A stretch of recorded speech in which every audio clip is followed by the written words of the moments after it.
Testing, testing, 1, 2, 1, 2.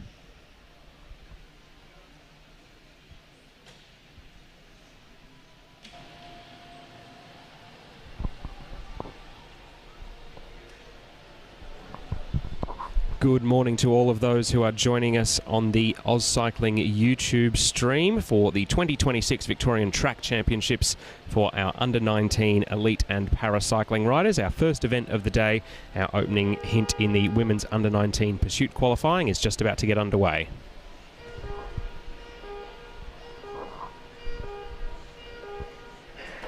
Our first event of the morning is now off and underway. This is the opening round of qualifying for the women's under-19 individual pursuit. Our two riders on track are Addison Tor, who's in the green of the Bendigo and District Cycling Club. She's just come into the home straight there. Billy Russell is her opponent, who is in the black. So 12 laps and 3,000 metres for our two riders there. Well, it is Lavinia Ward actually in the black, not Billy Russell, my mistake. So Addison Tor slightly ahead at 375 metres by the matter of a fraction of a second. Coming into a quarter of the way through now, Addison Tor now with about half a second's lead over Lavinia Ward here. So Addison Tor in the green and Lavinia Ward, two riders who have both been part of the Blackline Track League, which has been a fantastic exhibition for under-19 and under-23 and under-25 cyclists, giving young riders who are just moving into the next phase of their cycling careers out of the juniors a branch up to the elite phase of competition, which we might see them in a few years' time.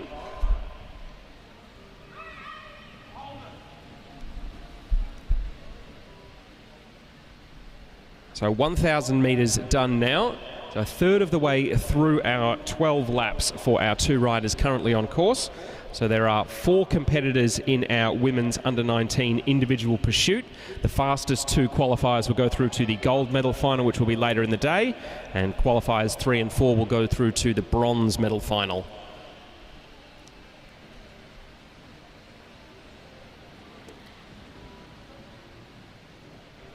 So as they come up towards the halfway mark now, it looks as though Lavinia Ward has started conservatively and is really starting to pick up some speed now. She crosses the halfway point in 2 minutes and 2 seconds. Addison Tor about a second and a half behind at the moment.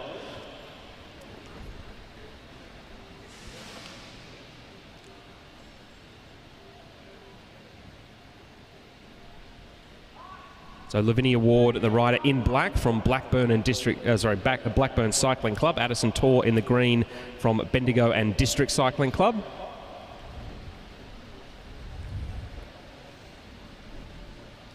So coming in towards the 2,000 metre mark now, so 2/3 of the way through our individual pursuit. Lavinia Ward clocks 2 minutes and 40 seconds, .935. Addison Tor 2 minutes 44.98.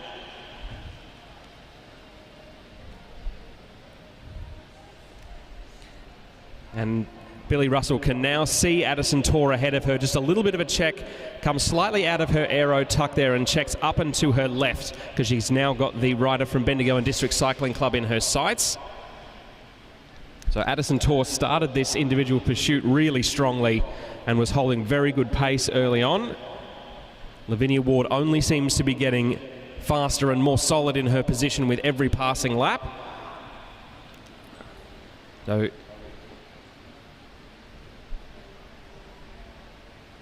a lap and a half to go now for Billy Russell, as she looks like she's about to make the catch here of Addison Tor. So the rider in black from Blackburn will keep pushing on here. So she gets the bell, 1 lap to go for her.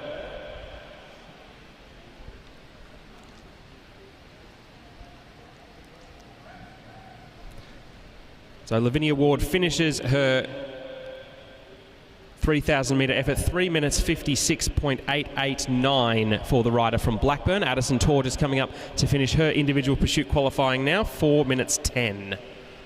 So our first event of the day is all done and dusted. We'll have the pursuit gates back on track shortly for the second of our qualifying heats for the women's under-19 individual pursuit.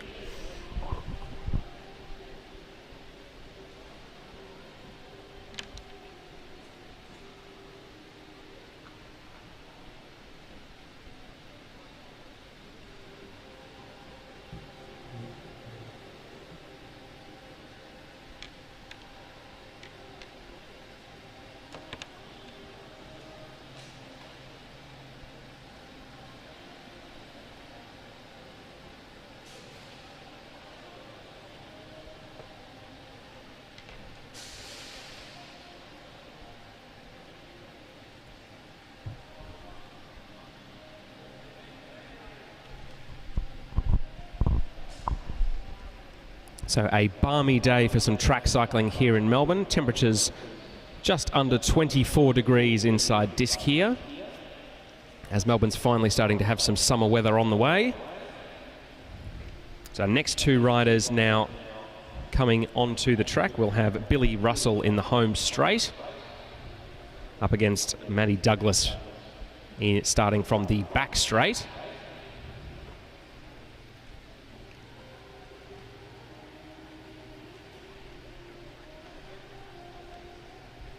So they're both wearing black skin suits with white helmets and white socks and white shoes, but Billy Russell has a little bit of silver and fluoro yellow on her helmet. These two have recently squared off at the Tour of Bright in women's B grade. Billy Russell was the winner of the individual time trial on stage 2, and Maddie Douglas put in a very impressive ride to come 4th overall on the general classification. So should be a good little match-up here between these two.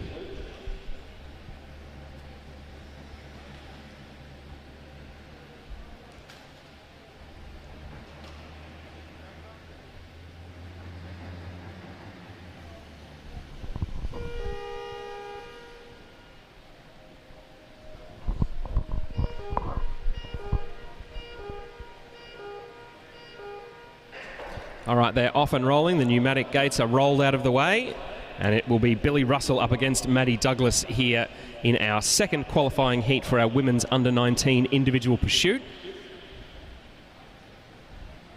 So quite a strong start here from Maddie Douglas, who, now that I notice, is actually wearing exactly the same helmet as Billy Russell. So the two riders are wearing exactly the same thing, even down to their particular choice of helmet. So coming in after the first lap, Maddie Douglas up by a little bit over a second, so half a second it was, over Billy Russell.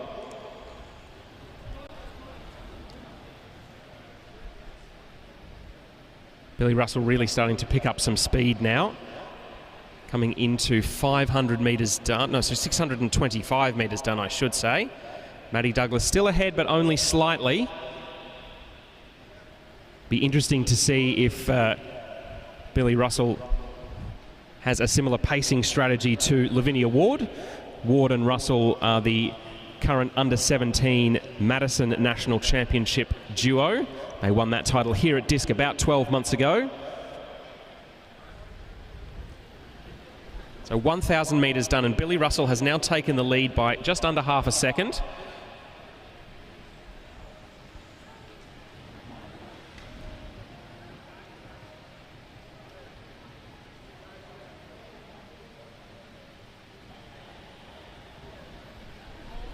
So the call comes for Billy Russell's coach to hold her current pace. Coach just stepping forward or backward on the track relative to the lap line in the home straight to communicate to his rider about her pacing strategy. He takes a slight step back there as Billy Russell is through halfway in 1 minute 57.412, the fastest time so far. Maddie Douglas a second behind, but still second fastest overall.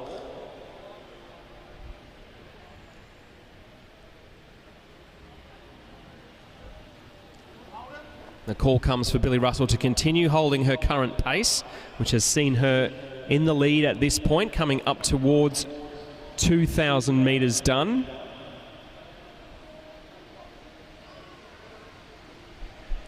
So at 2/3 of the way through, Billy Russell clocks 2:34.556. Quickest time of anyone so far. Maddie Douglas, although she has ceded a little bit of ground to Billy Russell, is still the second fastest rider so far. And for the first time, Billy Russell's coach takes a step forward ahead of the lap line.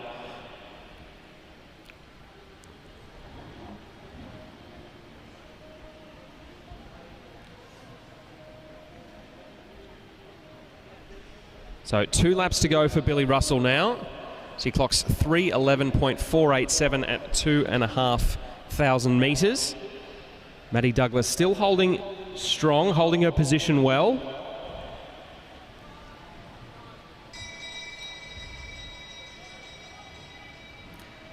So Billy Russell gets the bell there, just ahead of Maddie Russell getting her bell in the home straight. Billy Russell can just about see Maddie Douglas ahead of her, but there's not enough time left for her to catch her by the time the event is over. So Billy Russell will come out of turn 4 now, straighten up towards the finish line, and she will clock 3:48.162. Fastest time so far. Second fastest time for Maddie Douglas, a 3:52.324. So we will see both of these riders in the gold medal final later today.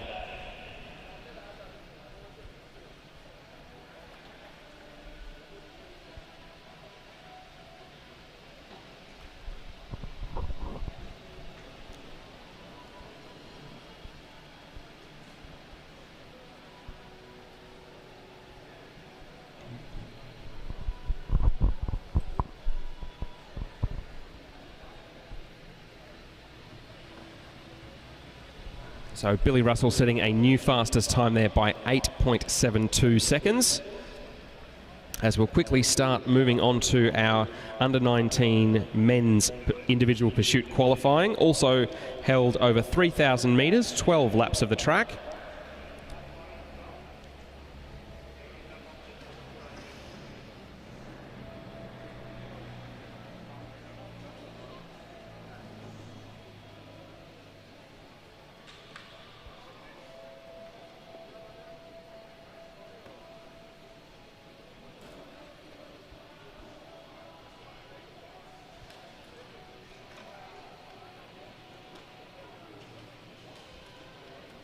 So our first rider to set a qualifying time in our men's under-19 individual pursuit will be Levi Brain from Bendigo and District Cycling Club.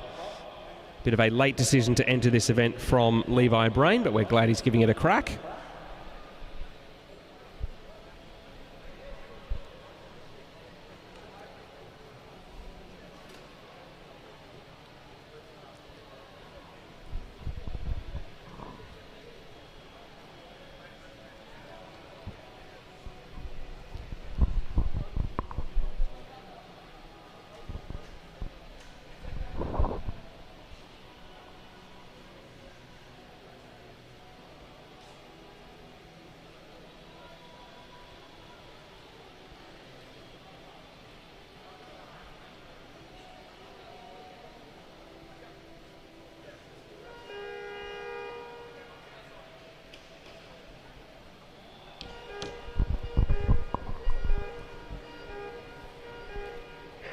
Levi Brain is out of the start gate there. He's off and rolling on his under-19 individual pursuit qualifying. So if my counting is right, we've got 9 riders entered into the qualifying for this race. As with the women's under-19 individual pursuit qualifying, the first and second fastest times will go through to the gold medal final later today. The third and fourth fastest times will go to the bronze medal final.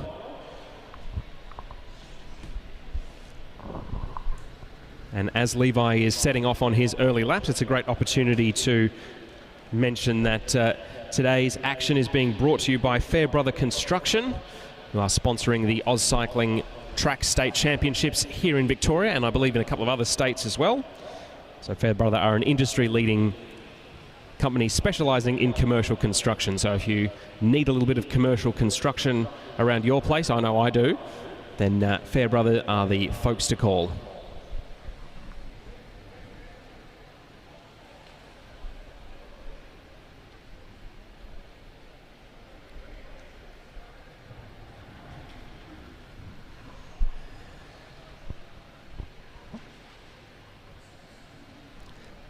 So Levi Brain now coming up to the 1/3 mark, 1,000 metres done. He's covered that in 1 minute and 24 seconds, .649. He's giving it a red-hot crack out there. He'll be at a slight disadvantage not having the time trial bars, the aero extensions out of the front of his bike to minimise his frontal area and try and cheat the wind. But he's giving it a good solid crack so far as he's nearing the halfway point.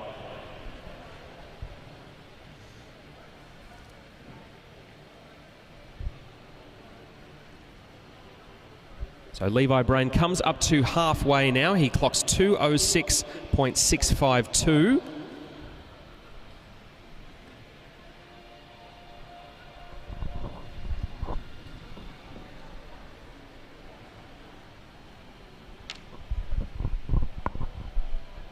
So the rider from Bendigo keeping the gear ticking over there. Very painful discipline, the individual pursuit. There's not really any tactics to it. You just have to put your head down and turn your legs as hard as they will go.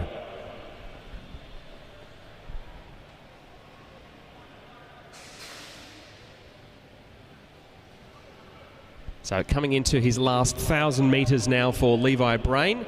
He's clocked 2 minutes and 50 seconds, .155.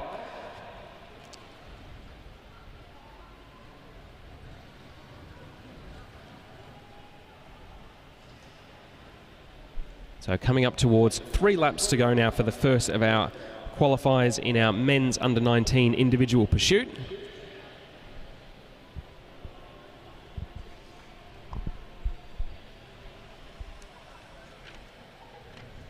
We'll also see Levi in action a little bit later on in the qualifying for the sprint, which is the other event that we're handing out state championships for here today. So 2 events at fairly opposite ends of the cycling spectrum between the individual pursuit, a long, consistent and very painful effort, and the individual sprint, which is a short, tactical, violent and still very painful effort.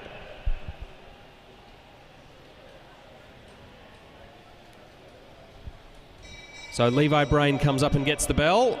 1 lap to go for him now. He's currently at just around 4 minutes with 200 metres to go, the rider from Bendigo and District Cycling Club. So he'll set our first time here for our individual pursuit qualifying for under-19 men. And the cadence picks up a little bit as he wrings every little last bit of effort out of his legs. Sets the first time, 4:17.183 for Levi Brain.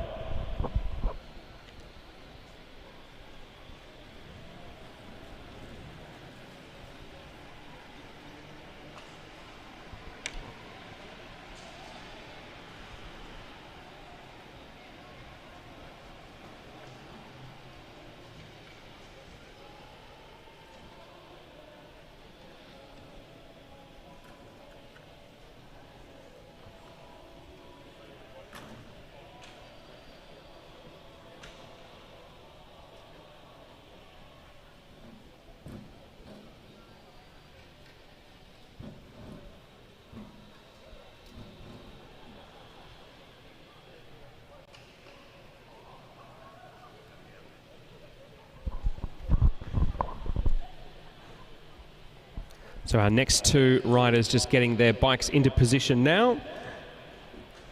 This next qualifying heat will see Declan Pritchard, who's in the white jersey from Geelong Cycling Club, up against Benjamin Lucia from Brunswick, who's in the fluoro yellow, starting in the back straight.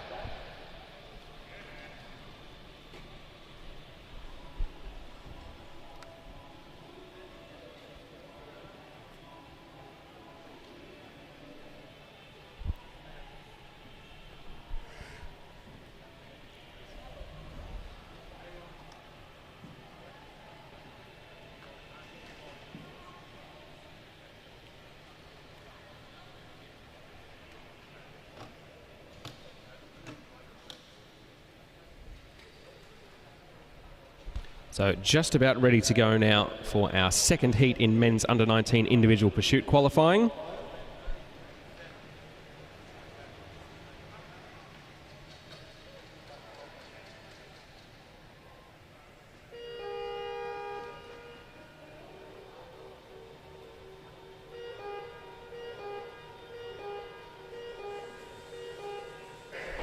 So they're off and rolling now. Declan Pritchard in the white, Benjamin Lucia in the fluoro yellow. And a time of 4 minutes, 17.183 to beat. Strong start there for Benjamin Lucia. Fastest time through the first half a lap, as both riders are now into their aero tucks, and we're off and rolling. So just 0.4 of a second separating the two riders after their first lap. Declan Pritchard in the white had a very successful Tour of Bright Criterium last Friday. He managed to win the men's B-grade event against a field composed of a number of older riders. He got into a 2-up breakaway with another rider named Jonathan Farley, was able to roll consistent turns, build out a lead over the bunch, and then take the win in the final sprint. His opponent did have a failure of his gears in the home straight, but Declan was in a good position to win anyway, and we'll never know if he would have won the sprint if they'd both been able to sprint, but he did end up taking the win.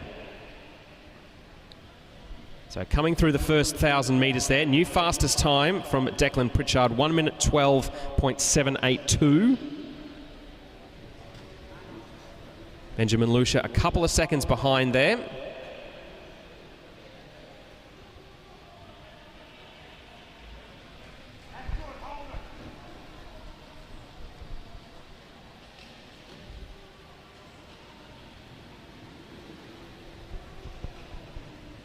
So Benjamin Lucia seems to have found his composure here as Declan Pritchard has really got the bit between his teeth now, coming through halfway.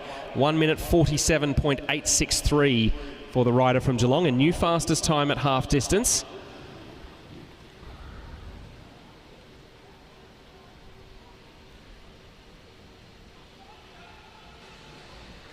Plenty of cheering for Declan Pritchard from the VIS coach there.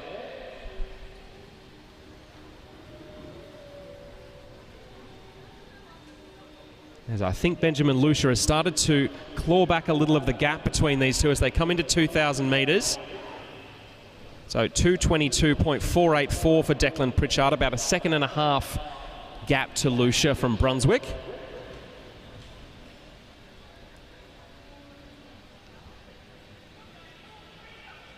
Both riders really fighting to hold their aero positions now, trying to stay as aerodynamically efficient as possible, even if their bodies are screaming at them not to.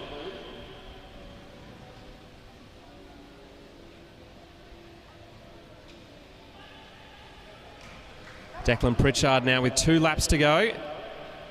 Gap is holding at just about around 2 seconds.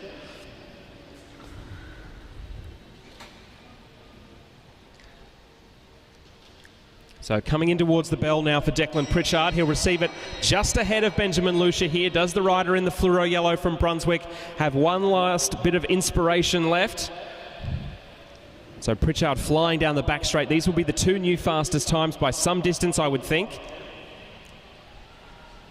And coming up towards the line now, Declan Pritchard, new fastest time, 3:30.880. Benjamin Lucia was closing all the way there.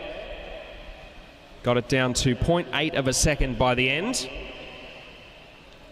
Wasn't quite able to fully close the distance, but 2 new fastest times for those 2 riders.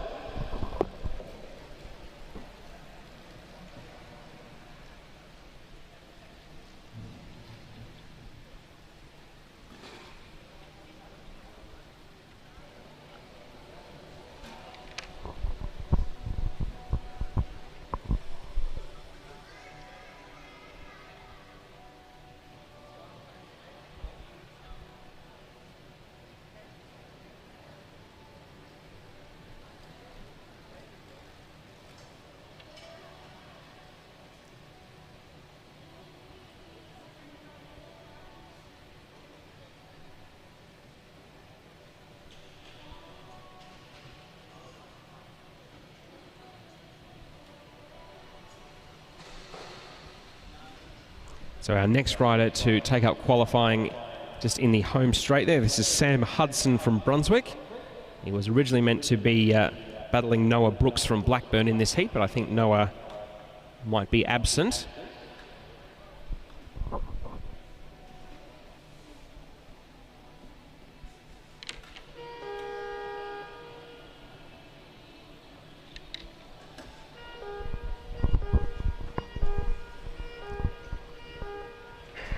Sam Hudson now off and going.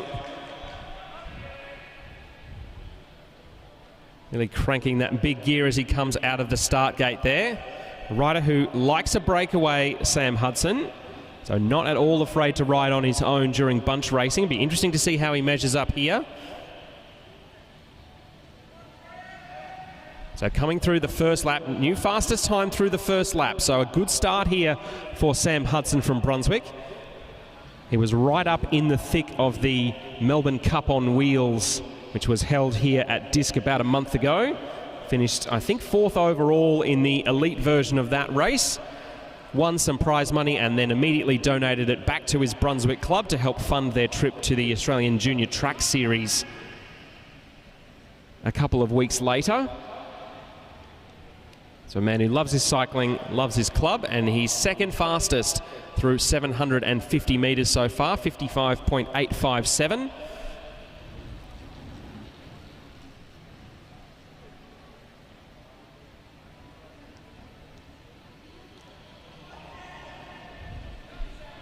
Fastest through 1,000 metres for Sam Hudson as the call comes to hold.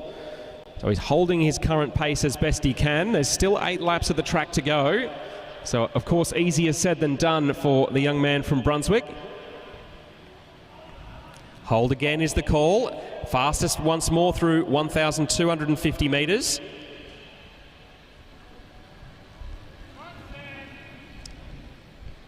Couple of calls of support coming through the infield. Plenty of riders from Sam's Brunswick club here today. Halfway, fastest time so far, 1:47.50 for the man from Brunswick. So he's holding the fastest time so far. Will he be able to maintain his composure going into the back half? The call comes to lift his pace as Sam Hudson now is into second place at 1,750 metres with 5 laps left. Doesn't look to be panicking just yet though. Just a gradual increasing of the pace. A bit more comes the call as he's through 2,000 metres now, 2:23.309. So second fastest of the riders so far. So he will be just behind Declan Pritchard, but just ahead of his clubmate Benjamin Lucia so far. 2 laps to go. No, 3 laps to go, I should say. Still holding second place, the rider from Brunswick.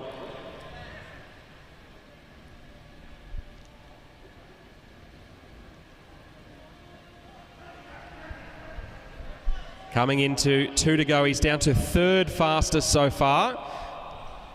So plenty of calls of encouragement coming for Sam Hudson to try and lift the tempo in this last little bit of this individual pursuit. Try and get himself potentially into one of those final spots for later this afternoon. Third fastest with 1 lap to go. So we'll see how Sam Hudson measures up here against the riders who have been so far. So coming out of turn 4 now, the rider from Brunswick all the way up to the line, still tucked over, and he will clock 3:34.645. So third fastest for Sam Hudson. A very strong start there. Faded a little bit in the second half, but I think he'll be happy enough with that effort, and I think we'll see him in action a bit later.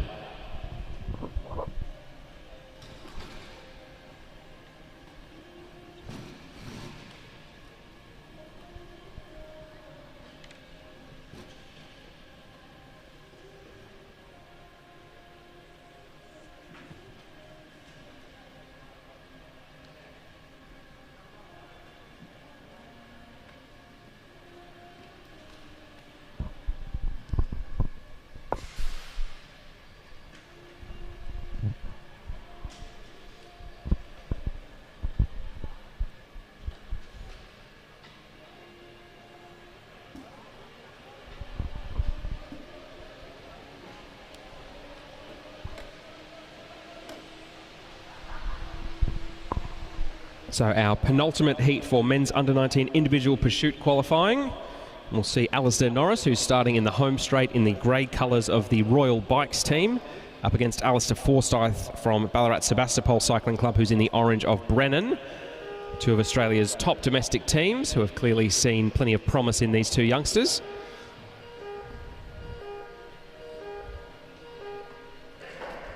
All right, off they go here.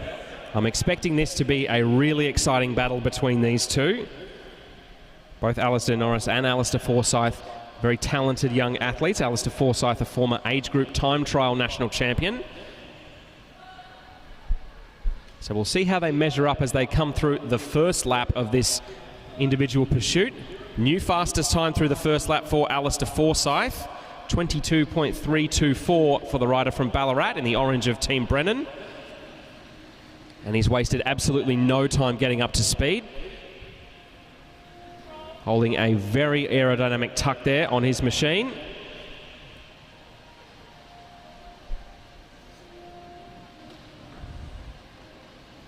So the Team Brennan rider absolutely flying through some of these corners. He can already see Alistair Norris ahead of him in the home straight. Now, because this is a qualifying time, we won't have what you will sometimes see in individual pursuits. If there is a catch, both riders will still keep riding as hard as they can to set their qualifying times. If this were a medal final and one rider were caught, that would just be the end of it, and the rider doing the catching would be declared the winner. But both riders have to set a qualifying time.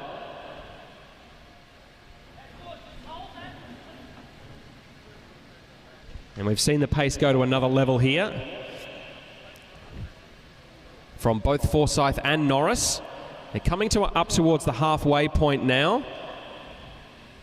So Alistair Forsyth comes through halfway. Fastest time so far, 1 minute 40.503. Alistair Norris, second fastest so far, 1:45.126.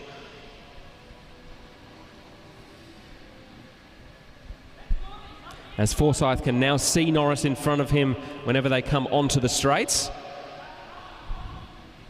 It's a difficult mental position for someone like Alistair Norris to be in. You know that your rival is making ground on you behind, but looking behind you to see where they are isn't going to do you any good. You just have to put your head down and go as hard as you can for as long as you can. So Alistair Forsyth through 2,000 metres in 2:12. Alistair Norris 2 minutes 18, so about 6 seconds between the two of them. As this looks like it's going to be a big improvement on the fastest time here for Alistair Forsyth.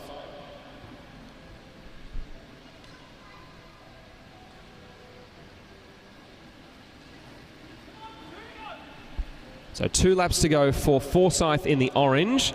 He's just coming up towards the back wheel of Norris, who's in the grey of Royal Bikes. Both riders trying to wring every last bit of strength out of their legs in these last couple of laps. Forsyth gets the bell just as he makes the pass around the outside of Alistair Norris there. So has to pass without interfering with the progress of the rider in grey. So Alistair Forsyth coming up towards the back straight now. He'll finish his individual pursuit in a new fastest time, 3:17.166. For the young man in the orange of Team Brennan. Alistair Norris pushes all the way, second fastest time, 3:26.367. So some very, very fast riding indeed there. Alistair Forsyth with a clear new best time, 3:17.166, 13.7 seconds faster than the previous quickest time.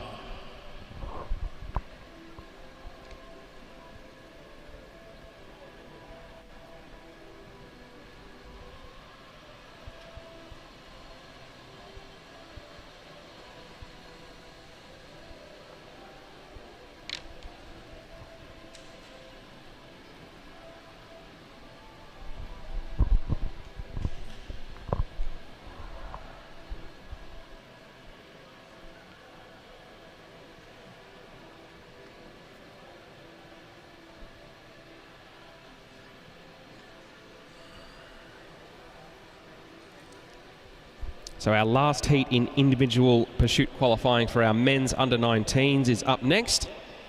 That will be between Lockie Stewart, who's in the black, grey, white and red of X Speed. He's in the home straight with the green helmet. He'll be up against Max Nussbaum from Butterfield Zip Track Racing in the navy blue, who's starting from the back straight.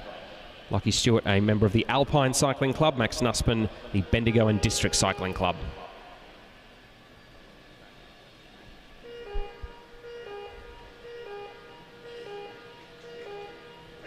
They're off and rolling now. This is going to be a good little battle here between Lockie Stewart and Max Nussbaum, I think. They've both done great things on this track in the past. Lockie Stewart, the reigning under-17 Austral wheel race champion. Max Nussbaum very nearly won the under-19 men's points race national championship last year. New fastest time through the first lap for Lockie Stewart. Max Nussbaum in third place. And both riders already cranking around at a rate of knots. This is going to be absolutely fantastic watching here. Lockie Stewart has just come off winning the men's B-grade title at the Tour of Bright, which he won last weekend in his home region, powered by a very strong performance in the individual time trial. And he now joins an honour roll that has Cadel Evans as one of the previous winners. Max Nussbaum did also compete in the men's Tour of Bright, supporting his Butterfield Zip Track Racing teammates in men's A-grade. So Lockie Stewart comes through 1,000 metres, 1:05.808. So fastest time through the first third of this individual pursuit for Lockie Stewart. Max Nussbaum no slouch either, as Max's third fastest so far. Lockie Stewart making good progress on the rider from Bendigo and District Cycling Club. He's got Max Nussbaum in his sights, but he is staying focused on his effort here, Lockie Stewart.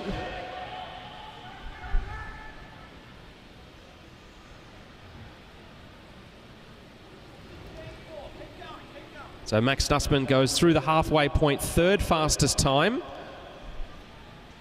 at halfway. Lockie Stewart with the green and gold helmet there because he was part of the team for the Junior Track World Championships, which ventured over to the Netherlands in August to compete there. So a very strong rider against the clock, Lockie Stewart. Through 2,000 metres now, still holding the fastest time, 2:08.431 for the rider from Alpine Cycling Club.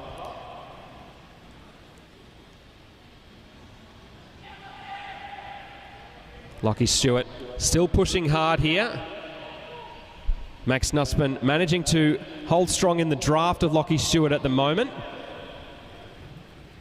He must be very nearly thinking about overtaking him again. The commissaires will have to ensure that the two riders aren't mutually benefiting off drafting from each other here. That's very much a no-no in terms of the rules. So Max Nussbaum now trying to make the overtake of Lockie Stewart, countering back from where they were earlier on. So a good little rally here from Max Nussbaum. One lap to go now for Lockie Stewart.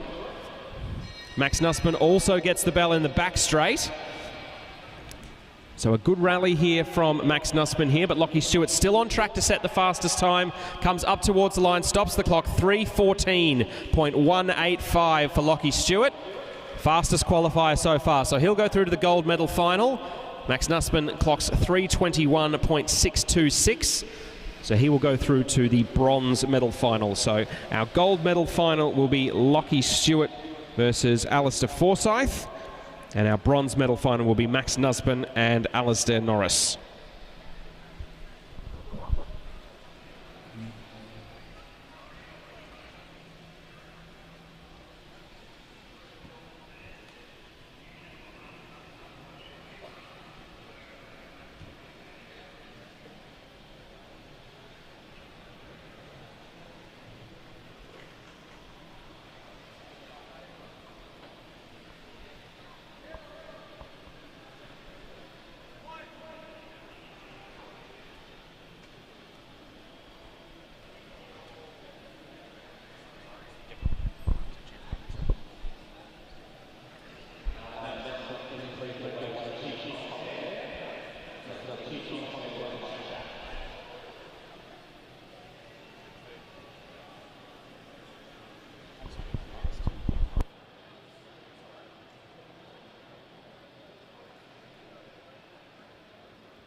So we will now move on to our individual pursuit qualifying for our men's elite riders. This will be held over 4,000 metres, so 16 laps of the track. We've got 11 riders competing today, with the fastest 2 to go through to the gold medal final, 3rd and 4th to the bronze medal final.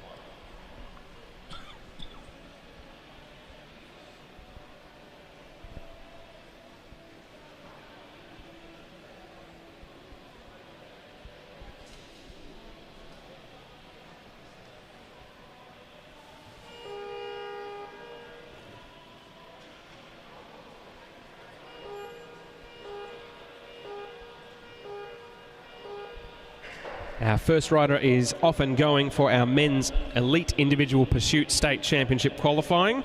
This is Joshua Clark from Bendigo and District Cycling Club. So he's out early and looking to set a good time for the early individual pursuit qualifying, set the others a mark to go up against. So the man from Bendigo is now into his tuck and into his work. And he's completed the first of his 16 laps of this Darebin International Sports Centre track at the Ciavola Velodrome, where we will also be having the Austral Wheel Race Carnival later this week. So we've got our Victorian State Track Championships today for the individual pursuit and the individual sprint. We'll have the individual time trial, the kilo, the 1,000 metre time trial tomorrow. And then we'll be back here on Wednesday for the start of 4 consecutive days of the highest quality track racing we see in Australia pretty much all year. Fantastic opportunity to see some of the best track riders, not just in Australia, but also from around the world. We've got riders going to be competing from New Zealand, the USA, Malaysia, and I think Japan and South Korea and China were also featured last year, as well as a team from Hong Kong. So fantastic array of international talent, Olympians, national champions, all sorts coming and putting a display on the boards here at DISC over the next week. And of course, plenty of action for the juniors, the next generation as well. Joshua Clark's just gone through 1,500 metres there. I was about to say that he's halfway through, but of course he's got to do 2 extra laps before he gets to halfway. Call comes to hold his current pace. The rider from Bendigo in the navy blue just going down the back straight, a club with a very long and distinguished history, not just in track racing, but in racing of just about all disciplines, the Bendigo and District Cycling Club. So halfway through now for Joshua Clark, 2:18.66.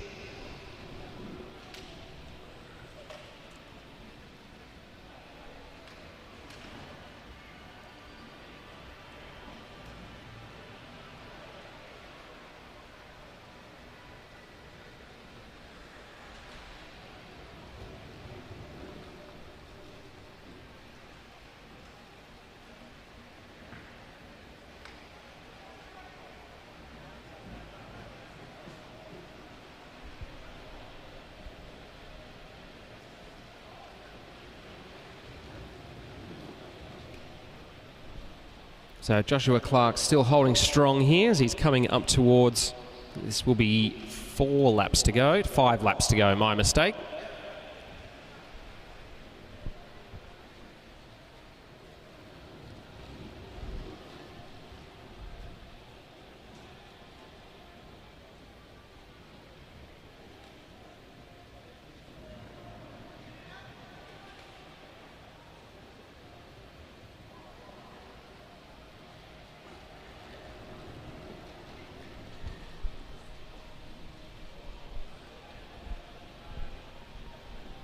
So not far away now from our first mark being laid down in this elite men's individual pursuit qualifying for the 2026 Victorian State Track Championships.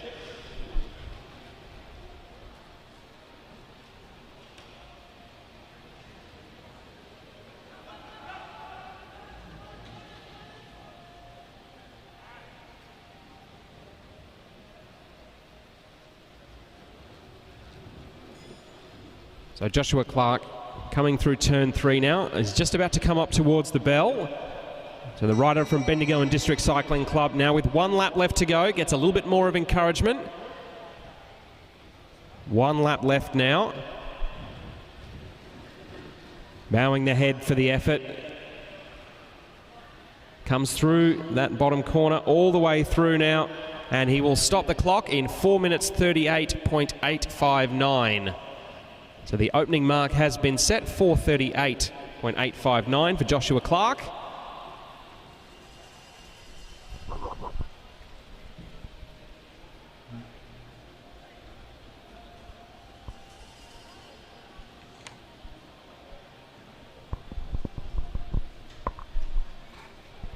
As we will shortly see his clubmate, Emerson Julian from Bendigo and District, take to the track.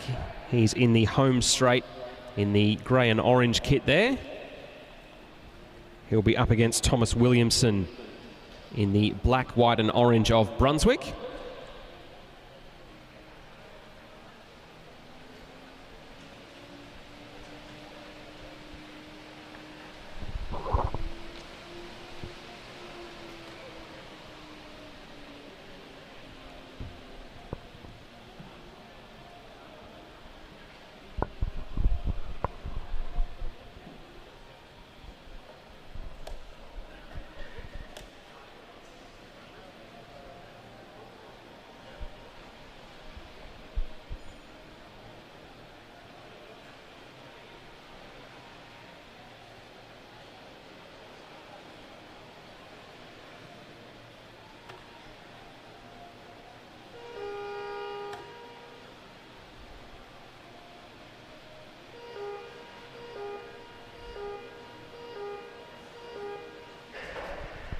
All right, our second heat in our men's elite individual pursuit qualifying is underway. So Emerson Julian in the black with the white helmet and the standard track bike up against Thomas Williamson of Brunswick, the tall figure with the aero bars.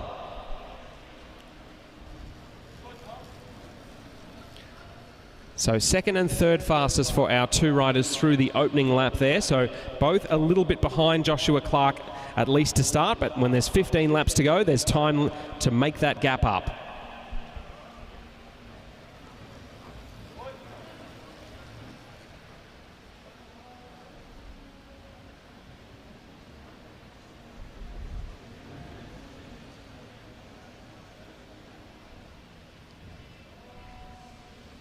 So Emerson Julian is coming through the home straight at a slight disadvantage because he doesn't have those aero bars that allows him to get into that racer's tuck that you'll see so often in time trials on the road, and of course individual and team pursuits here on the track. Become very common in the last few years to have 3D printed aero bars to fit each rider's physiology perfectly.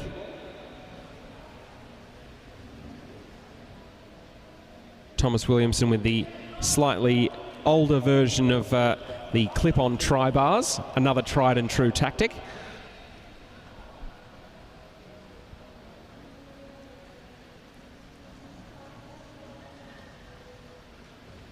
So far our 2 riders on track haven't quite been able to keep pace with the marks being set by Joshua Clark.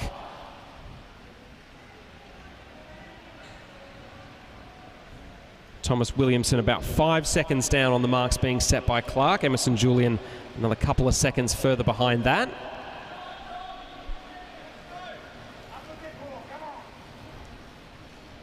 It'll be interesting to see how those time gaps change as we get into the second half of our individual pursuit here, as Williamson now has Emerson Julian well and truly within his sights.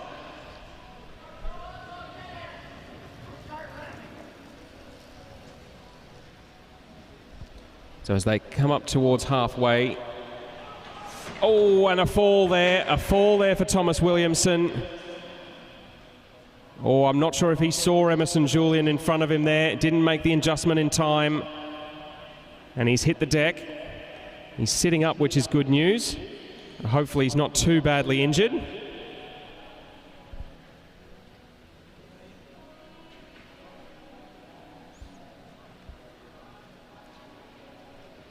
Thankfully, first aid is on the scene.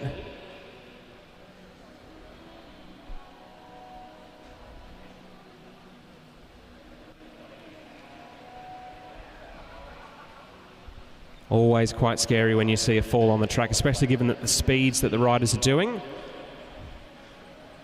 Thomas Williamson was in his aero tuck when he just clipped the back wheel of Emerson Julian there, which is always a bit worrying. And just have a little bit less control over the steering of the bike when you're in the aero position. Thomas Williamson's just getting his helmet inspected there. It's a good thing he had it on too.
So Thomas Williamson back up on his feet and walking through the infield. I think he'll probably have some more checks. Hopefully he's not too sore when he wakes up tomorrow.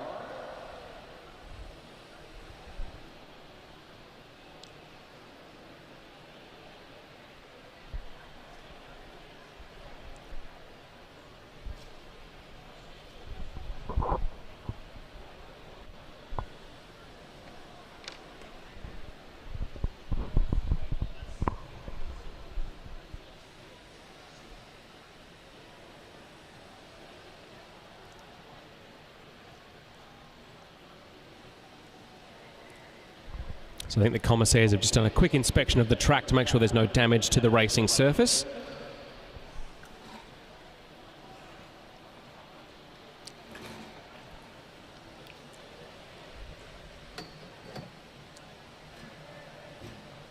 I think I did see a little black chip of something come off Thomas Williamson's bike or person. Might have been a bit of the helmet, might have been potentially something on the bike itself.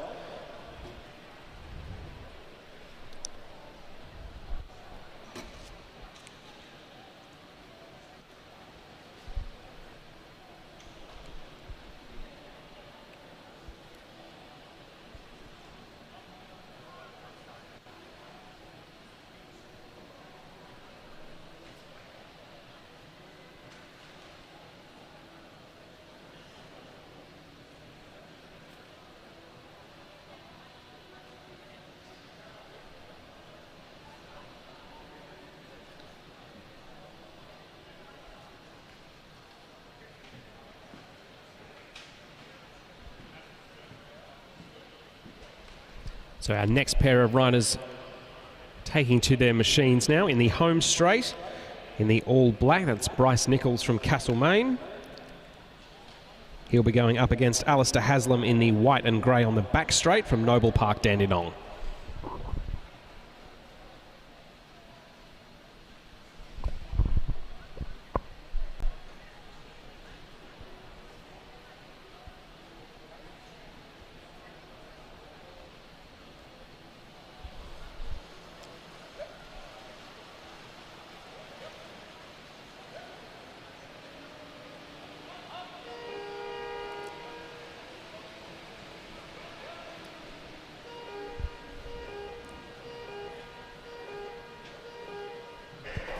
All right, so our two riders are off. Bryce Nichols in the black, Alistair Haslam in the grey and white.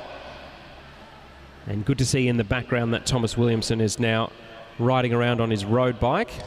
So hopefully he's not too badly scuffed up.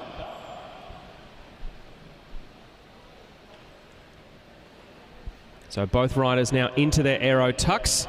Bryce Nichols with the fastest time through the first lap. Alistair Haslam with the third fastest mark so far.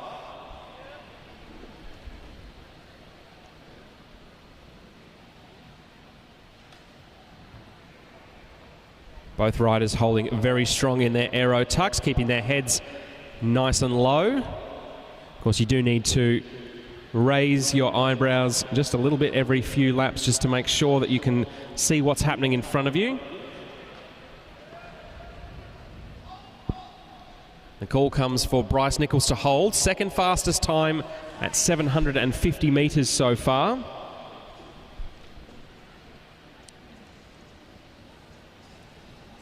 As he's already closing in on Alistair Haslam here.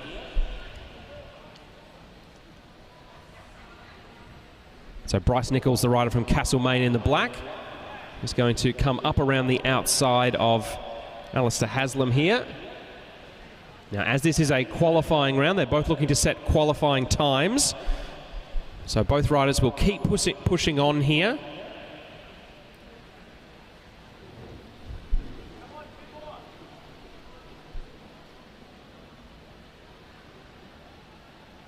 So Bryce Nichols coming up through 1,500 metres now. Second fastest time for Bryce Nichols. Around about 2 seconds slower than the fastest mark so far, set by Joshua Clark.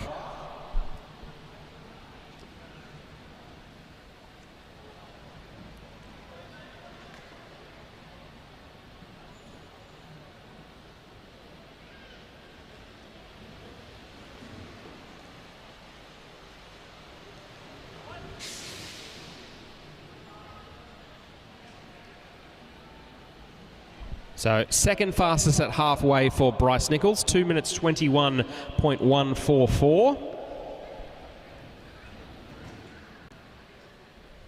About 2.5 seconds down on the leading mark of Joshua Clark so far. But there's still time in the second half of this individual pursuit to try and make up that gap.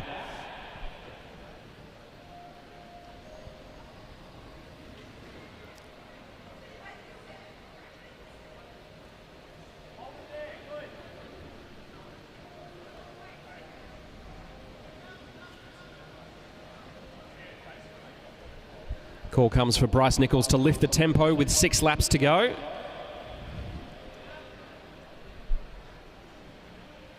So the rider from Castlemaine, one of the clubs along with Bendigo, who'll be hosting the traditional Christmas track carnivals in the last few days of 2025. Always a fantastic opportunity to see community racing at its absolute best, and of course the talent that comes along, normally pretty exceptional too.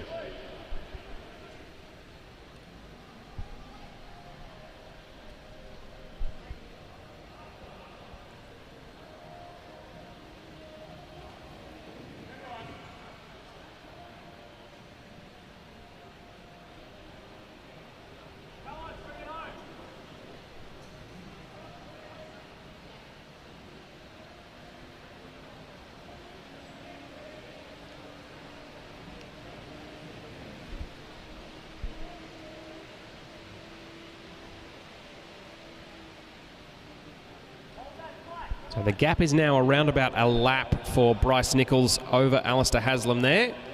So Bryce Nichols now within his last 2 laps. Won't be too long before the rider from Castlemaine gets the bell, wearing the black of the Moroney's Bike Shop, long-time Bendigo cycling institution. The bell goes for Bryce Nichols. He's still holding second place with 1 lap to go.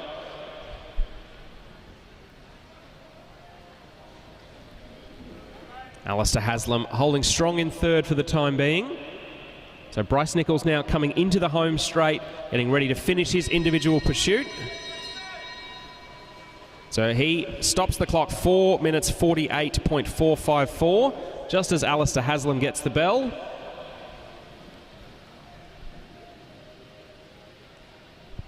So Haslam, the rider from Noble Park Dandenong, coming up towards the line, and he will stop the clock in 5:08.404. So third fastest time for Alistair Haslam, second fastest time so far for Bryce Nichols.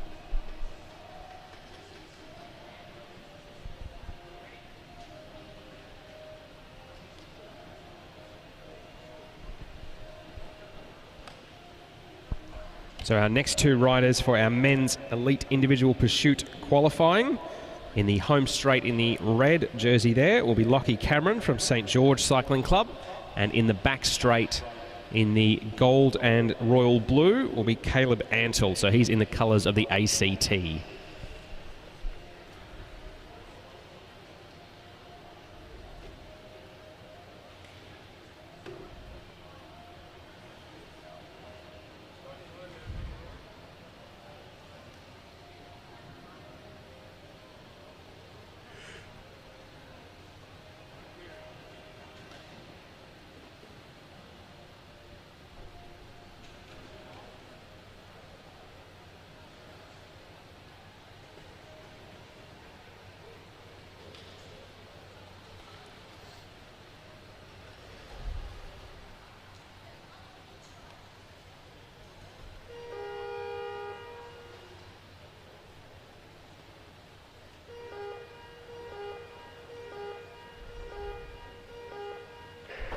All right.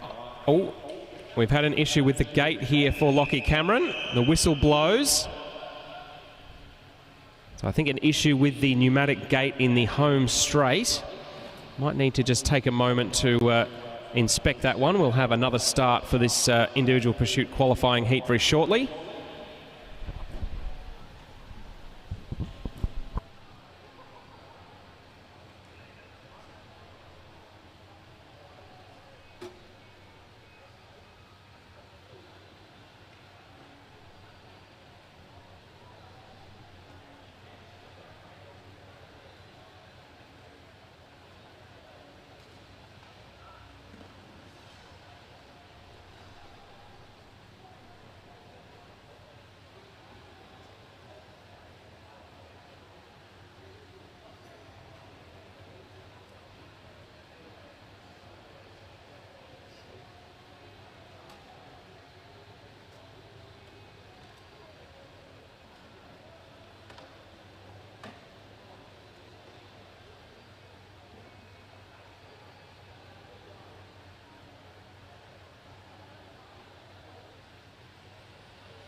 Okay, the clocks have reset. The riders have taken their positions again, and we'll have another go.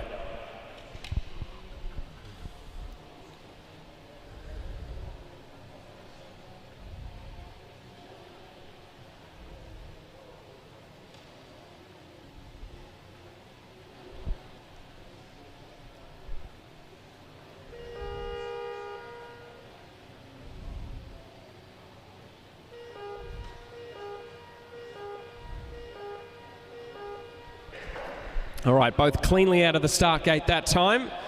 No issues at all for Lockie Cameron in the home straight in the red jersey there. So he'll be up against Caleb Antle, the rider from Canberra. Lockie Cameron from St George Cycling Club in Sydney. So despite this being a Victorian State Championship, two riders from outside of Victoria's borders coming to compete here.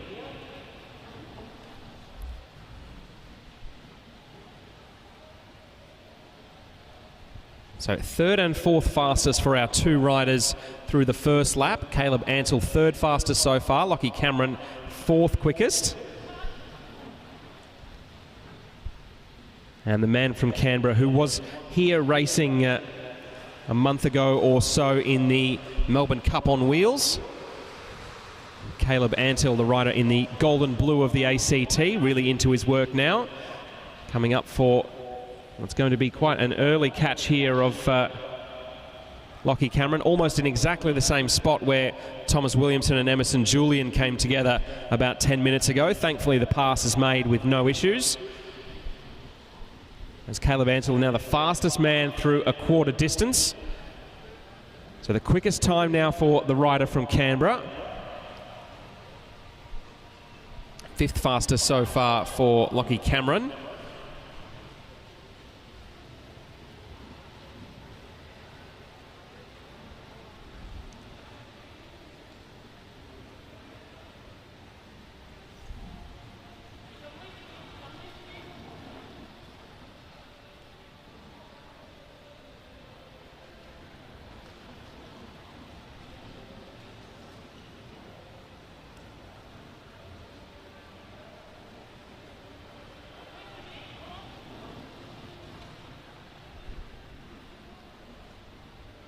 So coming up towards the halfway mark for both of our riders here.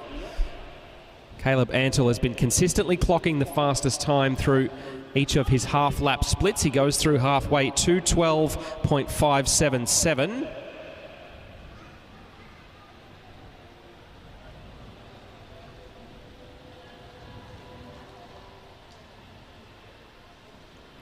Lockie Cameron now up to 4th fastest. He's almost at halfway. So 4th fastest, 2:33.144 for Lockie Cameron through the first half of his race. Caleb Antill really got the bit between his teeth here, looking at potentially coming and passing Lockie Cameron for a second lap.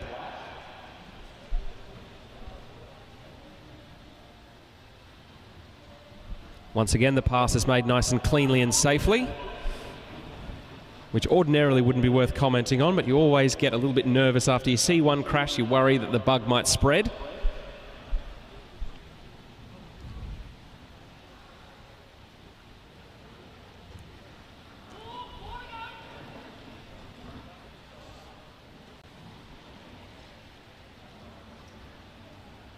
So Caleb Antill continuing to hold the fastest qualifying time so far through the 3 kilometre mark.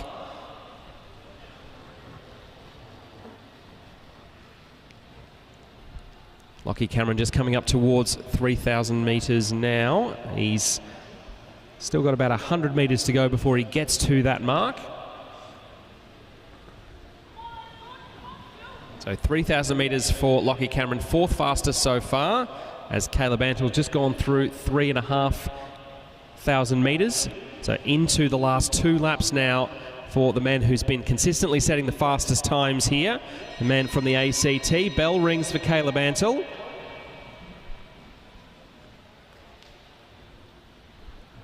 The pain will go on a little bit longer here for Lockie Cameron of St George. So the rider from Canberra Cycling Club coming out of turn 2 now, up towards the back straight, finishes in 4:21.258, a new fastest time for Caleb Antill by around about 17 seconds.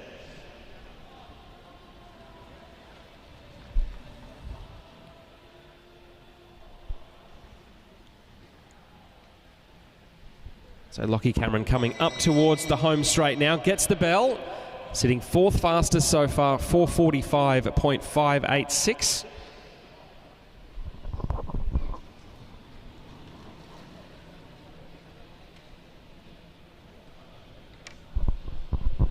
And the rider from St George comes into the home straight now to complete his individual pursuit, 5:04.083.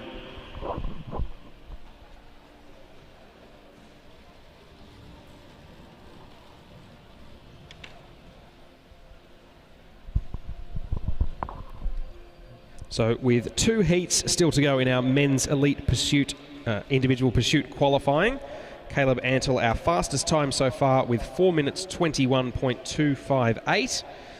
Joshua Clark currently 2nd fastest with 4:38.859.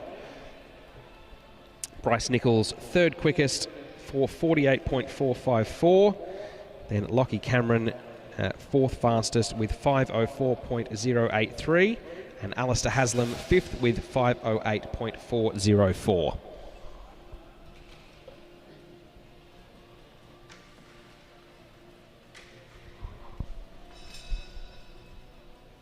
So our penultimate men's individual pursuit qualifying heat now on the track in the home straight in the navy blue and gold of Carnegie Caulfield is Lawson Fransman, and in the back straight in the orange this is Oscar Varney from Burnie Cycling Club in Tasmania.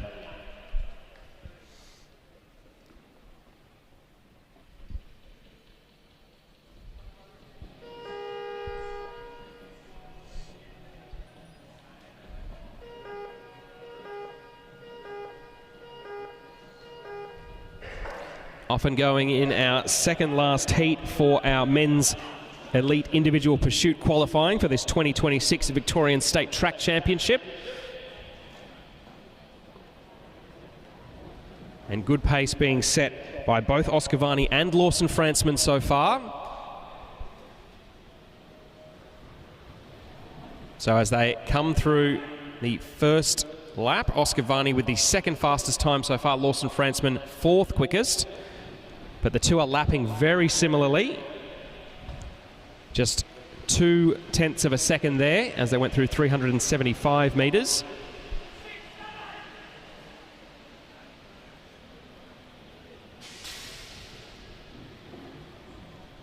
So Lawson Fransman, the rider in the navy blue from Carnegie Caulfield, another of the riders who was a big part of the Blackline Track League, which held the Melbourne round of that competition here at the end of October, I believe,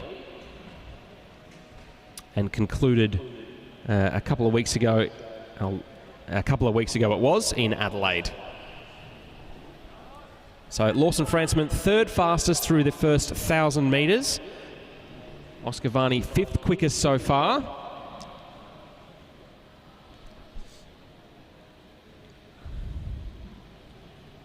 Lawson Fransman doing a good job of tucking his tall frame into the most aerodynamic position possible. Very classically flat-backed position from Lawson Fransman as he goes down the back straight there. How you were taught to do it in the 70s and 80s. Still aerodynamic today, of course.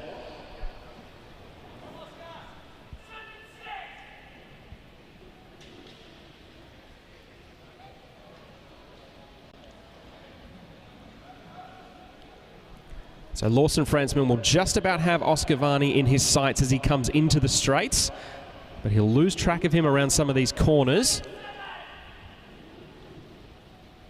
as our riders are getting close to halfway through this individual pursuit. Lawson Fransman, third fastest at halfway, 2:18.829 for the man from Carnegie Caulfield. Oscar Varney, fifth quickest so far, a 2:24.853.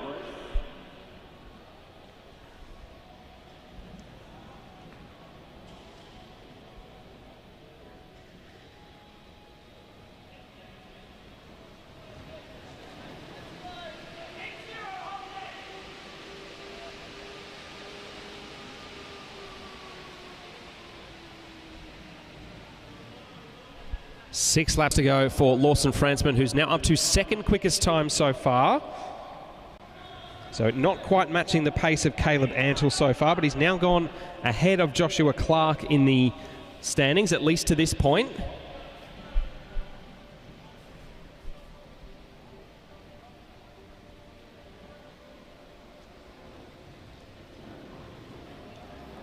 So both riders in that very difficult zone. It's too far from the finish to really push the last of your effort out, but you still have to hold strong even though it hurts. So with a K to go, Lawson Fransman still holding second fastest time.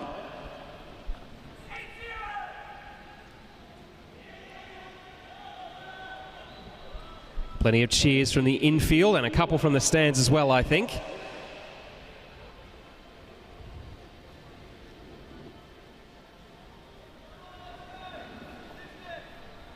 Lawson Fransman coming into 2 laps to go now.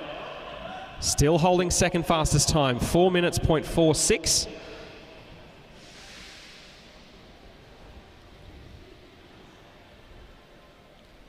Oscar Varney now coming into 2 laps to go. 4 minutes 13.33. Bell goes for Lawson Franzmann, so plenty of cheering for the Carnegie Caulfield rider as he's into his final circuit here at Disc for his individual pursuit qualifying. He's been holding second fastest consistently throughout much of his effort here as Oscar Varney gets the bell. Lawson Franzmann comes up to the line. He goes second fastest, 4:34.08 for Lawson Franzmann. And Oscar Varney just coming into the back straight now to finish his individual pursuit. Comes up to the line and stops the clock in 4:49.608. Fifth fastest for the man from Burnie in Tasmania.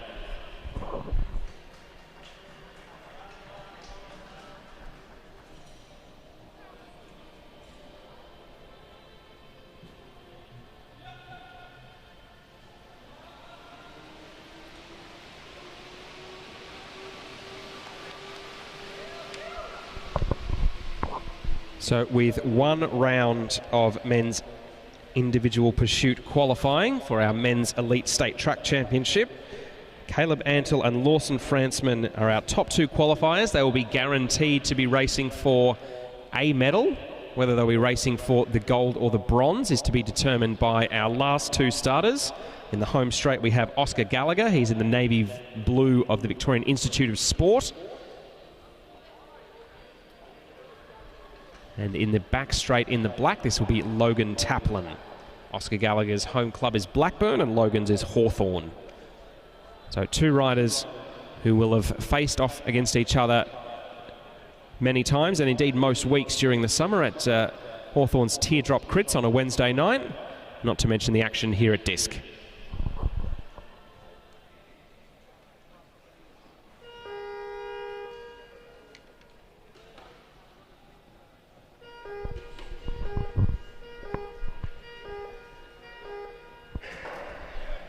Off they go now. So Gallagher in the navy blue, Taplin in the all black. 2 very talented young riders and sprinters.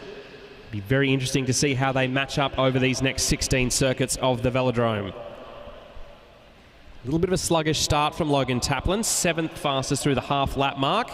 Oscar Gallagher 3rd fastest through 1 lap. Logan Taplin 7th fastest through his first circuit, but both riders now well and truly into their work.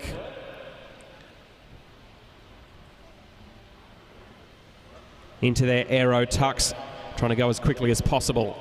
Oscar Gallagher's head fits almost perfectly in the gap between his elbows and his hands.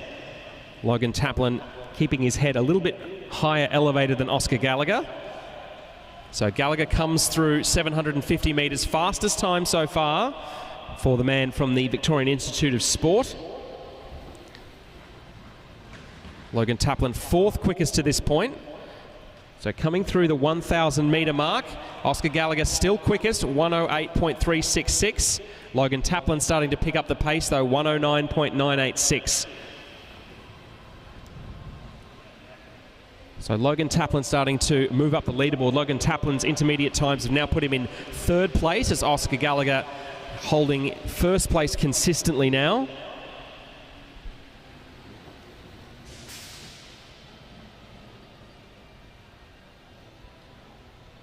So while it may not have been Logan Taplin's best ever start in an individual pursuit, I think he's found his rhythm now.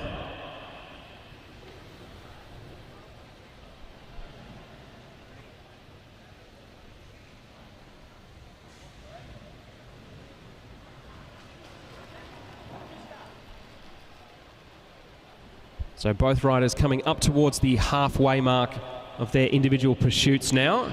Oscar Gallagher will be the first to get his halfway mark. Fastest so far at 2,000 metres, 2:11.319. He's just over a second up on Caleb Antle, the rider from Canberra. Logan Taplin still holding 3rd fastest at the intermediate checks.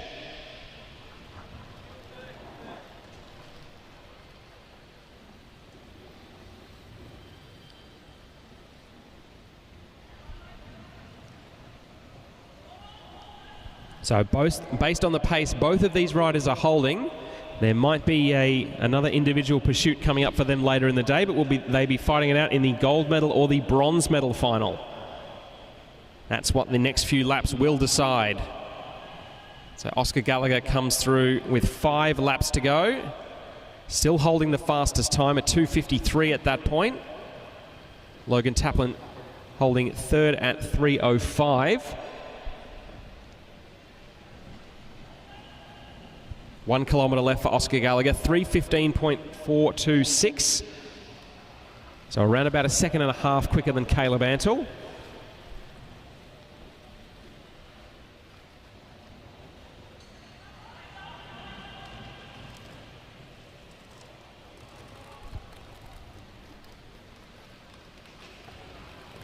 So the pass is made down the back straight there by Oscar Gallagher as he goes past Logan Taplin there. So the rider from the Victorian Institute of Sport now has 2 laps to go.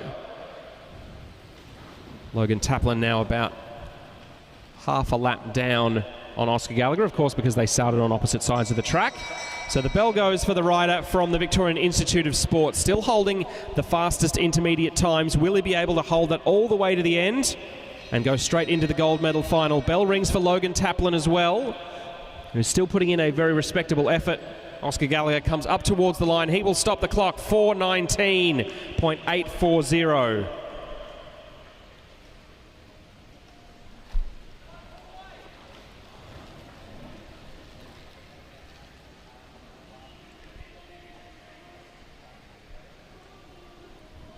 Right. Logan Taplin now coming through and finishing his individual pursuit. 4 minutes 30.119 for Logan Taplin.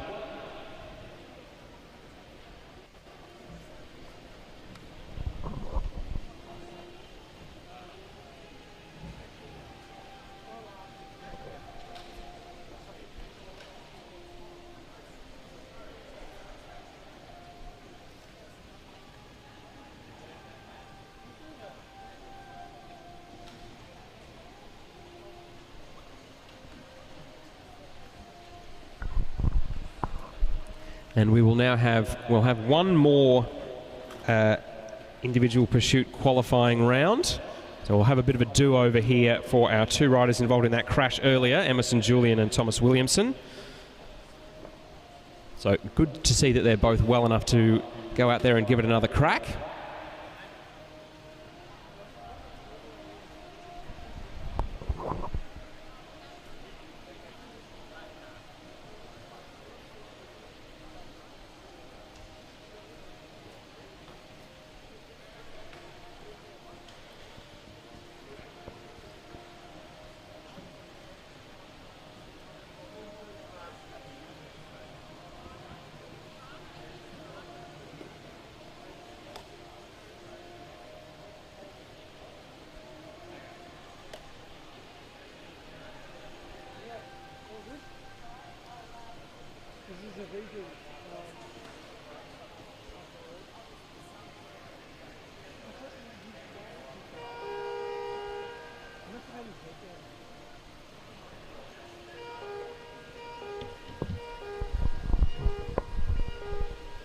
All right, second time's the charm for Emerson Julian and Thomas Williamson.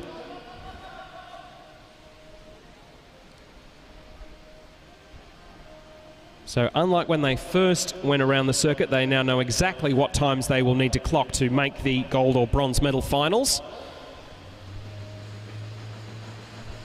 Thomas Williamson with the 6th fastest opening lap there, which I think would be a little bit quicker than when he first went around the track a bit earlier. If I had to guess, I would say there's a little bit of frustration and anger in the mix there for Thomas Williamson, as well as a bit of adrenaline.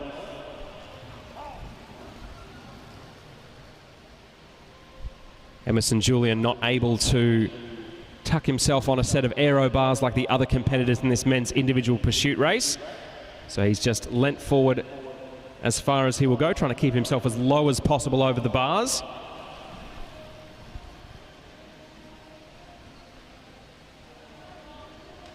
So coming up to complete their first kilometre now. And as they head in towards the 1K mark, Thomas Williamson clocks the 8th fastest time, 1:15.265. Emerson Julian 9th fastest so far.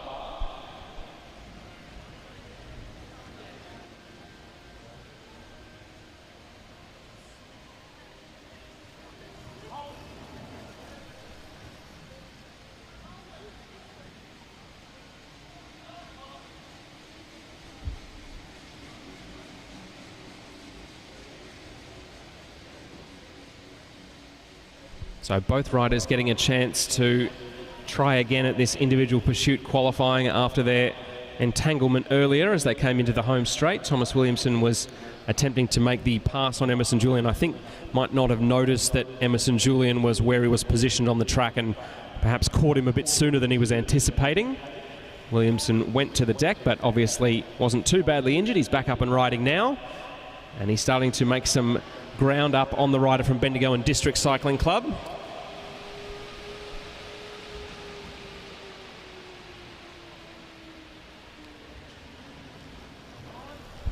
So as Thomas Williamson goes through halfway, 8th fastest time for him so far, 2:26.55.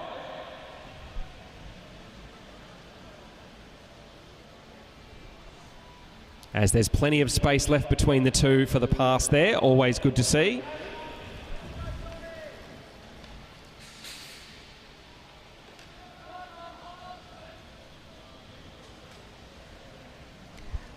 So Williamson, the rider from Brunswick, coming up towards 6 laps to go.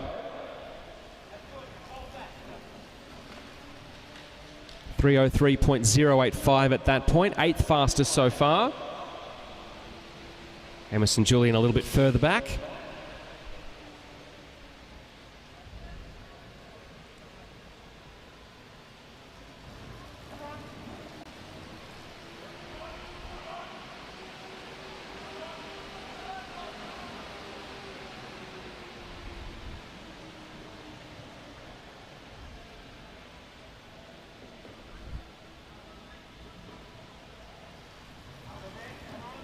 So 1K to go now for Thomas Williamson, still holding 8th fastest time, 3:39.783 with 1 kilometre left.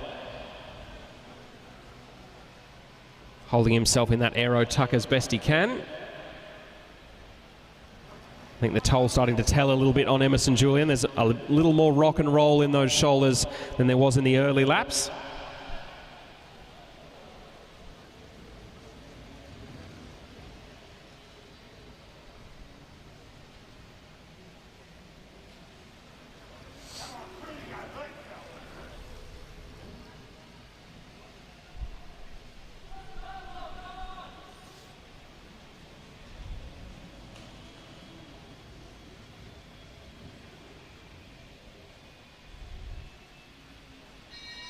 So the bell goes there for Williamson, 1 lap to go for him.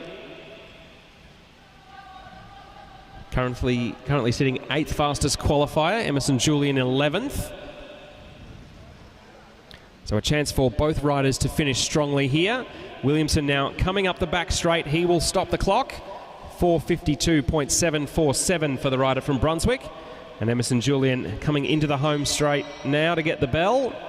So 1 lap left for the rider from Bendigo and District Cycling Club.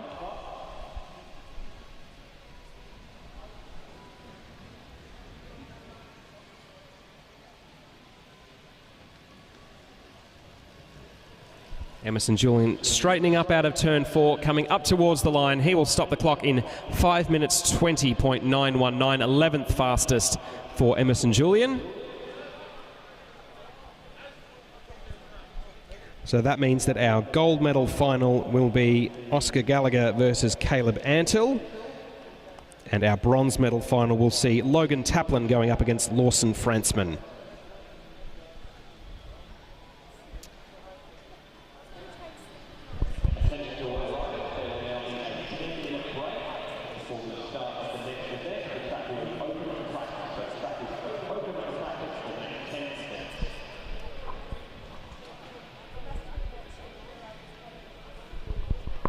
We will now have a 10-minute break where riders can get some practice in before we start our qualifying for the individual sprint. And we'll bring that to you very shortly.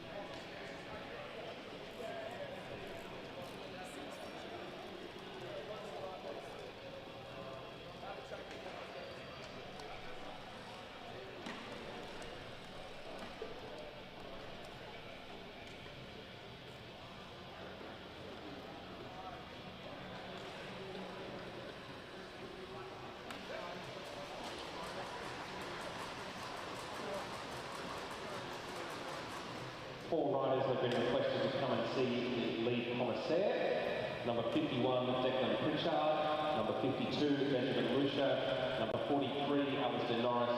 And number 47, Alistair Forsyth. Please make your way to the commissaire's area. That is Declan Pritchard, Benjamin Lucia, Alistair Norris and Alistair Forsyth.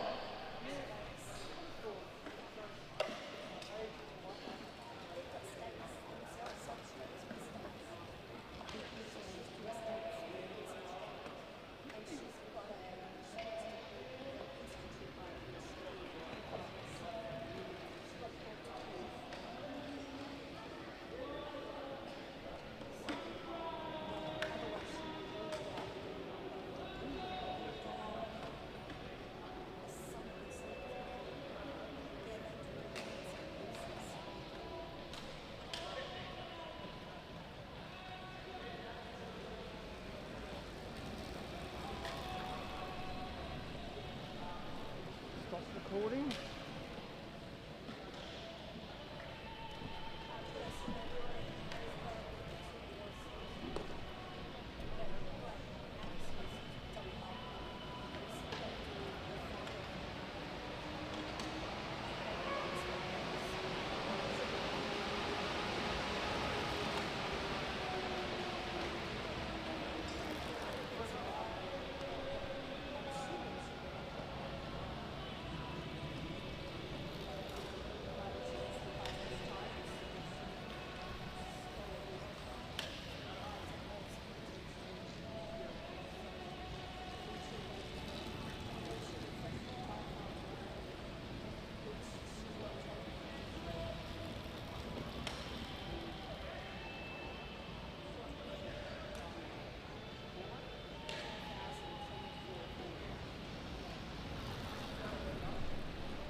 Attention riders, the track is now closed for practice. The track is now closed for practice.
So we will soon be moving on to our men's sprints. Our first one will be the first heat of the final for men with an intellectual impairment, which will be between Cameron Marshall from Hawthorn and Harry Metzger of Preston.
So Cameron Marshall, the rider from Hawthorn, now coming down to complete his flying 200 for sprint qualifying here. So the rider in the yellow jersey of Hawthorn now down through the back straight, coming into the halfway point for this sprint, 6.7 even for his first 100 metres. Comes up towards the line now and he will stop the clock. 13.377 for Cameron Marshall. An average of 53.8 k's an hour. As the next rider up, Harry Metzger from Preston, in the skin suit of the Italo-Australian Cycling Club, the navy blue, with the red helmet. He is on the track now.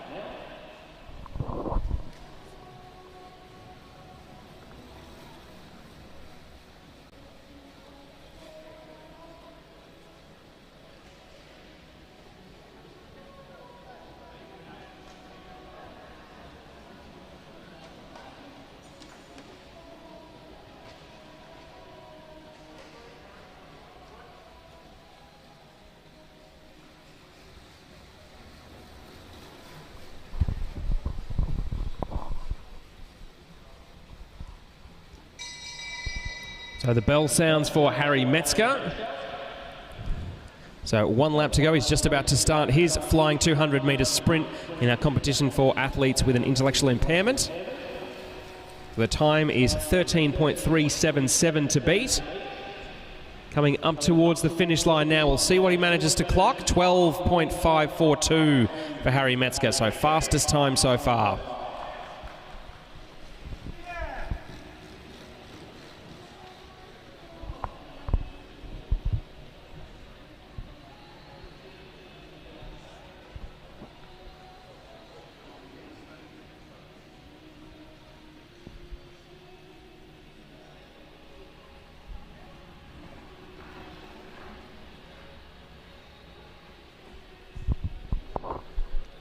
So we're now moving into our qualifying rounds for the women's under-19 sprint, the flying 200. So our next rider on track is Michaela Tobin from Geelong Cycling Club.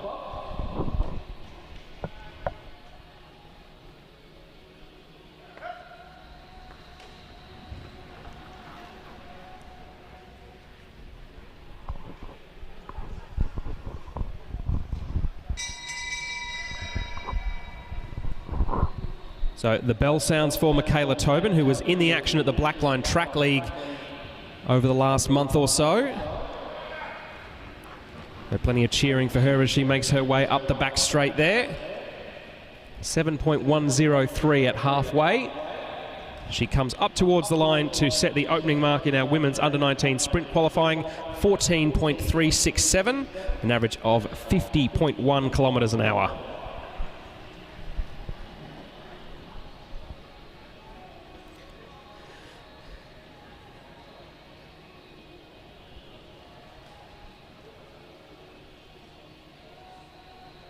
So Addison Torr, the next rider to take to the track to set her flying 200 time. We saw her in action a little bit earlier in the individual pursuit. Now taking to an event which is much shorter in distance, but no less painful, the individual sprint.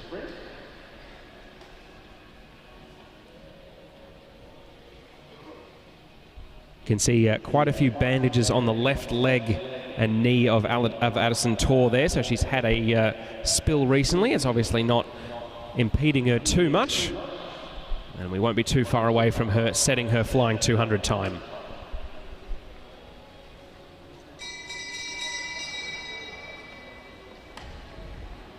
So the Bendigo and District rider now comes through and starts her qualifying effort. Moving rapidly down the back straight there. Fastest at the halfway mark, 6.381. She comes out of turn 4, heading up towards the line. Quickest again, 12.807, an average of 56.2 k's an hour for Addison Torr.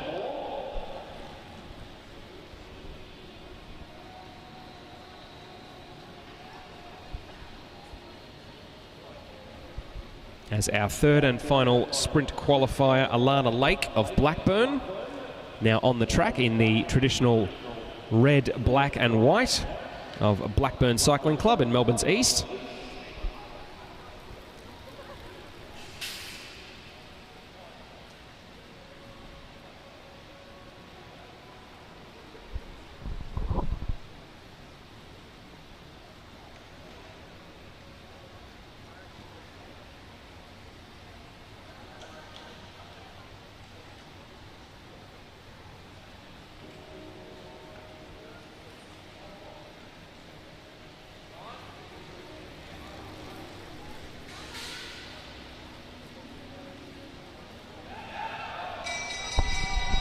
Bell rings for Alana Lake, and the Blackburn rider now flying down the track as she comes through to set her qualifying time.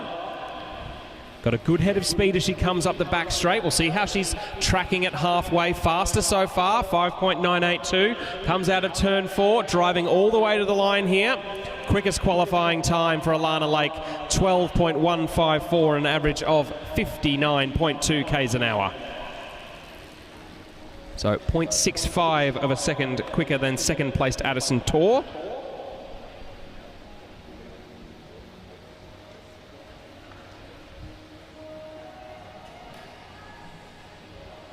As we'll now move on to the first of our men's under-19 qualifiers, Levi Brain. A last-minute addition to the individual pursuit earlier in the day. So we'll see what sort of mark he can set here.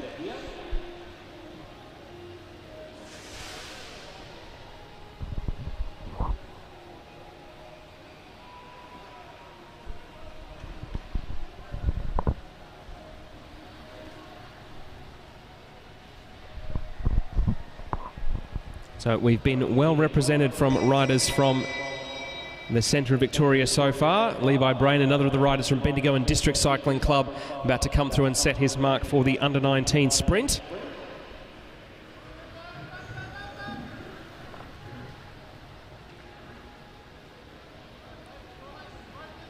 So as he comes up towards the line, he'll come through and stop the clock. 12.991 for Levi Brain. 55.4 kilometres an hour average.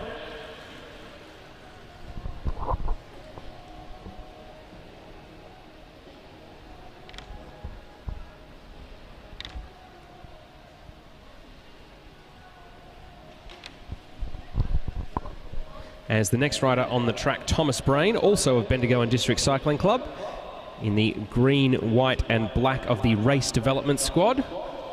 Race Development, a team based in country Victoria, with the aim of helping riders who might be the only cycling enthusiasts their age in their town to find like-minded peers to ride, race and train with.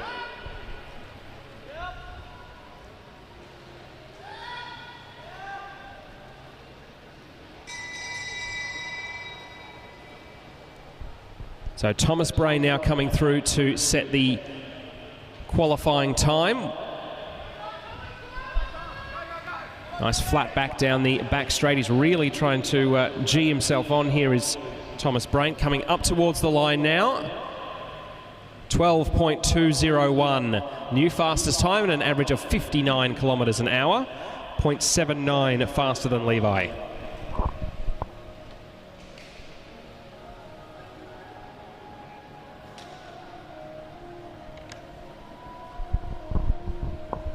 So the next rider up, rider number 50 in the colours of Blackburn. This is Noah Brooks.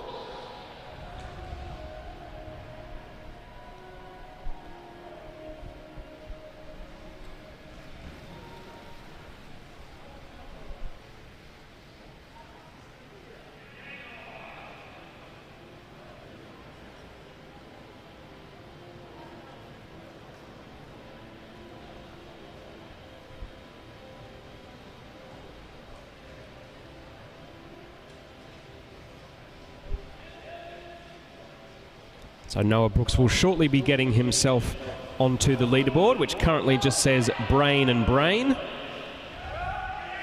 Plenty of cheers coming from the infield from his Blackburn club mates as Noah Brooks is coming through to set his qualifying time here. Got a good head of steam going down the back straight there. Plenty of cheering for Noah Brooks. Fastest through halfway. How will it hold up as he comes up towards the line? And it is a new quickest time for Noah Brooks, 11.765. First rider to average more than 60 k's an hour, 61.2, and 0.43 of a second faster than Thomas Brain.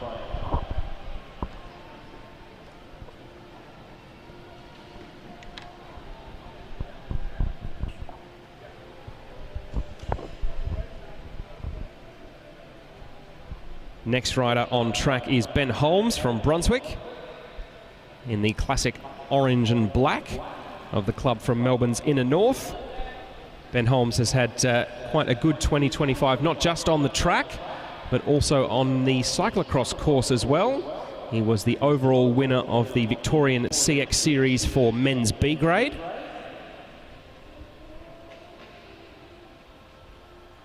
In that competition, he was often up against riders quite a bit older than himself and put them all to shame. Now he's up against riders his own age. So we'll see how the young man from Brunswick measures up in his flying 200 sprint as he gets out of the saddle. Comes off the banking now. Plunges down the track, starts the clock. And Benjamin Holmes flying up the back straight there. as he comes into the halfway mark. New fastest time, 5.891. Comes out of turn 4 up towards the line. Will it be the new quickest time? Second fastest, only just 11.949. Just 0.18 seconds slower for Ben Holmes.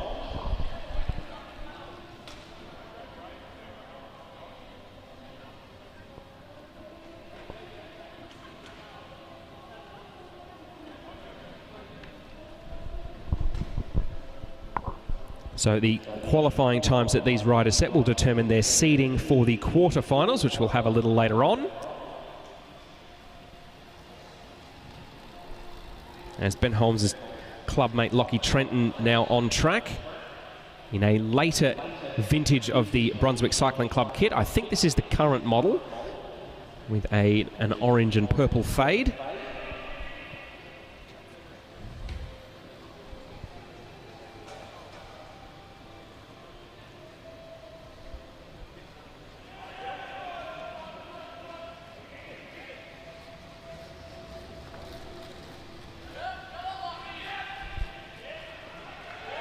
So his teammate Ben Holmes wasn't quite able to go to the top of the leaderboard. Lockie Trenton now firing up, putting in some big breaths there as he comes down the track to start the clock. Got good momentum. He's the fastest through 100 metres, 5.449. Coming up towards the line now. Will it be a new fastest time? Yes, it will. 11.065, an average of 65.1 k's an hour, and 0.7 of a second quicker than the previous best.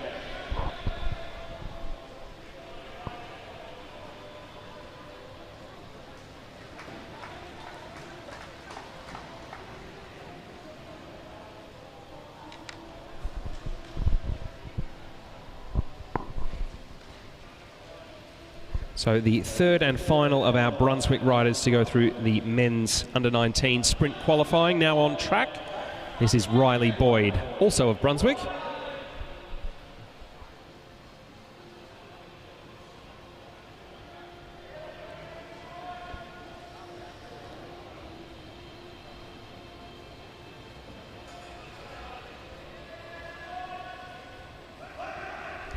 So the mark to beat is 11.065 from his clubmate Lockie Trenton.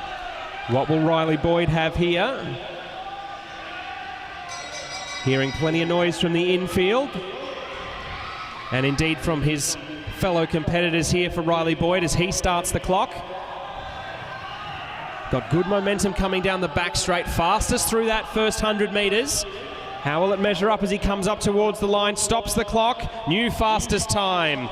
10.828, our first man under 11 seconds, an average of 66.5 k's an hour and 0.23 quicker than Lockie Trenton.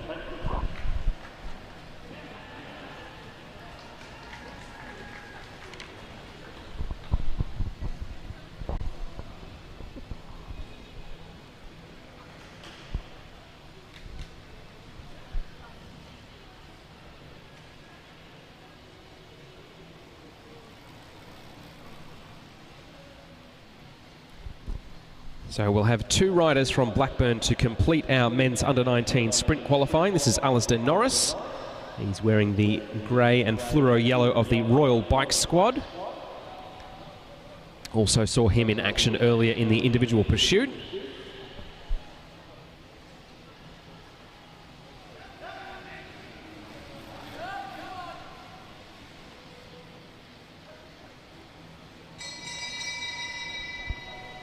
So Alistair Norris looking at setting a new fastest time potentially in the men's individual sprint.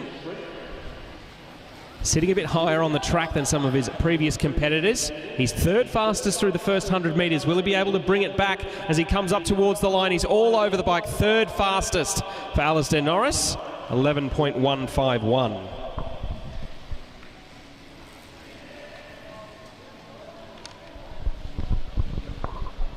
So not quite as quick as Riley Boyd and Lockie Trenton, but faster than everyone else. So he will be in the top half of the seeding draw when we get into our match sprints a bit later on. As our last qualifying rider now out on track for the men's under-19 sprint. This is Ben Woods from Blackburn.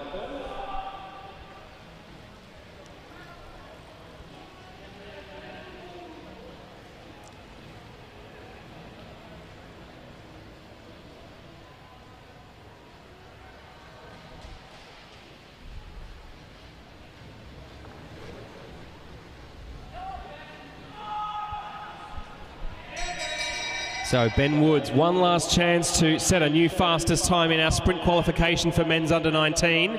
Can the youngster from Blackburn do it? He's into the back straight now, holding good speed there as he comes up towards halfway. Second fastest time at the halfway mark. Will he be able to get all the way to the top step by the end? Second fastest it is for Benjamin Woods, just 1/100th of a second behind Alasdair Norris.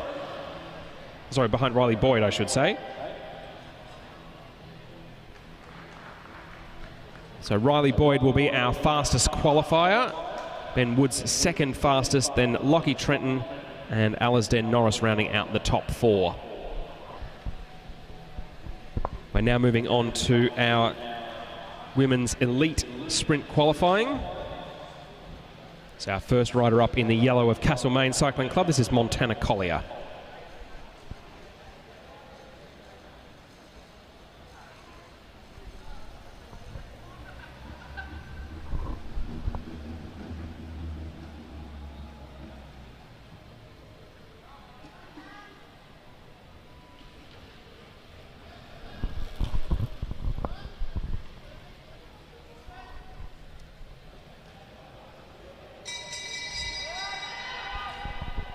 So Montana Collier from Castlemaine coming through to set the first mark in our sprint qualifying for the women's elite. She's into her flying 200 now.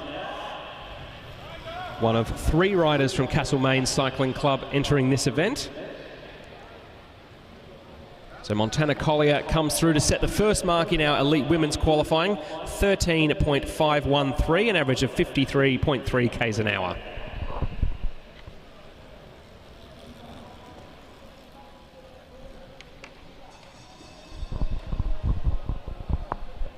And as Montana Collier is winding down, her clubmate Lachey Madden starting to warm up her legs. It was only a few weeks ago that Castlemaine Cycling Club had some very exciting news. One of their club members, Emma Jackson, was a Masters Track World Champion in the team sprint, along with Samantha Bradbury from St Kilda and Genevieve Jordan from Brunswick. So it's not every day your club gets to hang a Masters World Champions jersey on the wall, but very exciting for the folks at Castlemaine Cycling Club.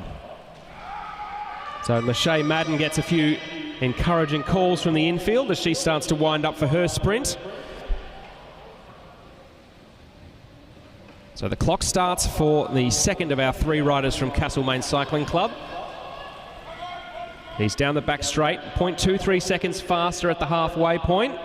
She comes up towards the line. Will she be able to hold on? 0.36 seconds quicker, 13.144, and an average of 54.8 kilometres an hour.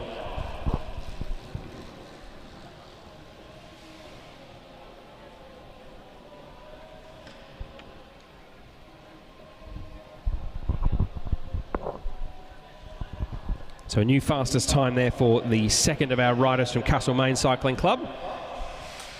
Another C club in action now. This is Imogen Gelbart from Carnegie Caulfield Cycling Club in the all black.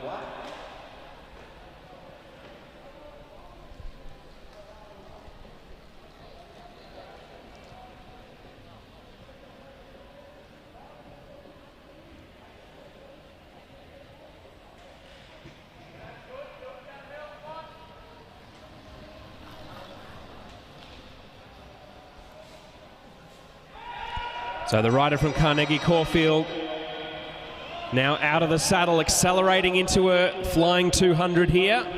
So Imogen Gelbart holding good pace down the back straight. We'll see how she's going at the halfway mark. Almost a full second quicker. How will she go as she comes up towards the line? 1.93 seconds faster. A new fastest time, 11.206 for Imogen Gelbart.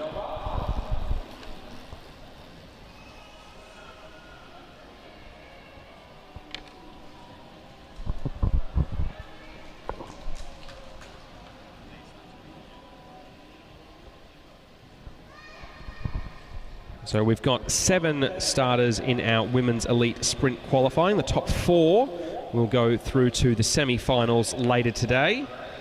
Our next rider on track in the grey and blue, this is Morella Willis-Hell from Norwood Cycling Club over in Adelaide. So another of the riders who have come from interstate to compete with us today. I think if my remembrance of the start list for the Austral are correct, we'll see Morella in action a bit later on in the week as well.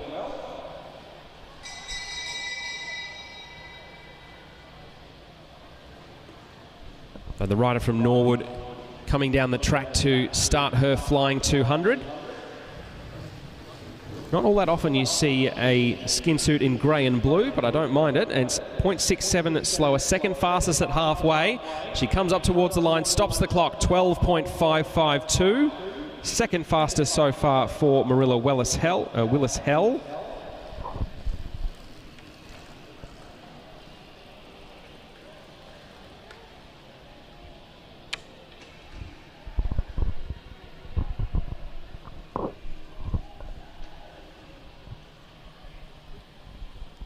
Now on track, also in the yellow of Castlemaine, the third and final of the riders from that club in our women's sprint qualifying today. This is Hope Harnetti, another of the riders who have been participating in the Blackline Track League and putting together some very impressive efforts, especially in the Kieran.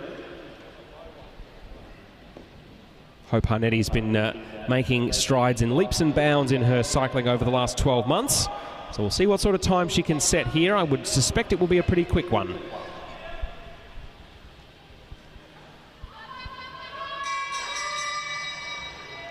So Hope Harnetti now pedaling hard as she starts her flying 200. Into the back straight, head bound nice and low for aerodynamics. Second fastest through the halfway point. She comes up towards the line now. Will she challenge for the fastest time? Second fastest, 11.696. So 0.49 of a second slower for Hope Harnetti. Second quickest so far behind Imogen Gelbart.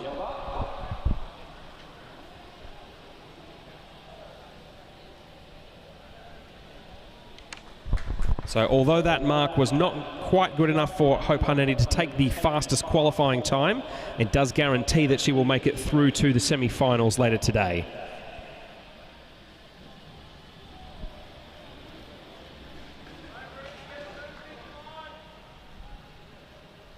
So the next rider up in the all black, this is Ruby McLean from Bendigo District Cycling Club.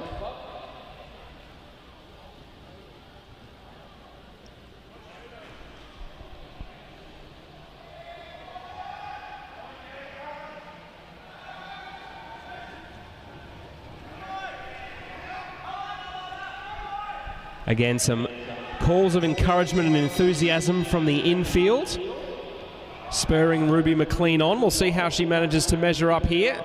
She starts her flying 200, heading down the back straight now. The rider from Bendigo District Cycling Club in the all black, third fastest at the halfway mark.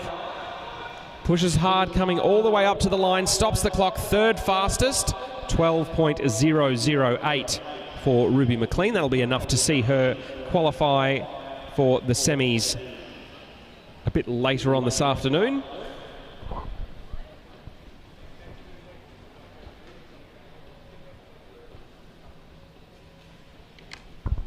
And our final rider in our women's elite sprint qualifying, Ning Chen from Blackburn, now on the circuit in the distinctive long red sleeves.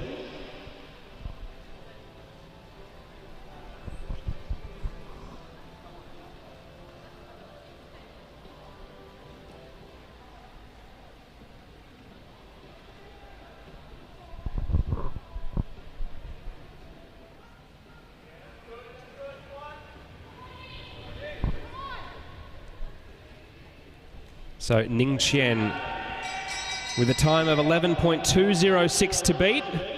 The rider from Blackburn, big standing acceleration down the home straight there. Into her flying 200 now. Plenty of noise coming from the infield as she comes up to halfway, third fastest at the halfway mark. She straightens up out of turn 4, comes up towards the line, stops the clock, third fastest, 11.885 for Ning Chen. So our 4 qualifiers for the elite women's semi-finals will be Imogen Gelbart, the fastest with 11.206. Then Hope Harnetti, second quickest, 11.696. Ning Chen, 11.885. And the 4th and final qualifier, Ruby McLean, 12.008.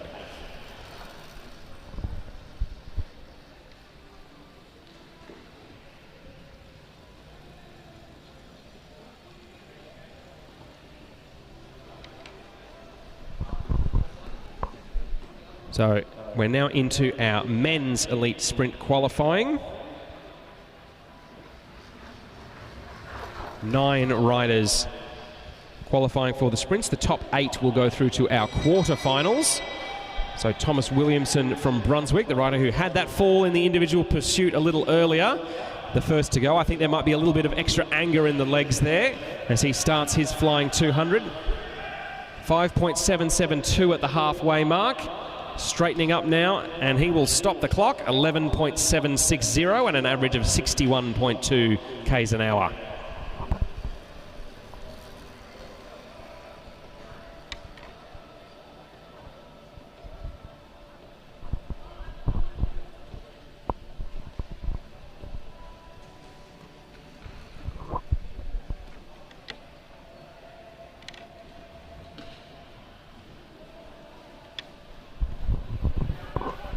So the next rider up in the colours of Blackburn, this is Sean Cleary, rider number 10.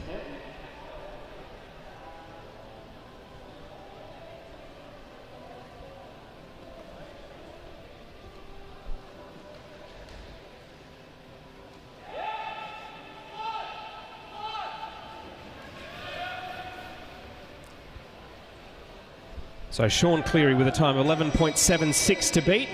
Let's see how the Blackburn rider measures up as he comes through with 1 lap to go. Plenty of encouragement for the man in the long red sleeves. Fastest time at halfway, 5.486. Straightens up towards the line and he will stop the clock. New fastest time, 11.15. An average of 64.6 k's an hour and 0.61 of a second faster than Thomas Williamson.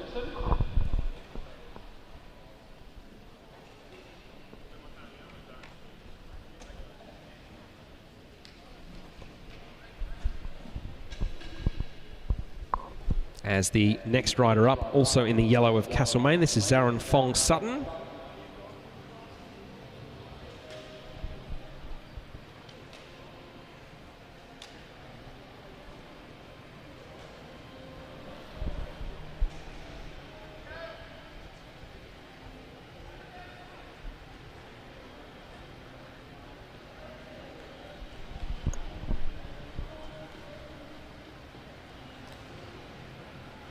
So the rider in yellow starting to pick up speed here.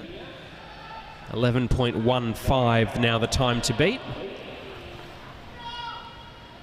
Still staying very high on the track. Accelerating out of the saddle now as Zaran Fong Sutton winds up. Let's see how he compares into the back straight now. Fastest at the halfway point, 5.267, comes up towards the line now, stops the clock, 10.687, 0.46 of a second quicker at an average of 67.4 k's an hour. There are plenty of places in Melbourne where it's not legal to do that sort of speed, I'll tell you that for free.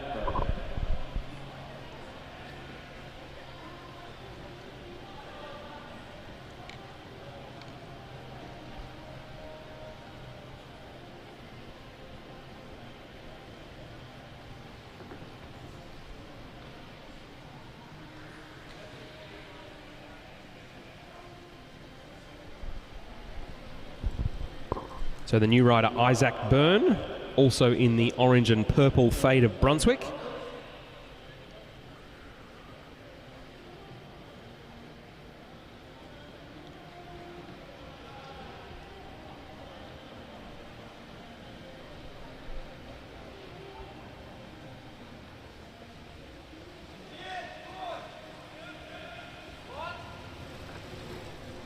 So Isaac Byrne accelerating around the top of the track here. He's just about to get the bell. So 1 lap to go now for Isaac Byrne. He's really fired up as he comes in to start his flying 200. So the man from Brunswick holding good speed down the back straight there. Fastest time at the halfway mark. Comes up towards the line, stops the clock, 10.489. A new quickest time, an average of 68.6 k's an hour. 0.19 of a second faster than Zaran Fong Sutton.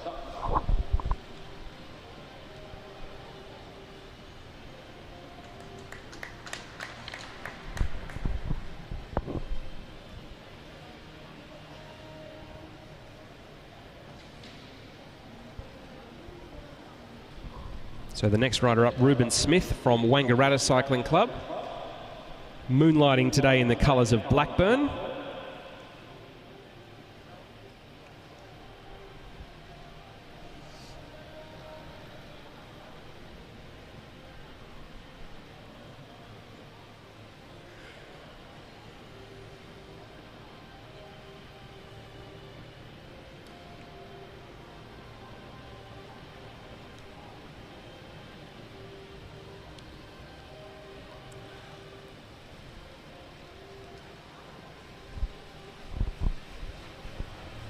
So Ruben Smith has a mark of 10.489 to beat for his flying 200.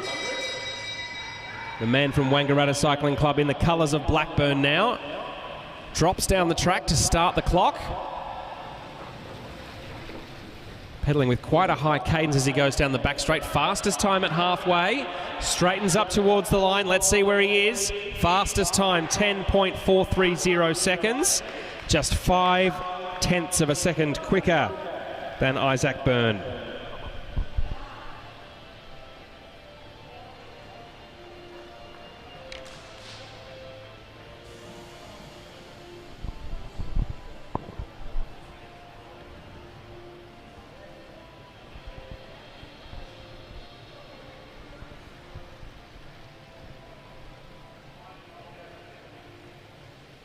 So a new quickest mark there for Ruben Smith.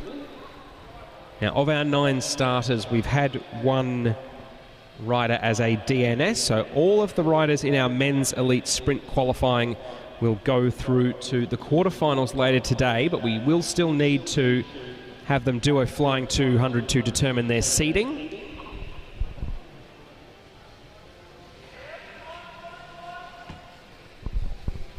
Daniel Power, the man from Brunswick,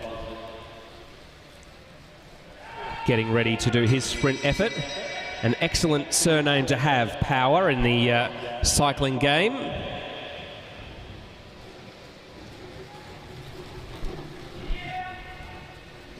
So Daniel Power, fastest at the halfway mark, 5.168. Comes up and stops the clock at the line. Oh, 10.442. 1/100th of a second slower. So in second place by a barely conceivable 1/100th of a second. So that will affect Daniel Power's seeding a bit later today.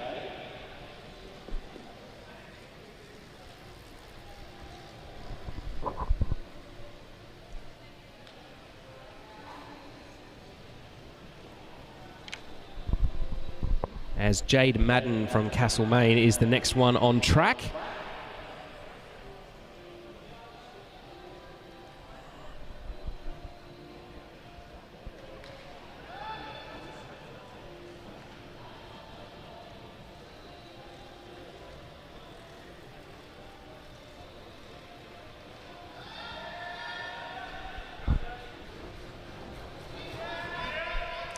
So Jade Madden taking aim at the time of 10.430, set by Ruben Smith.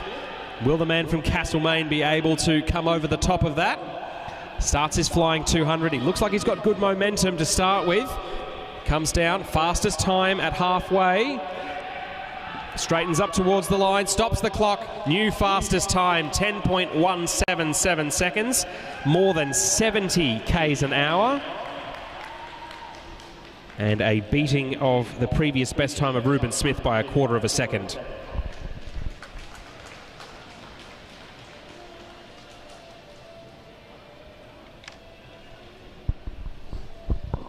So down to our last starter now in our men's elite sprint qualifying. This is Nicholas Papadakis from Blackburn.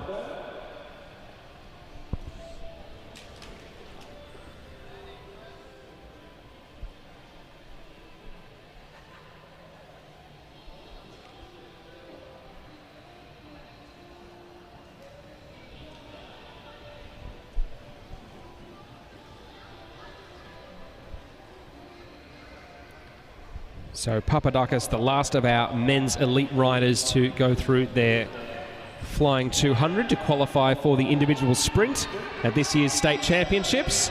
So Nicholas Papadakis getting plenty of cheering from the infield, really winding it up now as he comes down and starts the clock. Looking strong heading into the back straight. How will his time measure up? Second fastest at halfway, but only 0.04 of a second down. He comes up to the line, stops the clock. Second fastest, 10.319.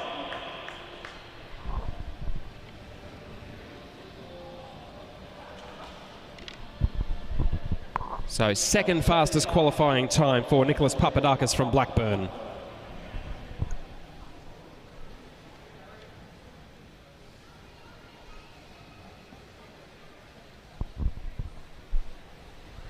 Next up, we'll have our second flying 200 heat for the men with, the men's athletes with an intellectual impairment. This is Harry Metzger from Preston, wearing the skin suit of the Italo-Australian Cycling Club, the Azzurri Blue.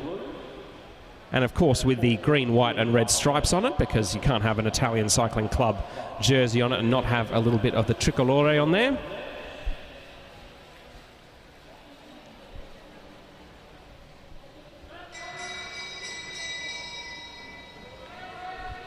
So Harry Metzger comes down, starts the clock on his flying 200. Powering up the back straight now, the man from Preston, 6.269. Comes up towards the line. He will stop the clock after 200 metres at 12.468 and an average of 57.7 k's an hour.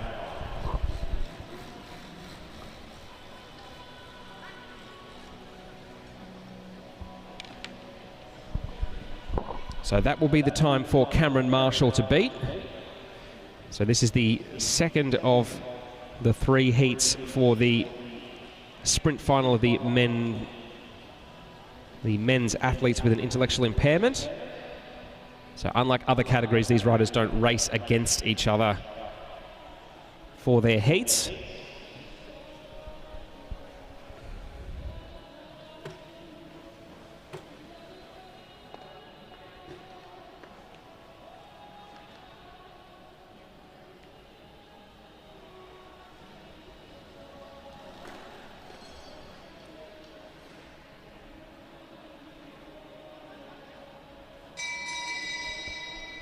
So the bell rings for Cameron Marshall, the rider from Hawthorn, has 12.468 to beat.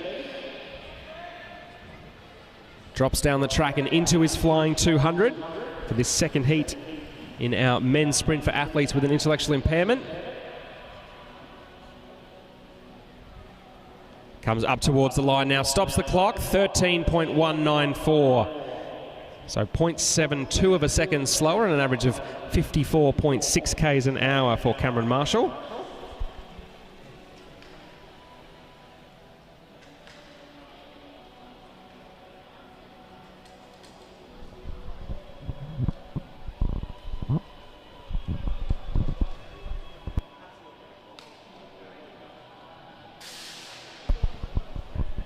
And with that, that will take us to the half-an-hour lunch break. So we'll let everybody grab a bite to eat, grab your breath back from the morning's racing, and we'll be back with some more action from the 2026 Victorian State Track Championships for under-19s elite and paracycling athletes, presented by Fairbrother.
Okay, we're just about ready to get started with our sprint quarterfinals for men's under 19s. Our sprinters will need some holders.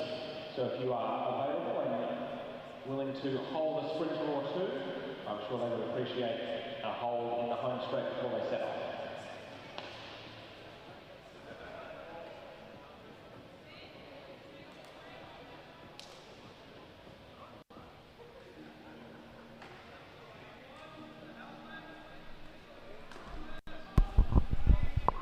Welcome back to the action here at the 2026 Victorian Track Championships for under 19s elite and paracycling riders. We're just about to go into the quarterfinals for the men's under 19 sprint, where we will have our fastest qualifier Riley Boyd up against Levi Brain, our 8th fastest qualifier.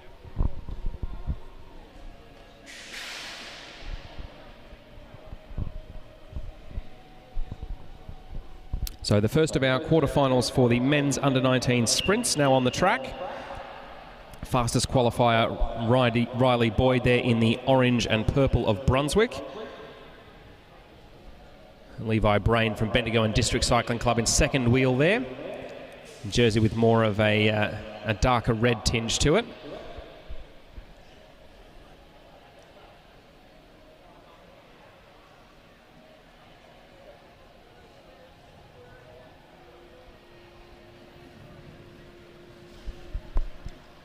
So Riley Boyd at the front, just increasing the tempo a little bit. Not too keen to get sucked into any tactical games that Levi Brain may potentially want to play.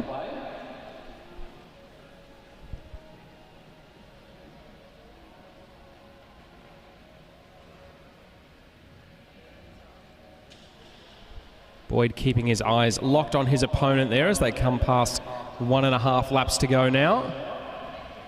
Levi Brain really starting to wind up from second position. Will he be able to challenge Riley Boyd as they come through and get the bell now in this first quarterfinal? So Riley Boyd holding strong at the front at the moment. Be up to Levi Brain to try and come around. Boyd really starting to stretch his legs as they come through. 100 metres to go. Coming out of turn 4 now, Riley Boyd looks like he will hold on and progress on to the semi-final. So Riley Boyd moves on.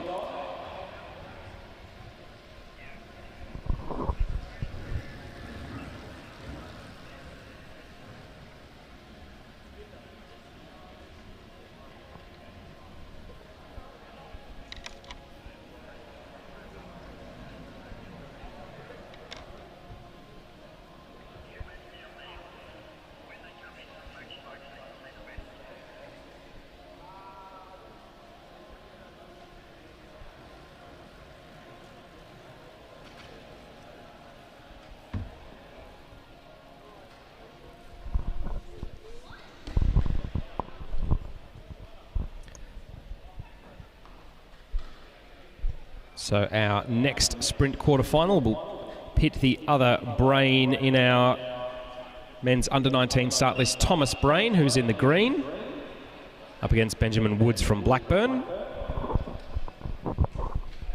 So Woods the 2nd fastest qualifier, Brain the 7th fastest.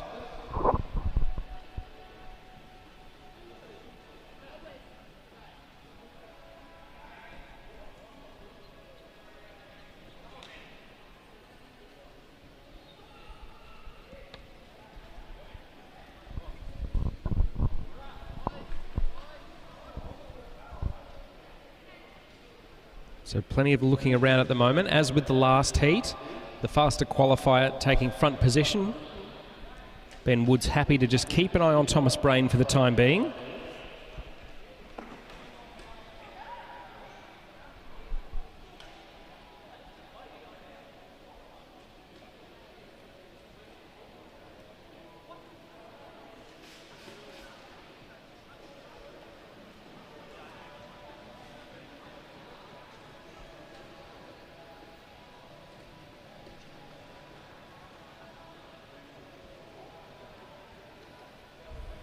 Even as they've come through 2 laps to go, there's still not a lot of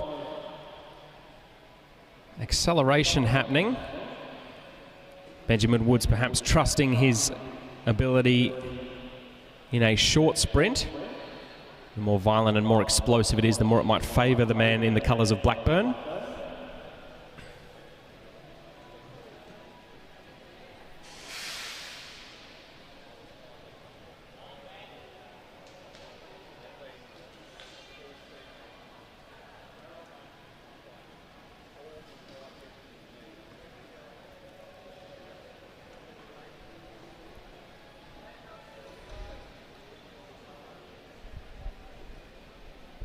So our two riders barely above the mandated walking pace as they come in. And now it's Thomas Brain who starts to fire up just as they come through the bell.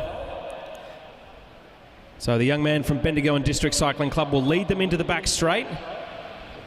Benjamin Woods now starting to draw level with his shoulder as they come into turn 3. The rider from Blackburn turning on the gas there. That should be enough to see him win this quarterfinal.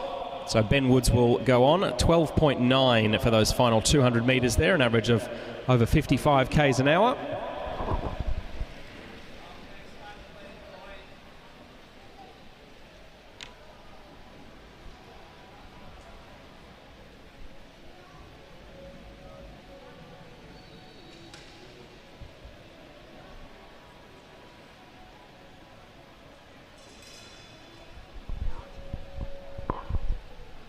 So our next pair of riders up, some clubmates from Brunswick. Our third fastest qualifier, Lockie Trenton. He's in the kit with the purple around the torso.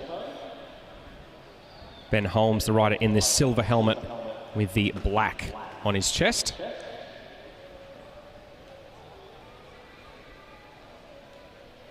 So Trenton, the third fastest qualifier. Holmes, the sixth fastest qualifier.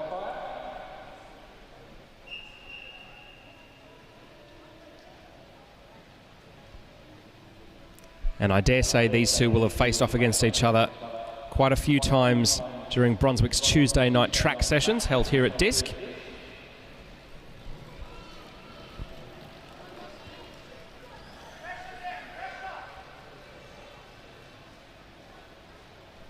So unlike with the previous rounds, both riders happy to turn the legs over at a decent clip early on, and both staying quite high on the track as well. So Lockie Trenton just staying slightly ahead of and below Ben Holmes to prevent Holmes' ability to dive down the track and potentially gain an advantage on him. So Trenton's played this well here. Holmes tries to pick up the pace as they come through the bell. They're shoulder to shoulder as they go into the back straight here.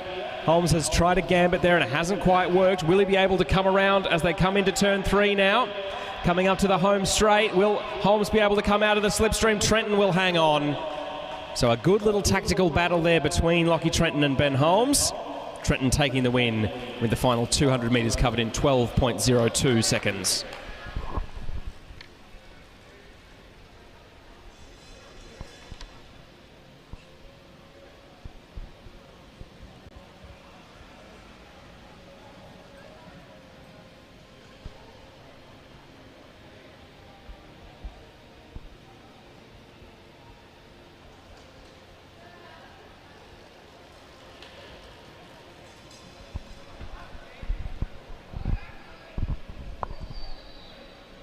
And our last pair of qualifiers, our 4th and 5th seeds.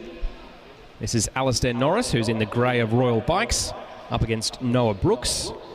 Both riders from Blackburn, only Noah Brooks in the red, white and black club kit.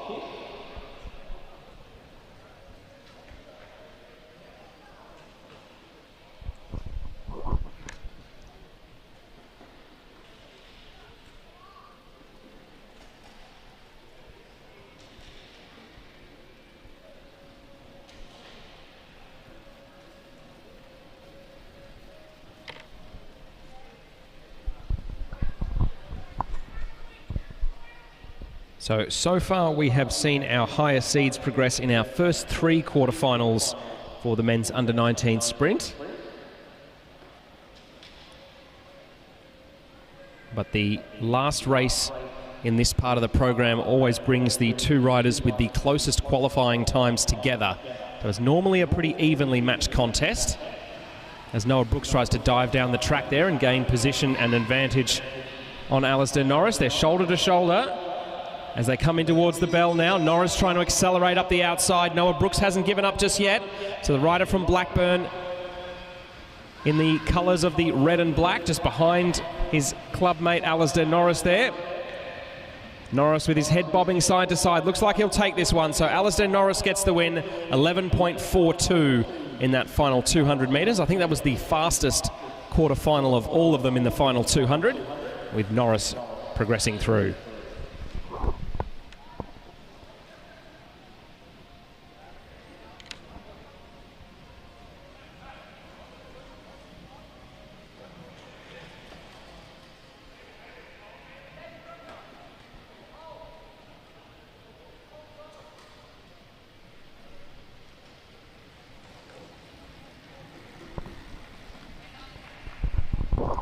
So our next group of races will be our men's elite quarterfinals, where we'll see Jade Madden, who's in the yellow of Castlemaine, up against Thomas Williamson, the rider in the black, white and orange from Brunswick.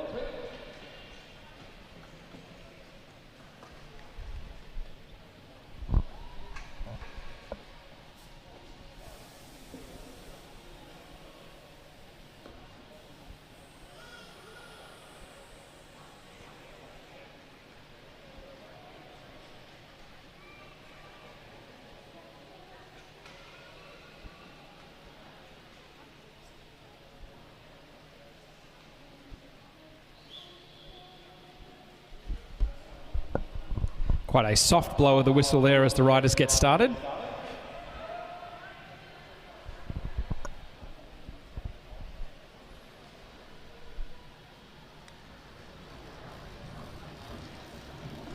So Williamson leading at this stage, with Madden the fastest qualifier in the yellow in second wheel.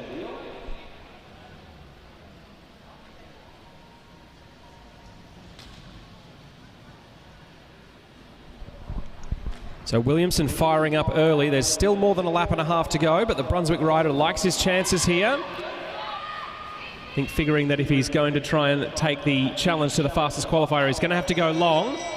Jade Madden in second wheel at the moment. Now the Castlemaine rider starting to accelerate around the outside of Williamson as they come down the back straight. Williamson pedaling hard, not giving up the fight just yet, but I don't think he'll have the wheels to come across. So Jade Madden takes the win, and he will move on to the semi-finals a little later.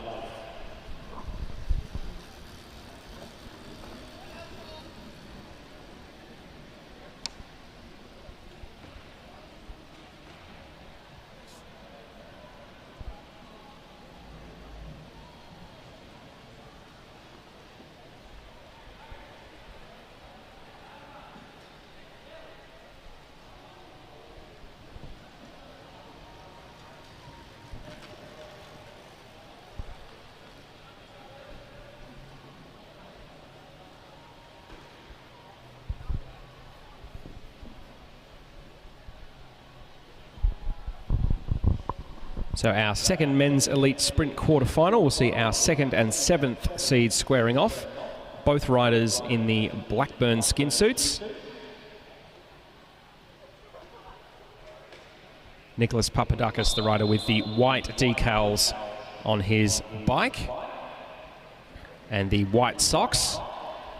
Sean Cleary, the rider with the black socks, who's taken up first wheel as they've just gotten started.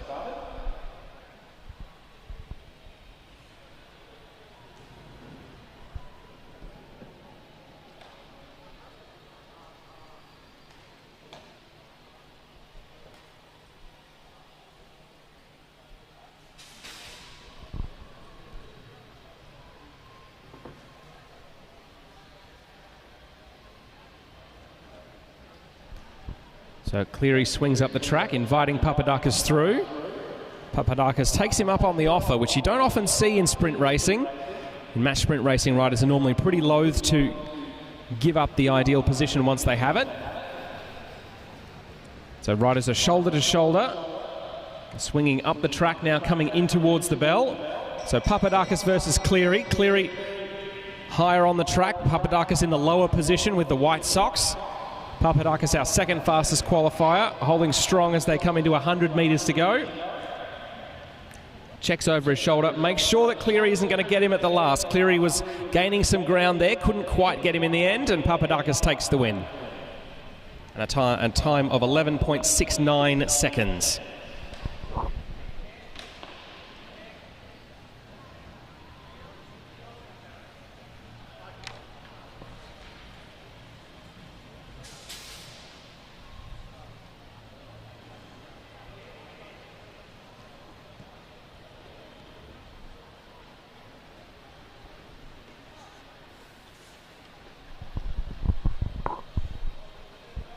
So our next men's elite sprint pairing will see Ruben Smith, the rider from Wangaratta Cycling Club. He's in the red colours of Blackburn. He'll be up against Zaran Fong Sutton in the yellow of Castlemaine. So Ruben Smith, the third fastest qualifier. Fong Sutton, the sixth fastest.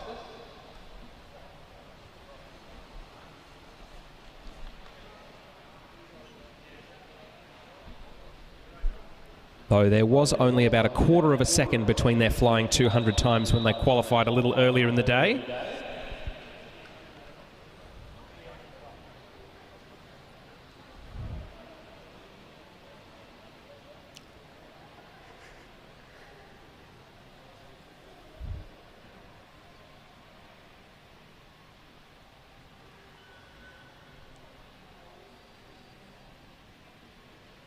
And both riders happy to keep the pace pretty calm to start with. And we might see some full-on track stands here as they bring themselves up the banking. Zaran Fong Sutton trying to tempt Ruben Smith to come through, which he now does.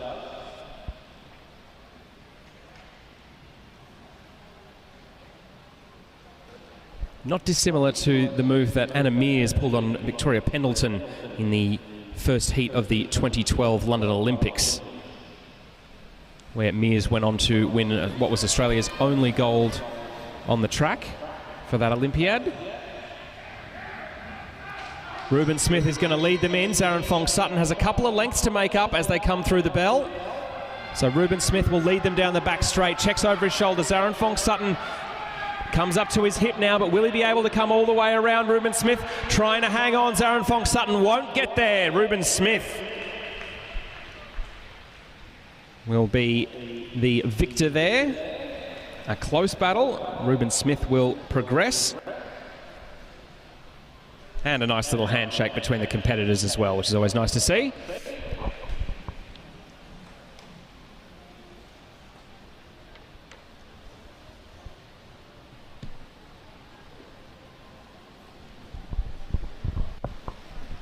And the last of our men's elite sprint quarterfinals on the track now. Two riders from Brunswick, though they've helped me out a little bit by wearing different colours on their helmets.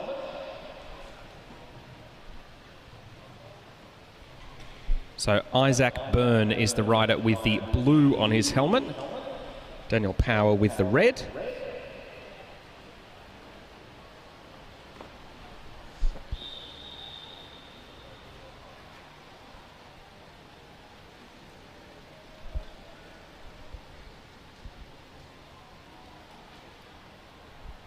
So Isaac Byrne leading Daniel Power for the moment, the two club mates from Brunswick.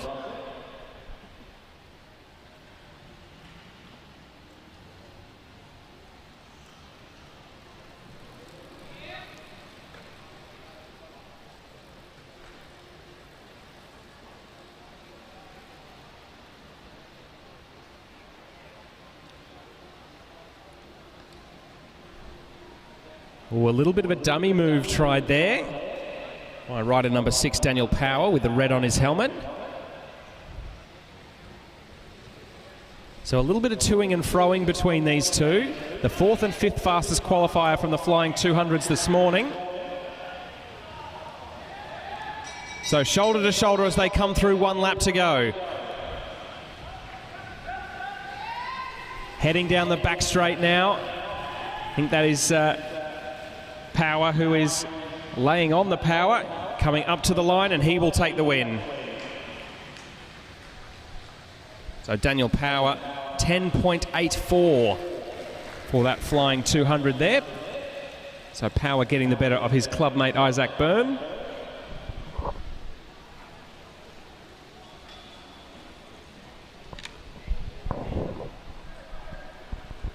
So in both our men's under-19 and men's elite sprint quarterfinals, all the top seeds won.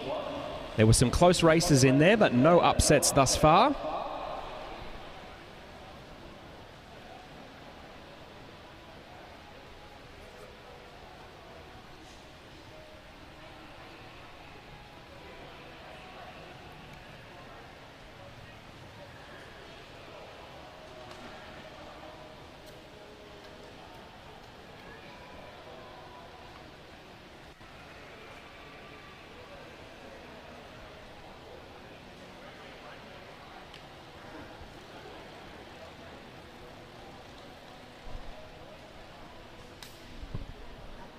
So this is our women's elite sprint final to decide places 5 and 6 overall between the Castlemaine clubmates Lachey Madden and Montana Collier.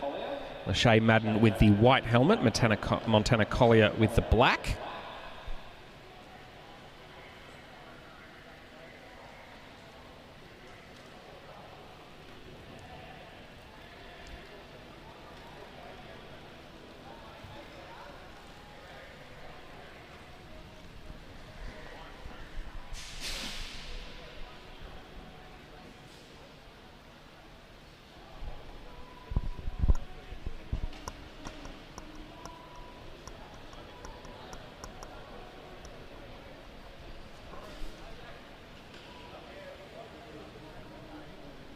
So Lachey Madden taking up first place there, Montana Collier in second wheel.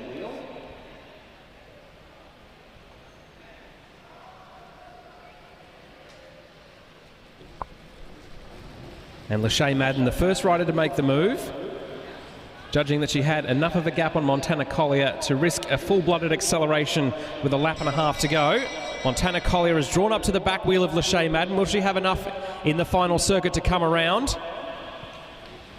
So Lachey Madden leads them down the back straight. Montana Collier comes out wide to try and come out of the slipstream.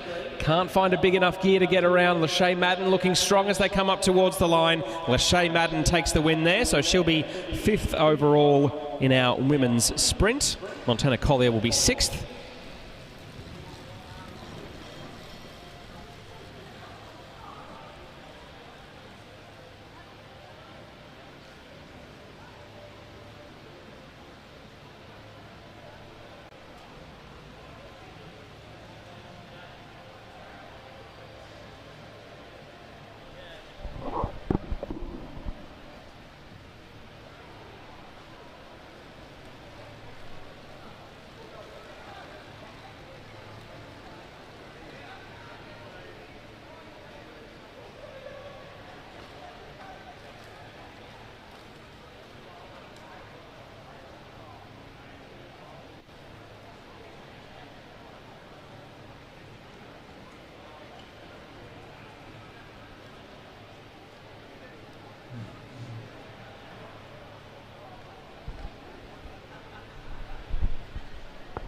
So next up we will have the final of the individual pursuit for our athletes with intellectual impairment.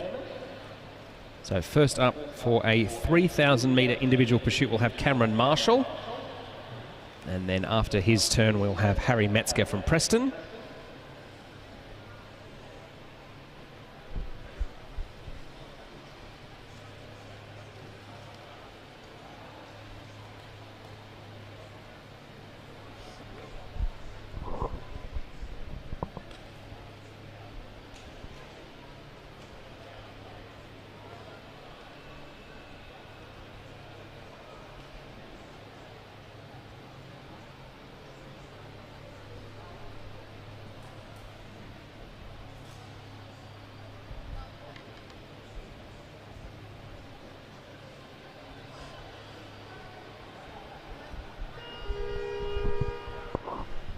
So Cameron Marshall, the Hawthorn rider, getting ready for his individual pursuit.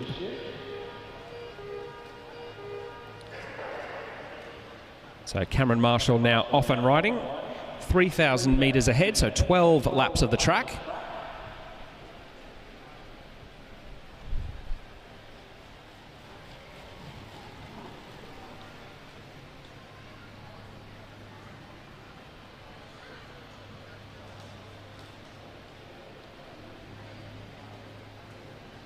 So the Hawthorn rider with a time of 23.565 for his opening lap of 12. So one of a number of riders from the Hawthorn Cycling Club taking part here, not just today, but later this week. Of course, the Austral Track Carnival is starting on Wednesday. We'll have a mix of track events of all types, from individual sprints, Kieran's, team racing as well, and of course the Madison National Championships for the famous Austral wheel race, the 2,000 metre handicap race which this year I believe is being held for the 188th time. Was first held in the late 1880s, so 128th time I think, late 1880s. The first edition was held at the MCG, and the prize for coming first overall in that race, which was held on penny farthings, was a grand piano.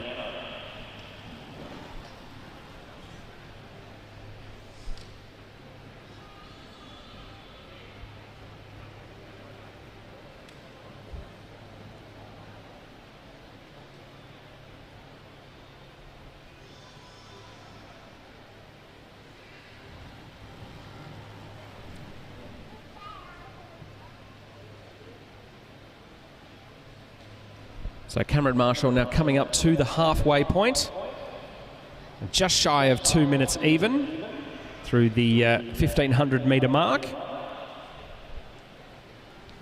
So the rider from Hawthorn will be setting his sights on a sub 4 minute time for his 3 kilometre individual pursuit. Hopefully he's able to maintain that pace and not fade.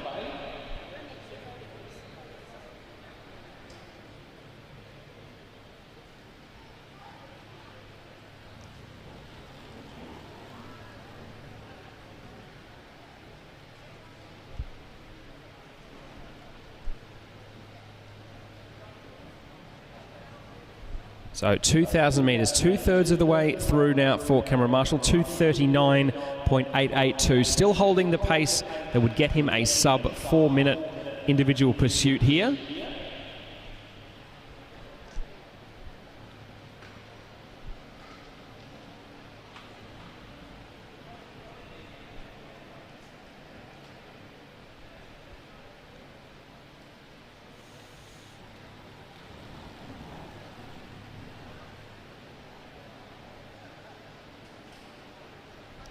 So Cameron Marshall now coming up to get 2 laps to go. 3:19.788, so he's lapping extremely consistently here. And still stands a good chance of cracking 4 minutes for his 3 kilometre individual pursuit.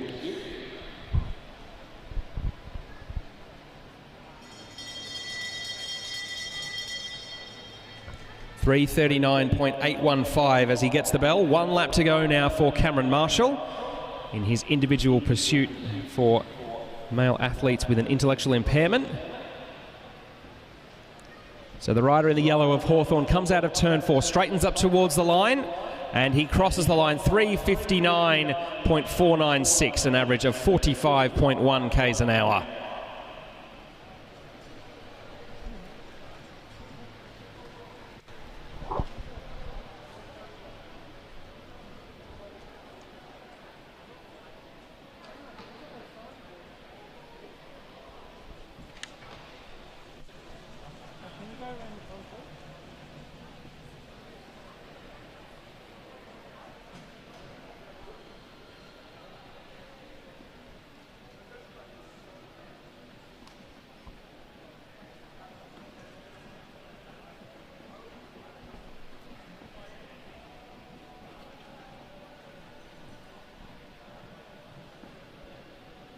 You want to cover it?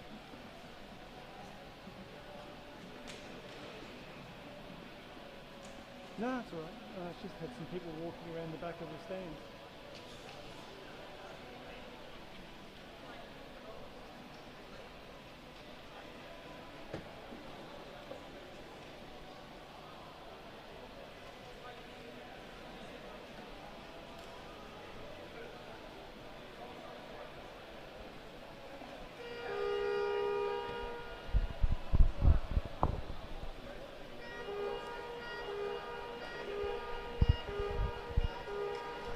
Harry Metzger, the rider from Preston now. He'll be looking to challenge Cameron Marshall for the individual pursuit title here today.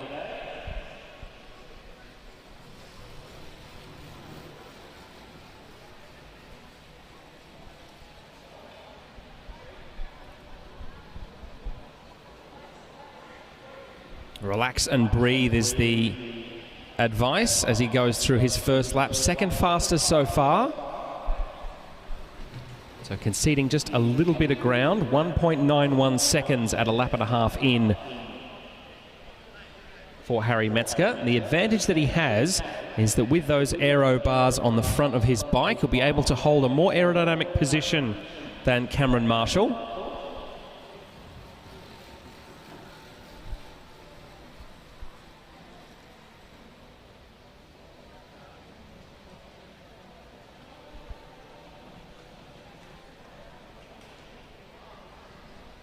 So Harry Metzger about a second and a half down at the moment.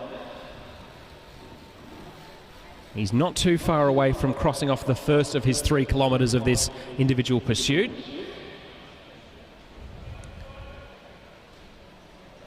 And he's closed a little bit of a gap. Now it's 1.2 seconds for Harry Metzger. So he pulled back 0.4 of a second in that lap alone. Will we see that trend continue?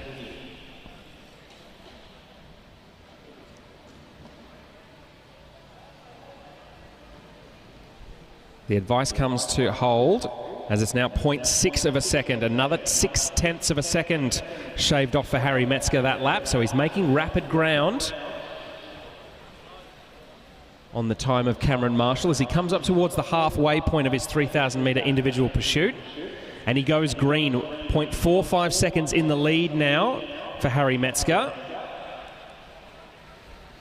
So for the first time, Metzger with the faster checkpoint there, ahead of Cameron Marshall.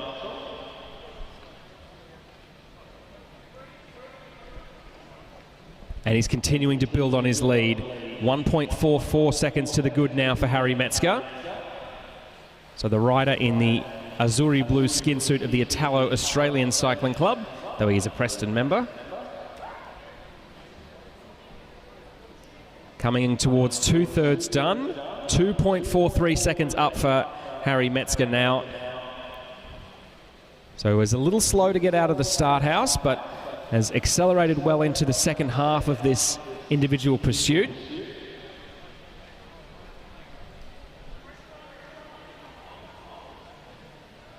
Plenty of encouragement from trackside for Harry Metzger. 3 laps to go now.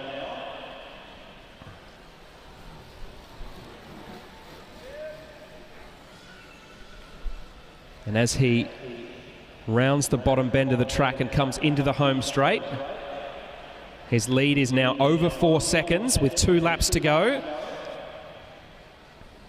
So a really good fight back here from Harry Metzger.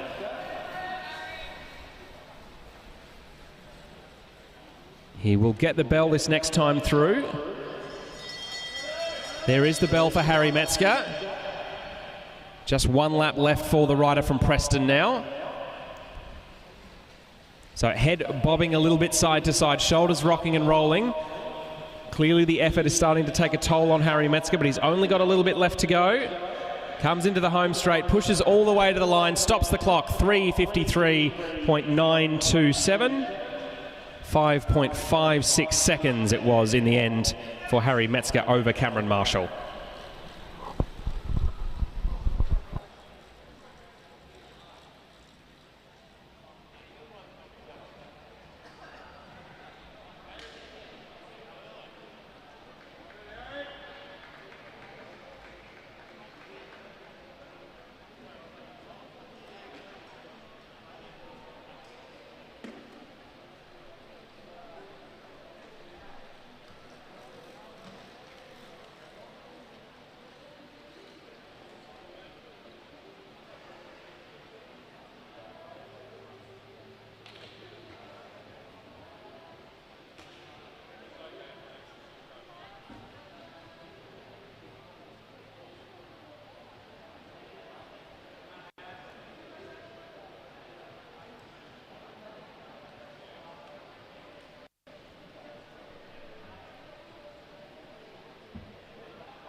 So the next event on the track will be the semi-final for the women's under-19 sprint.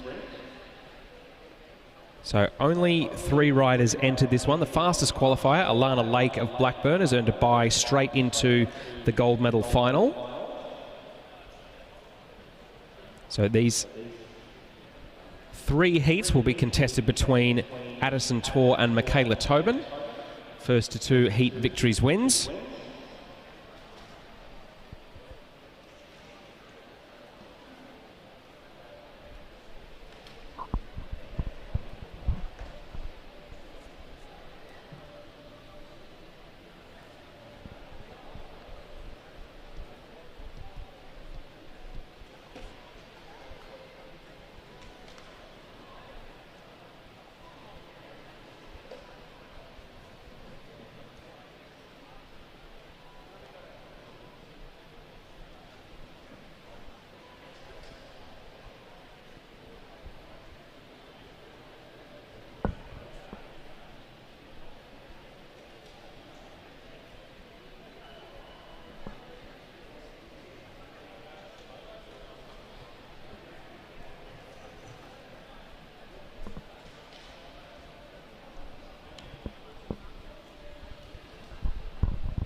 So another head-to-head sprint battle in front of us. Addison Tor in the black and green, Michaela Tobin in the white.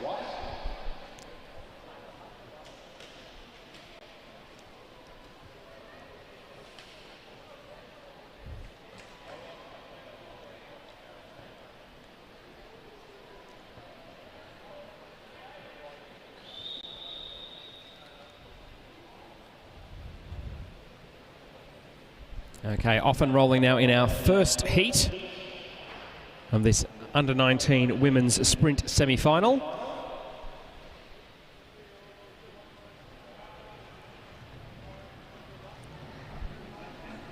And Michaela Tobin hasn't really bothered about playing positioning games early on. She's just rolled straight to the front. Addison Tor takes a moment and then comes across the gap.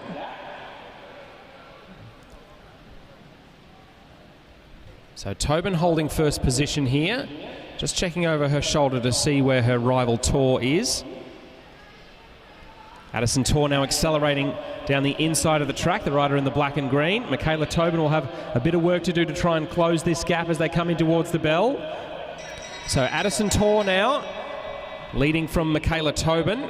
Will Tobin have enough to come across the gap? Addison Tor looking strong as they go down the back straight. Just checks over her shoulder to see what the gap is to Michaela Tobin. It looks fairly comfortable at the moment. So Addison Tor will come through, eases off the gas, takes the win in the first heat of the under-19 women's sprint semi-finals.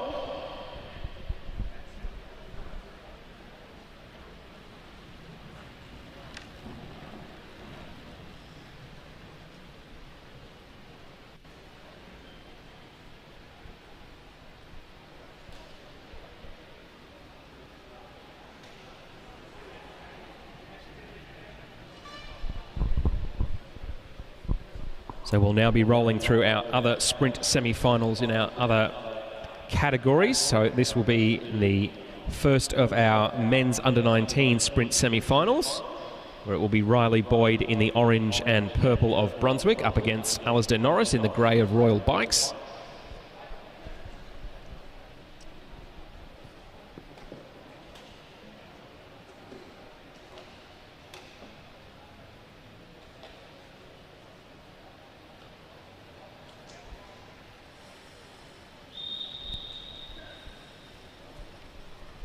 So off and rolling Boyd at the front, Norris settling into second wheel.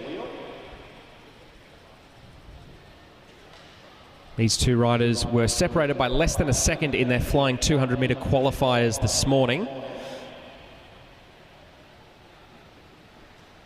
But track cycling has an interesting way of making that seem a lot less relevant when the tactical battles are going on. Riley Boyd just stretches his toes there in first position. Encourages Norris to follow his lead and come dancing.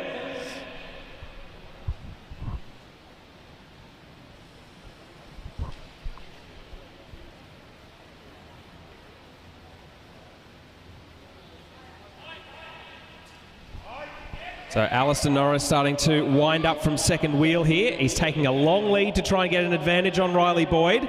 He's drawing up level with his shoulder as they come in towards the bell. So Norris will lead them into the final lap. Riley Boyd looks composed in second wheel, but he'll need to come around Norris if he wants to win this sprint heat. Norris holding first position at the moment. Will Boyd be able to take him back at the end? Norris comes into the home straight leading. Boyd closing fast, but Norris will hold on. So Alistair Norris takes the win in Heat 1. And this looks like it will be a good battle between these two with potentially more heats to come.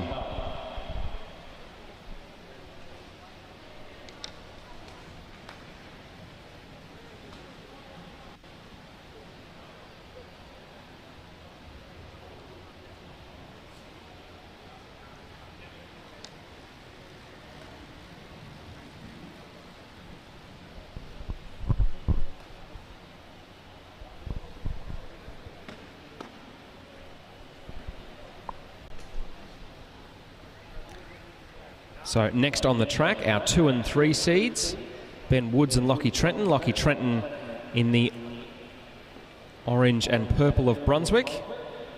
Ben Woods in the long red sleeves of the Blackburn Cycling Club.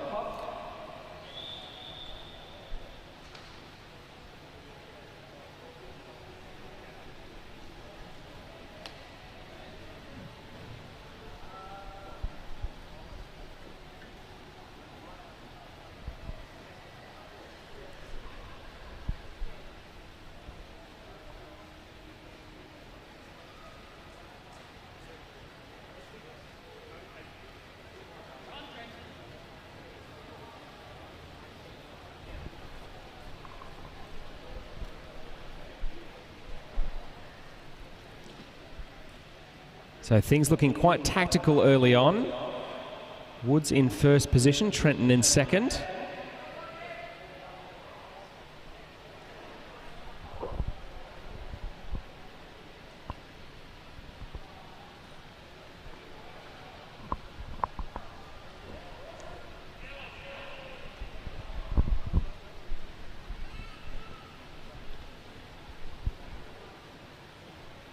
Even as they come through 2 laps to go. And it's only now that Lockie Trenton starts to pick up his cadence a little bit. Woods is being very watchful at the front of this pair.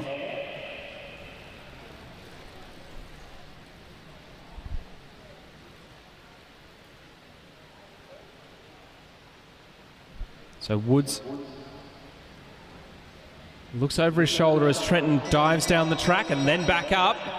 So coming into 1 lap to go now, Woods will lead them out. So the Blackburn rider in first wheel. Trenton will have to try and come around from second wheel. He's coming up towards the hip of Ben Woods. Woods holding strong as they come out of turn 4. Trenton closing quickly. Woods holds on by half a wheel. 12.22 for the final 200 metres there. And the check mark going to Woods.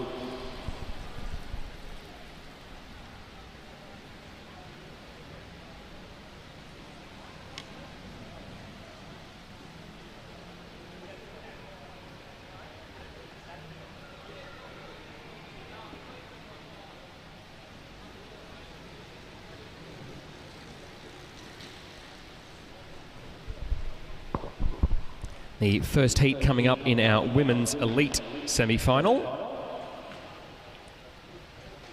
Our fastest qualifier, Imogen Gelbart. Number 68 at the top of the track, Ruby McLean. Our 4th fastest qualifier with the white stripe on her helmet.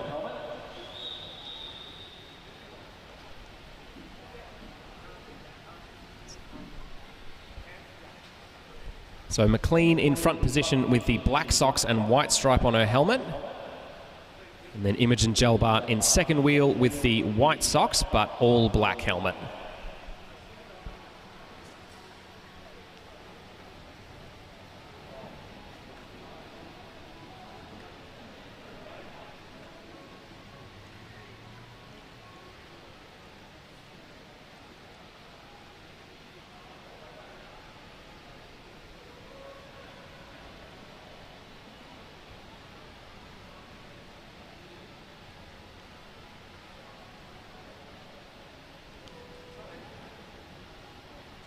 So Ruby McLean keeping a watchful eye on Imogen Gelbart here. Gelbart was our fastest qualifier in the flying 200s this morning. Maintains the high position on the track. Ruby McLean slightly forward and slightly lower to try and prevent her going down. They end up diving at the same time. So as they come into the home straight, just about to get the bell. Gelbart trying to accelerate down the outside. Ruby McLean with some chasing to do. So Gelbart looking strong. Checks over her shoulder as they go down the back straight. She's got a gap of a couple of lengths, but she's going to have to keep the pressure on if she wants to hold it all the way to the line, and it looks like she will. So Imogen Gelbart takes the win in Heat 1 of the women's elite sprint semi-final.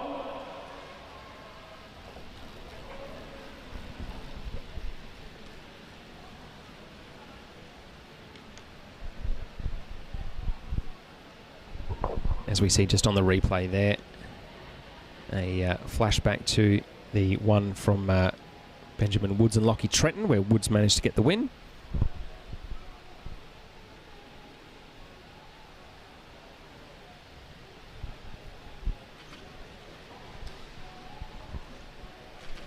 So Heat 1 of the second of our women's elite sprint semi-finals. Now coming up on track, our second fastest qualifier, Hope Harnetti, is in the yellow of Castlemaine. Third fastest qualifier, Ning Chen from Blackburn, in the red at the top of the track.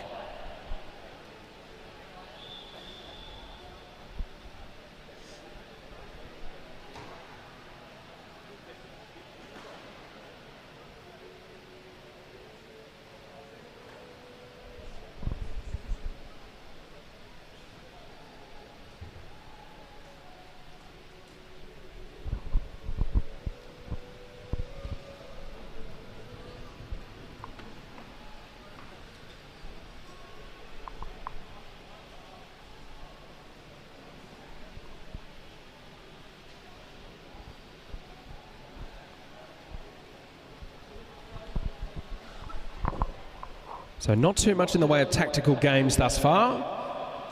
Both riders happy to ride around the Côte d'Azur, the blue area at the bottom of the track.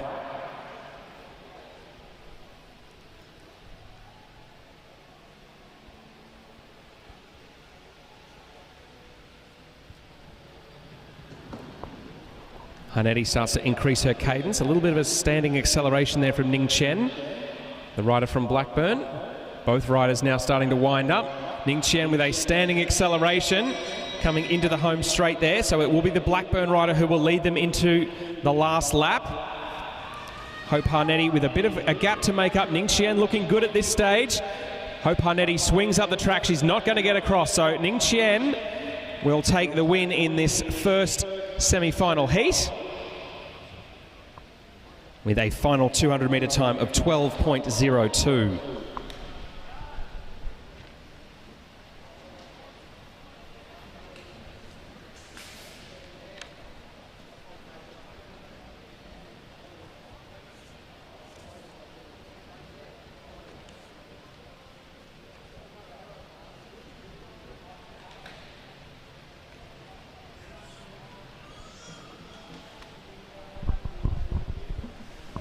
The next of our semi-final heats to come to the start line will be Heat 1 of our men's elite sprint semi-finals. Daniel Power of Brunswick, our fourth fastest qualifier, going up against our quickest qualifier, Jade Madden from Castlemaine, who's in the yellow.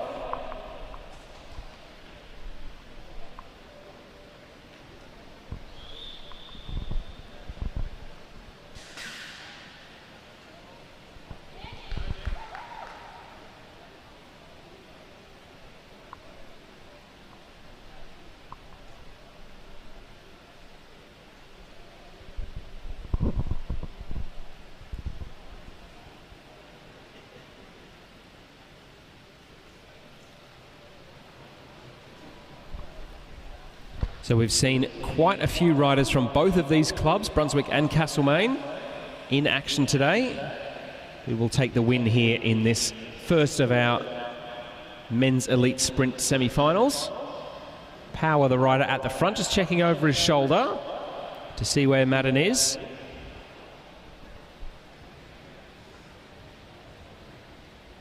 Madden starting to put in a few harder pedal strokes here, looking to gain some momentum as he comes high up on the track down the back straight. Daniel Power checking over his shoulder. Madden is the first rider to make the dive down the track. The Castlemaine rider will lead them in. 1 lap to go. A good early start there from Jade Madden. Daniel Power's got quite a bit of work to do. The Brunswick rider is in the slipstream now, but he's still got quite a distance to cover.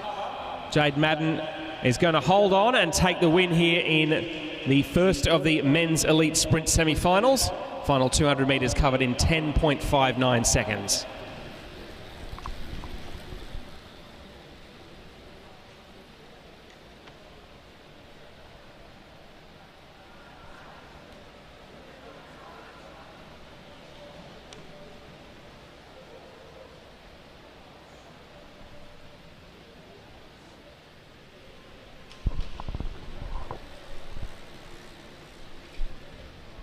So our men's second quarter-final heat, sorry, semi-final heat I should say, coming to the track now. This will be Ruben Smith from Wangaratta Cycling Club. He's in the white helmet. He's up against Nicholas Papadakis of Blackburn, who's in the black helmet. So both riders in the colours of Blackburn Cycling Club.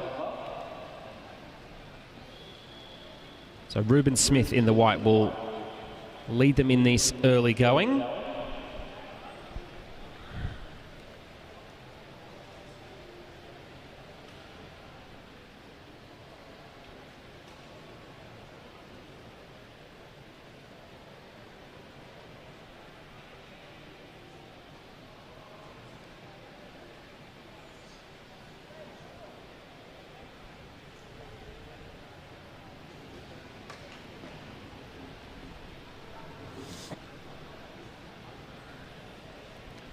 So Ruben Smith holding front position at the moment. Not too much in the way of tactics going, just more observation, at least for the time being. Both riders coming up the track a little bit, 2 laps to go. Papadakis swings back down as the pace begins to increase. Ruben Smith now checks over his shoulder. Standing acceleration from Ruben Smith. Papadakis a couple of lengths back, but coming with a bit more momentum. So Ruben Smith will lead them into the final lap. Nicholas Papadakis from Blackburn coming up towards his back wheel now. Will he have enough time and track to come all the way around? Ruben Smith still leading coming into the home straight. Papadakis is going to charge late. Oh, that one was close. That was very close indeed. 10.78 seconds for the final 200 metres. And it was Papadakis who ended up getting the win there.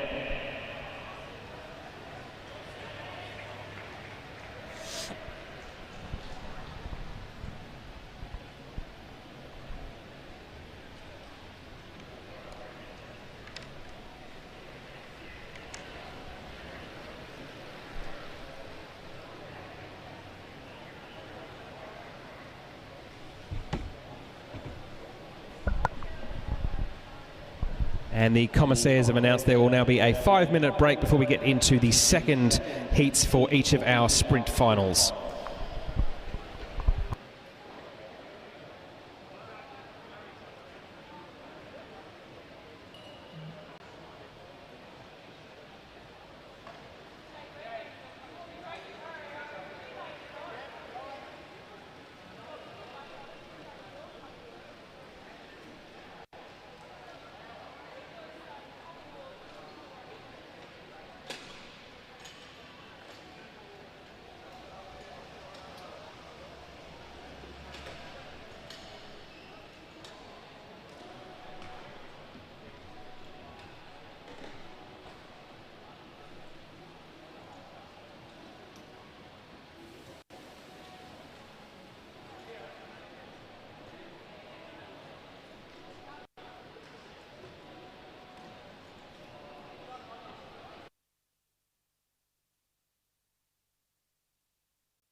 So we are now ready to do our first round of presentations for the day for our male athletes with an intellectual impairment. So in the individual pursuit today, in second place from Hawthorn Cycling Club, Cameron Marshall.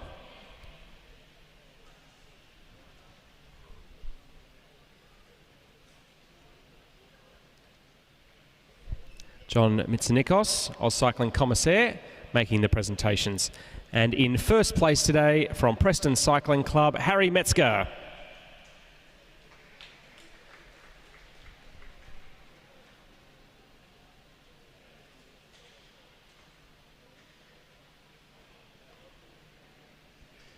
Congratulations to the podium finishers for our athletes with an intellectual impairment in the individual pursuit.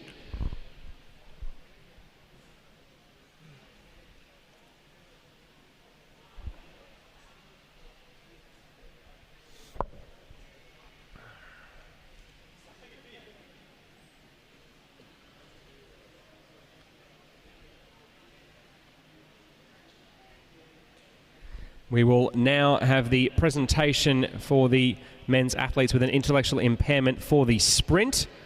In second place today of Hawthorn Cycling Club, Cameron Marshall.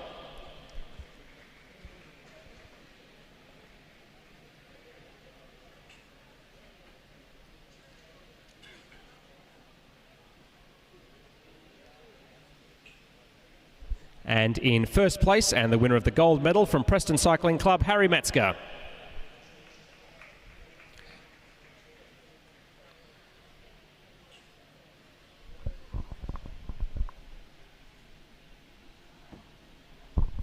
Congratulations to our podium finishers, the male athletes with an intellectual impairment for the sprint.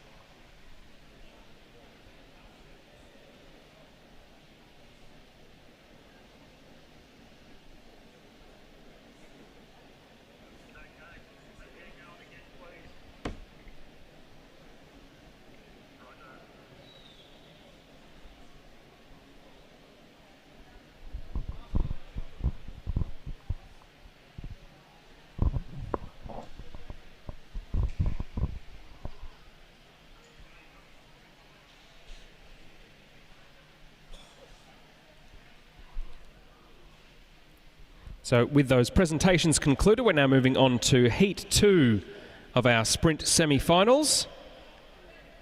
This first one will be Heat 2 of the Under-19 women's sprint between Addison Torr and Michaela Tobin. Addison Torr in the green, Michaela Tobin in the white. Addison Torr was the winner of Heat 1.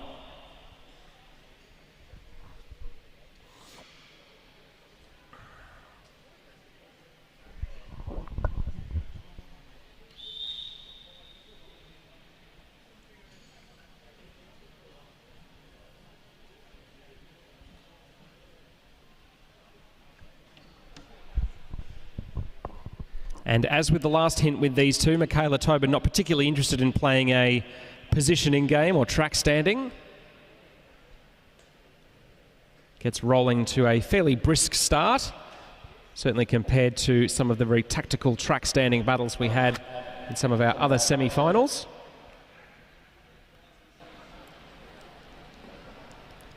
So both riders will have raced against each other in the Blackline Track League, the Melbourne round of which was held here about 6 weeks ago now.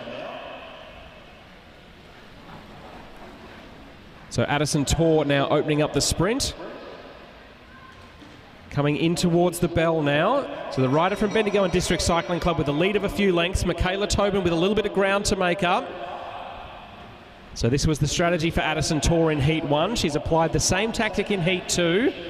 And it looks like it's going to pay the same dividends. Michaela Tobin trying hard, won't quite be able to get across the gap. Addison Torr will take the win and she'll go through to our gold medal final for the Under-19 women's sprint.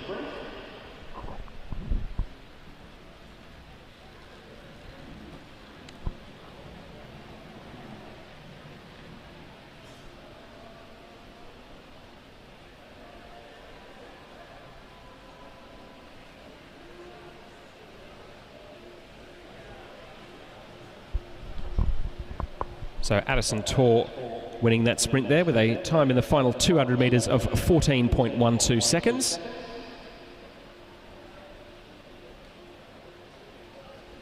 As our second heat in the under-19 sprint semi-finals, the first of our two semi-finals.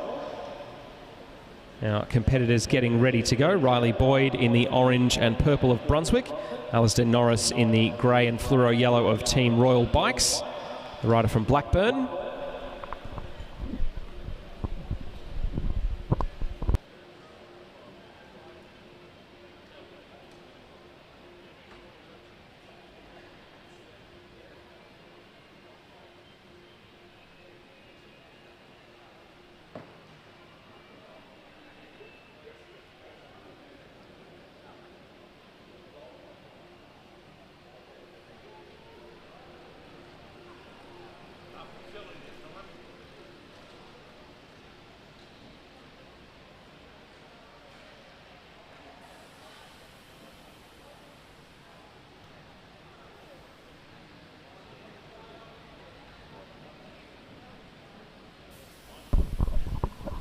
So Riley Boyd zigging and zagging up the track a little bit as he prepares to match up with Alistair Norris. Norris, the rider who'll need to win this one to force a third. So Norris it is who comes through.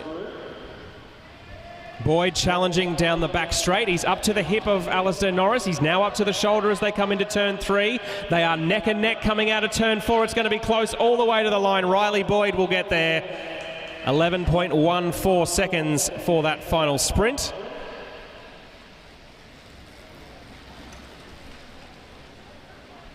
So I think that will mean one win each. And that one will be heading to a third and deciding heat a little later.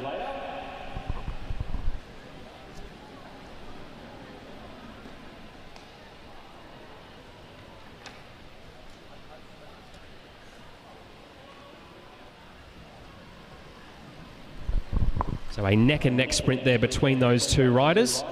Riley Boyd just being able to use that extra acceleration coming out of the slipstream to sneak past in the final 100 metres.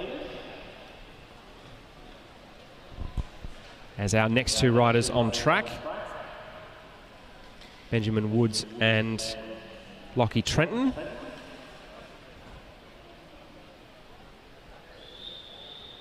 So Lockie Trenton in the orange and purple of Brunswick, Woods in the red, black and white of Blackburn.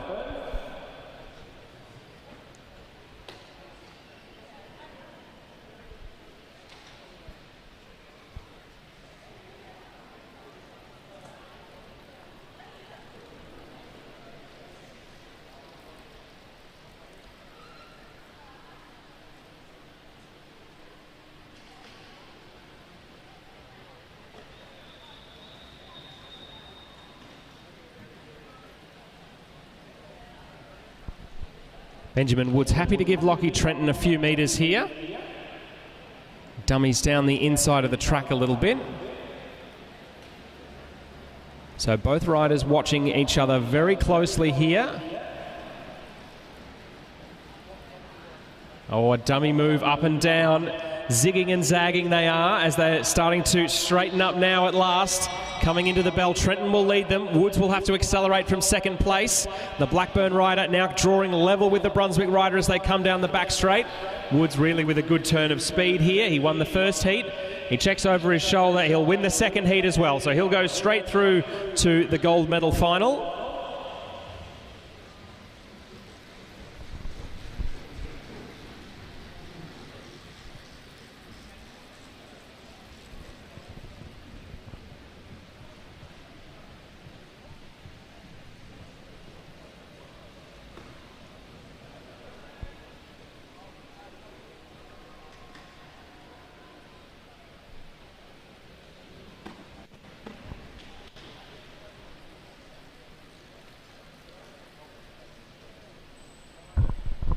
Moving on now to our second heat in the first semi-final of our women's elite sprint competition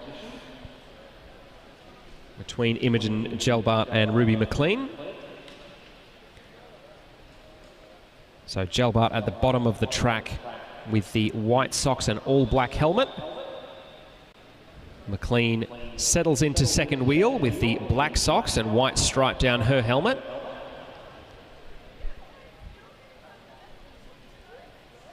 So Gelbart, the rider from Carnegie Caulfield Cycling Club, was the winner of the first heat between these two.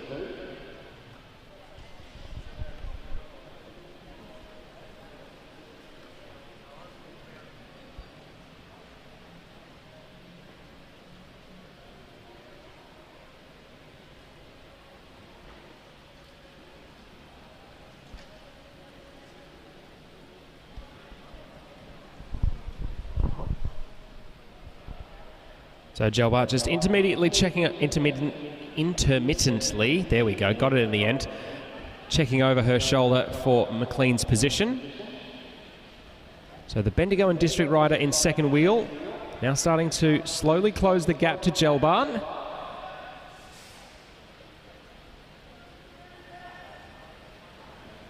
Gelbart dives down the track and McLean now makes her move as they come through, one to go. So Gelbart on the inside, McLean on the outside. Gelbart will lead them down the back straight. McLean sitting in the slipstream, accelerating out of the saddle, trying to find something to come around Gelbart in the last 100 metres. She tries to draw level, can't quite do it. So Gelbart will take the win in the second heat of that women's semi-final there. That'll put her through to the gold medal race a bit later on. And we'll see Ruby McLean in action in the bronze medal final a little while later.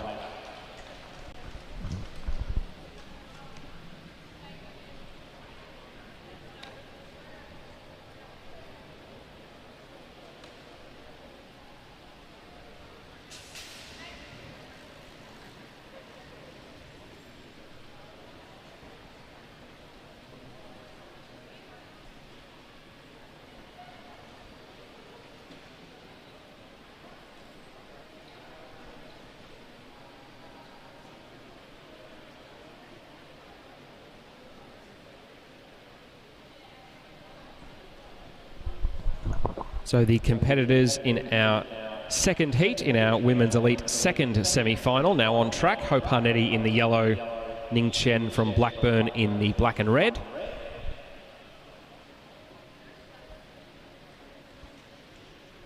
Ning Chen went out the winner of the first heat here.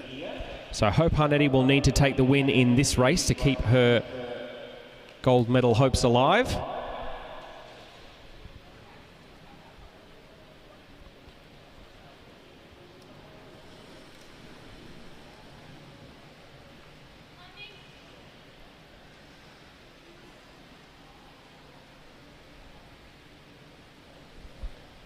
So both riders shoulder to shoulder here, leaning on each other a little bit actually.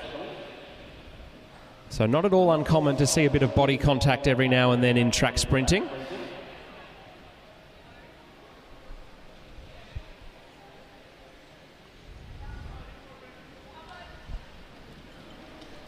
So both riders now starting to pick up the pace a little bit. Hope Harnetti the first to make a move, diving down the inside of the track.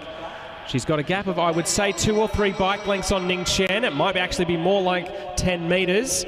So Hope Harnetti will lead them into the last 200. Ning Chen starting to close the gap, but she's got work to do. Hope Harnetti looking strong as she comes in. Ning Chen swings up the track. So Hope Harnetti will make it 1-1. And this race will go to a third and deciding heat.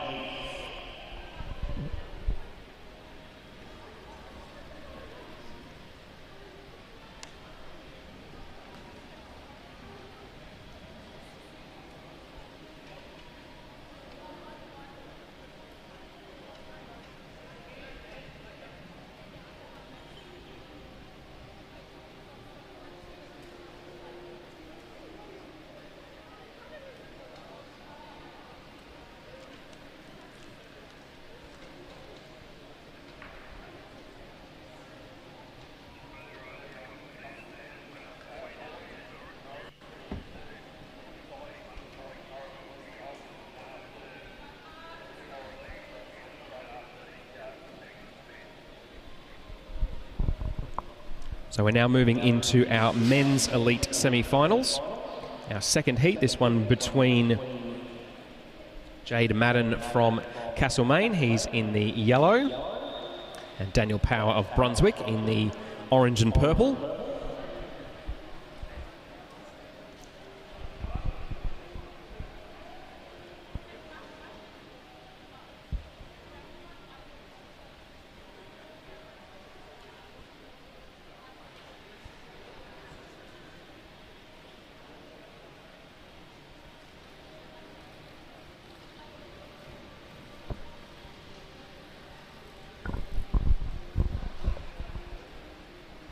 Madden was the convincing winner of this first heat in this rivalry. So Power will need to get the victory in this second heat to force a decider. And for the second heat in a row, riders happy to swap a little bit of body contact. Just rubbing shoulders and elbows there. Nothing malicious in it, just all part of the battle for track position. As Madden now dives down the track, he's the first one to make his move. Power hesitates for just a second. Will it end up costing him as Madden now has a good lead? Power starting to close quickly. He's into the slipstream of the rider from Castlemaine, but he still has to come around. Jade Madden coming up towards the home straight there. Power challenging all the way. Jade Madden takes it by half a wheel in the end. 10.62 for the final 200 metres, an average of 67.7 k's an hour. So the rider from Castlemaine will be going into the gold medal final later today. Daniel Power heading to the bronze final. A nice little handshake between the two of them as well.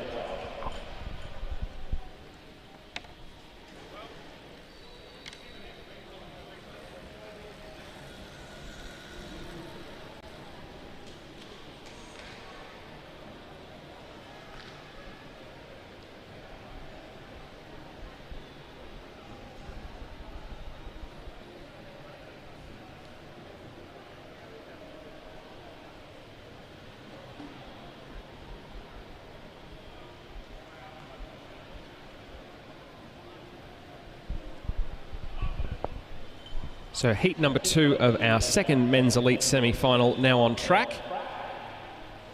Nicholas Papadakis from Blackburn in the black helmet up against Ruben Smith from Wangaratta, even though he's wearing a Blackburn skin suit. Ruben Smith in second place with the white helmet.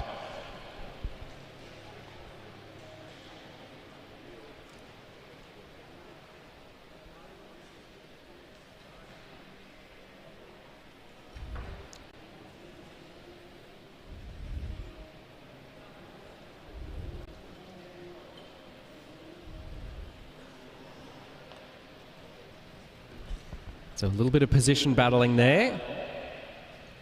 Papadakis encourages Smith to come through to the front. Ruben Smith has now done that, keeping his head on a swivel though. Checking over his right shoulder, making sure he can keep an eye on where Papadakis is at all times. Pace really starting to increase as they go down the back straight with a lap and a half to go. Ruben Smith checks over his shoulder again. Papadakis looking composed in second wheel. Papadakis now flies up the track to try and get himself a bit more momentum. He's given up some distance to Ruben Smith, but he's hoping the extra momentum from being higher on the track will pay dividends. Ruben Smith is still leading though as they come out of turn 4. Papadakis closing quickly. Will he get there? No, he won't. So Ruben Smith it was taking the win there. So that is another semi-final that will go down to a third and deciding race. About a wheel's length in it there for Ruben Smith in the end. He's pretty happy with that result too.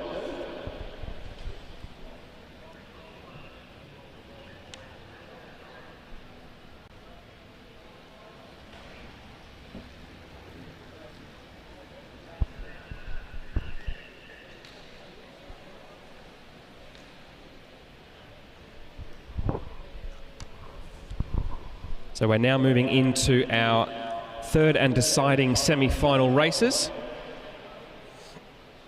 This one will be between Riley Boyd and Alistair Norris. Norris won the first one, Boyd won the second one. And this race will decide who goes into the gold medal final to face Ben Woods a little later on.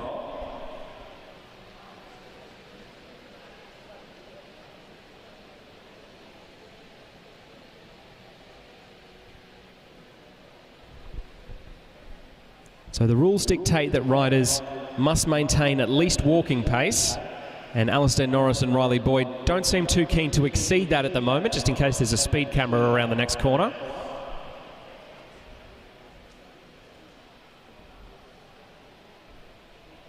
We will soon see a very sharp change in the tone of this race, though. Alistair Norris holding front position at the moment, in front and lower than Riley Boyd. Boyd continuing to go quite high on the banking there.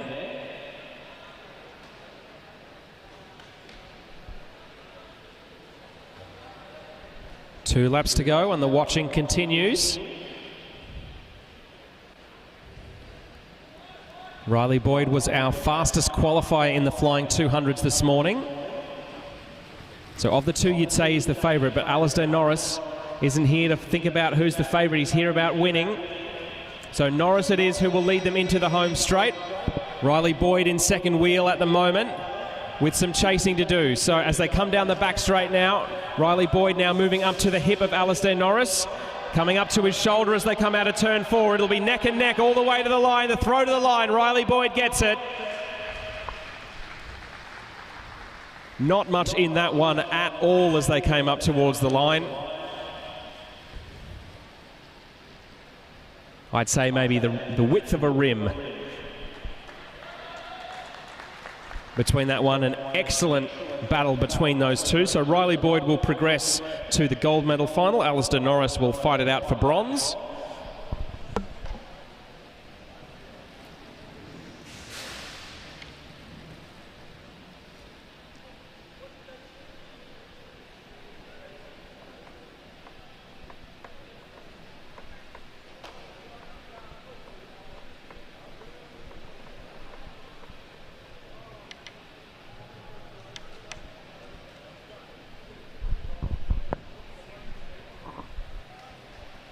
So next up, our second women's elite sprint semi-final, Hope Harnetti versus Ning Chen. So Ning Chen won the first one, Hope Harnetti won the second one. And with a fairly short turnaround between races, these two were only on the track about 10 minutes ago. All of a sudden they have to summon up another big effort out of their legs on quite short notice.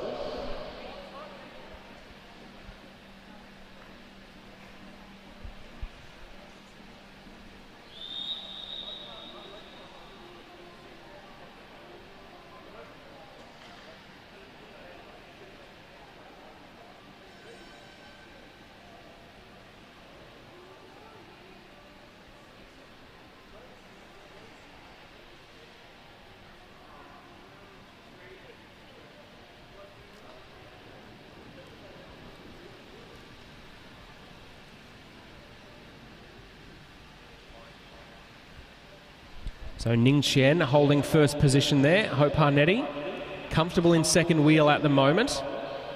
Hope Harnetti quite a good Kieran rider, so won't be afraid for going from further back.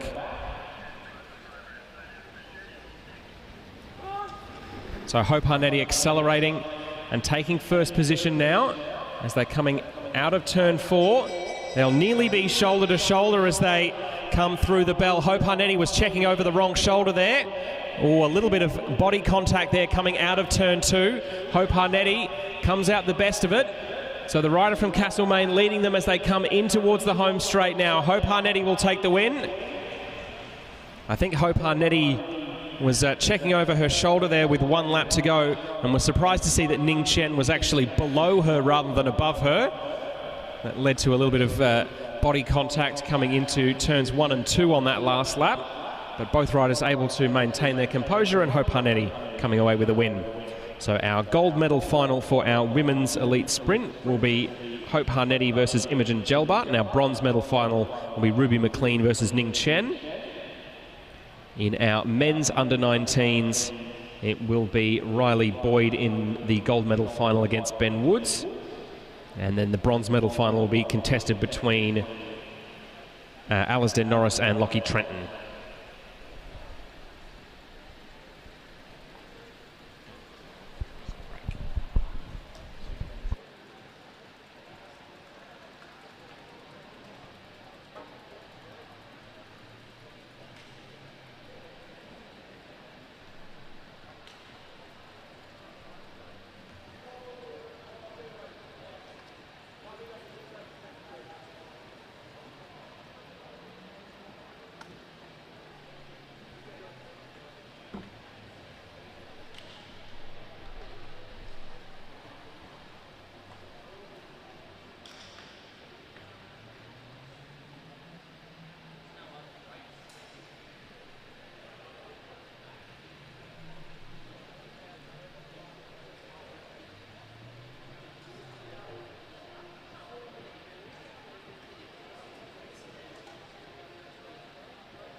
So our next event will be the bronze medal final for the women's under-19 individual pursuit.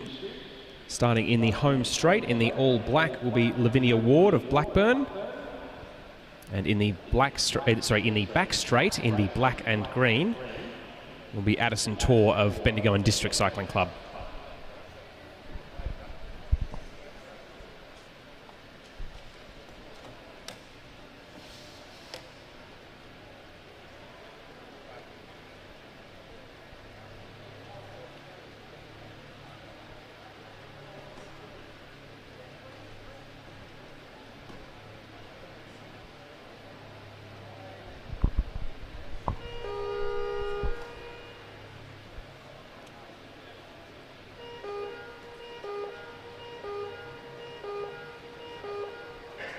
So our riders are off and rolling in this bronze medal final for the women's under-19 individual pursuit.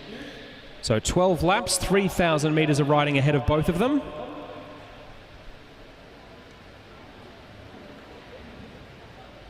So both riders go through the 125 metre mark and they're into their aero tucks.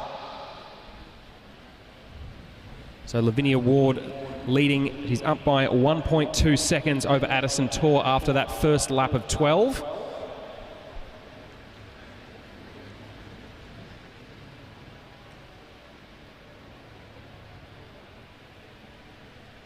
So one rider from Blackburn, one rider from Bendigo.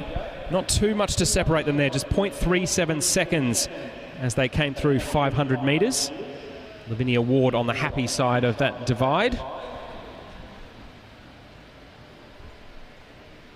Just down to 1/100th of a second after 625 metres. So Addison Torr really starting to pick up the pace there. And it is now Addison Torr who's gone into the green.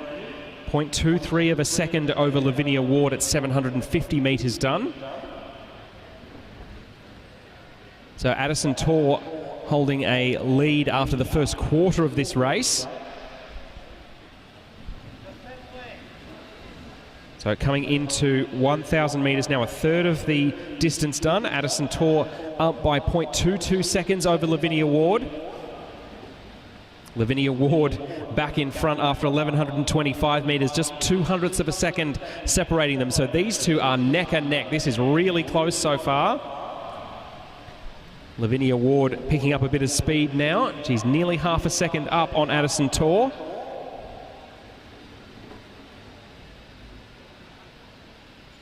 So Lavinia Ward's advantage now more than 1 second as the rider from Blackburn has really picked up the pace here. She's into her work, resting her visor on her forearms there. Complete trust in her handling of her machine. She's barely looking up at all, is Lavinia Ward. And after a good first 1,000 metres there by Addison Torr, Lavinia Ward now seems to be in the ascendancy. The rider from Blackburn just checks up ahead of her to make sure that she can see Addison Torr in the home straight, which she can now do.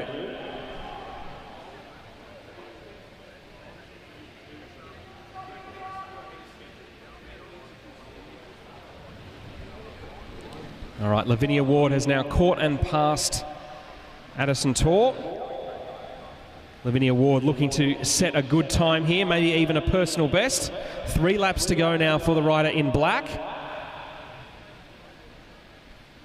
So now that the catch has been made, Lavinia Ward will go out the winner of this women's under-19 individual pursuit bronze medal, but she also wants to set a time for future reference as well.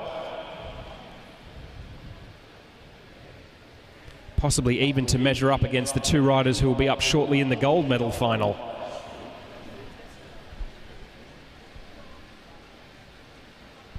So Lavinia Ward, one of the 2 riders who was the under-17 Madison National Champion here at Disc last year, into the final lap of her individual pursuit.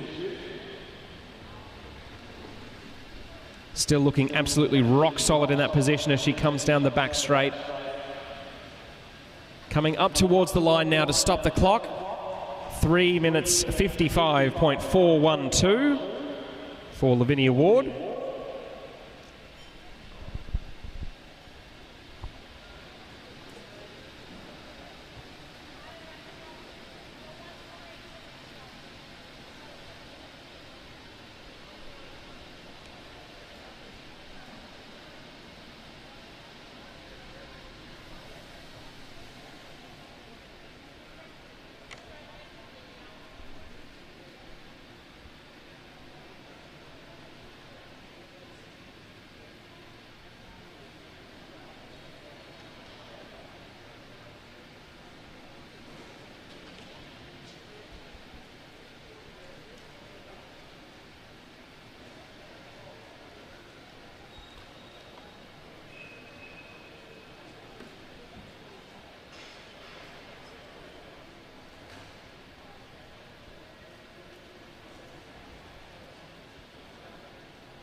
So after some individual pursuiting there, we're back to our match sprinting. The third and final heat in our second semi-final between Reuben Smith and Nicholas Papadakis here, with a winner to face Jade Madden in the gold medal racing.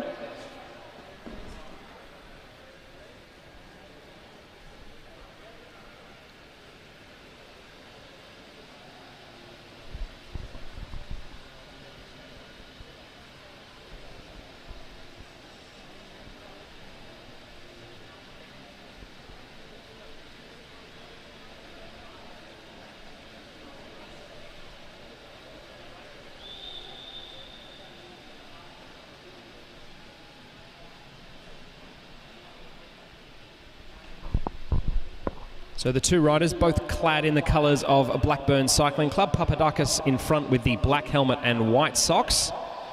Smith in second wheel with the white helmet and black socks.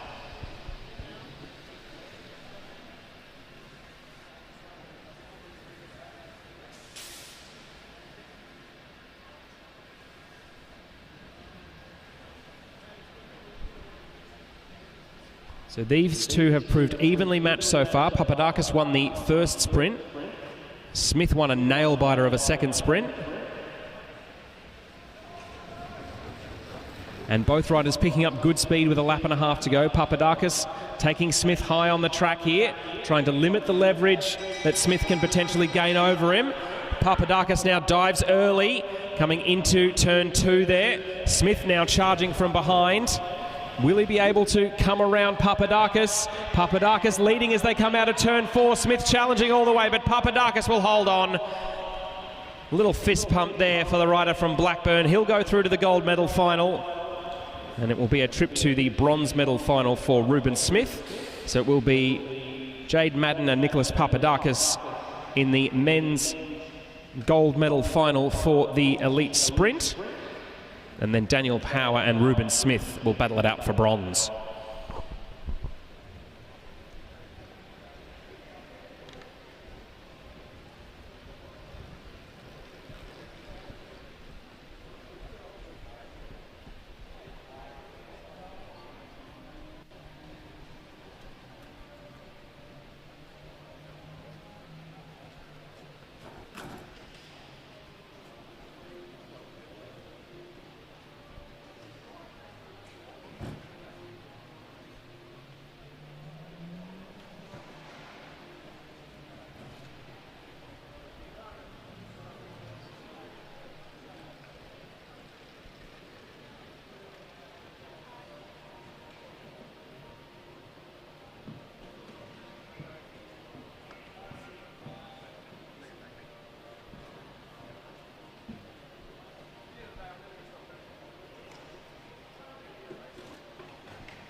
So the two riders in the gold medal final for our women's under-19 individual pursuit getting ready to go. This will be Billy Russell of Brunswick in the home straight and Maddie Douglas of Bendigo and District Cycling Club in the back straight. Billy Russell with the yellow decals on her bike. Maddie Douglas with the white on her bike. Literally the only difference between the two. All right, they're off and rolling. Both riders in full black skin suits with the same white helmet, white shoes and white socks. So the decals on the bike are the only way to tell them apart.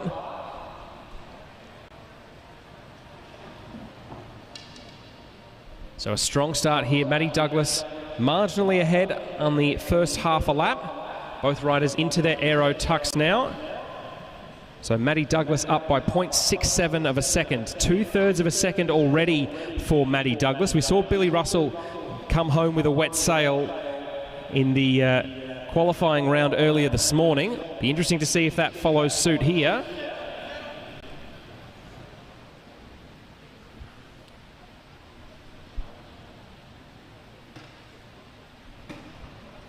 So at 625 metres, Maddie Douglas is up by 1.5 seconds over Billy Russell. So the Brunswick rider with a bit of work to do here to try and catch up with her compatriot from Bendigo and District Cycling Club.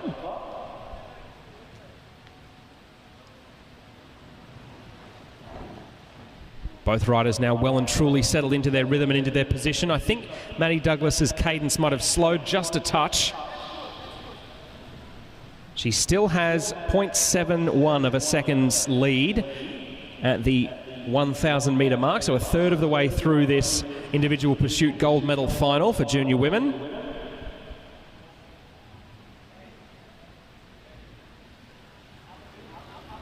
So a step forward from Billy Russell's coach there as she takes the lead for the first time. She's now up by 0.2 of a second over Maddie Douglas. So Maddie Douglas has started hard here, but Billy Russell now in the ascendancy as they're coming up towards halfway. Instruction for Billy Russell is to hold that pace as she's now up by 0.75 of a second over the rider from Bendigo.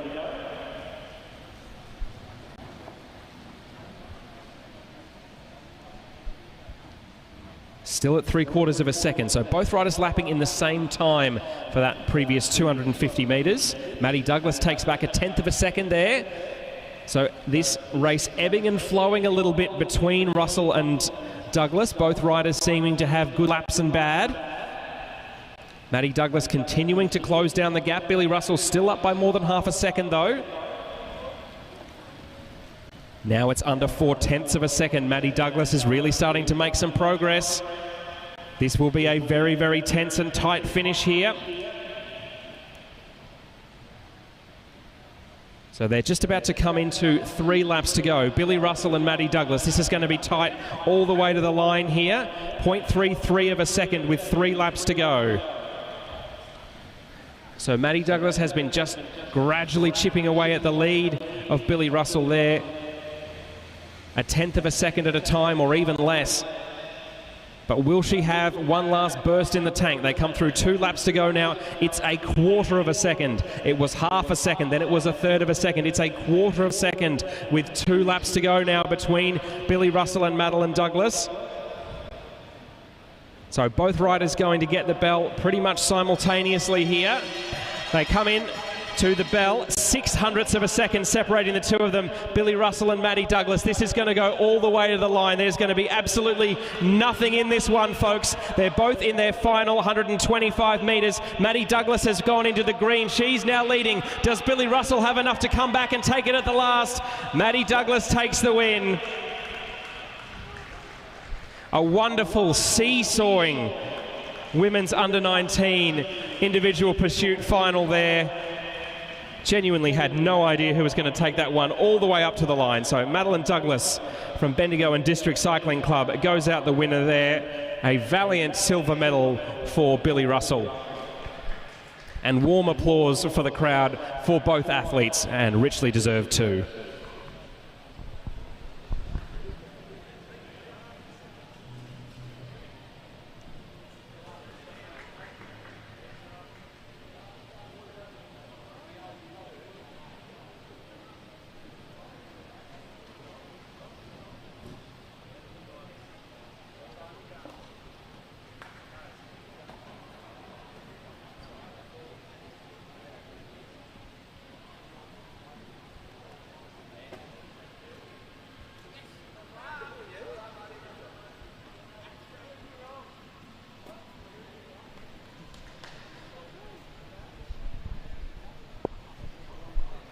So our next pairing of riders taking to the track is the bronze medal final for our men's under-19 individual pursuit.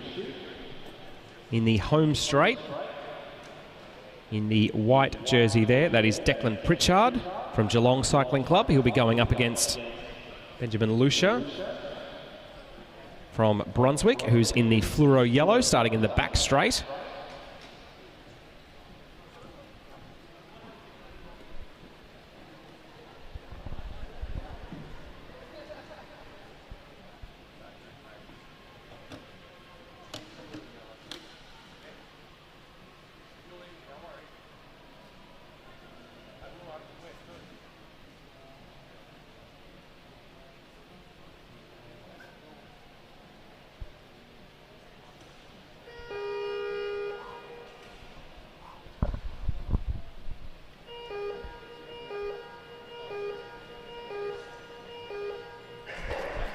So Declan Pritchard versus Benjamin Lucia here for the men's under-19 individual pursuit bronze medal.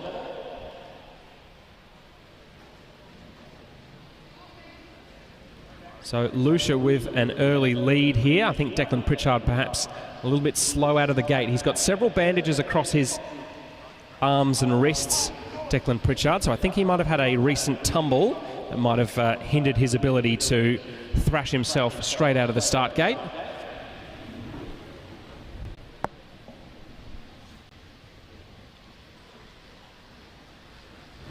So as our riders come through 2 laps, it is Lucia who leads, 0.4 of a second over Pritchard.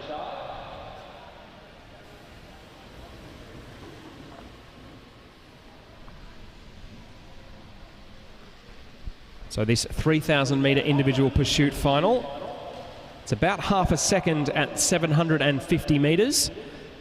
So Lucia eking out a little bit more time over Pritchard over the course of that last lap. But we saw in the women's under-19 gold medal final that an individual pursuit truly is not over until it's over.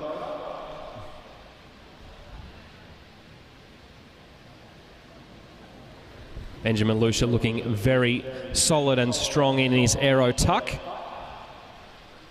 Calmly and smoothly putting out the power. Declan Pritchard also turning the legs over fairly smoothly. Have to say that Lucia's cadence looks a little bit higher at the moment. So coming into halfway through now, Lucia ahead by just over 3 seconds from Declan Pritchard. And looking at a good position to take out the bronze medal here.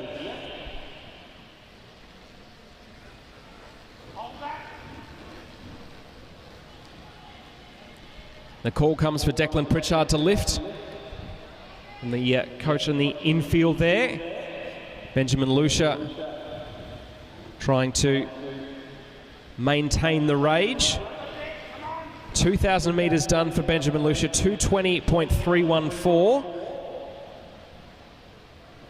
3.8 seconds up over Declan Pritchard now, as both riders are now inside 3 laps to, inside the last 1,000 metres, coming up towards 3 laps to go.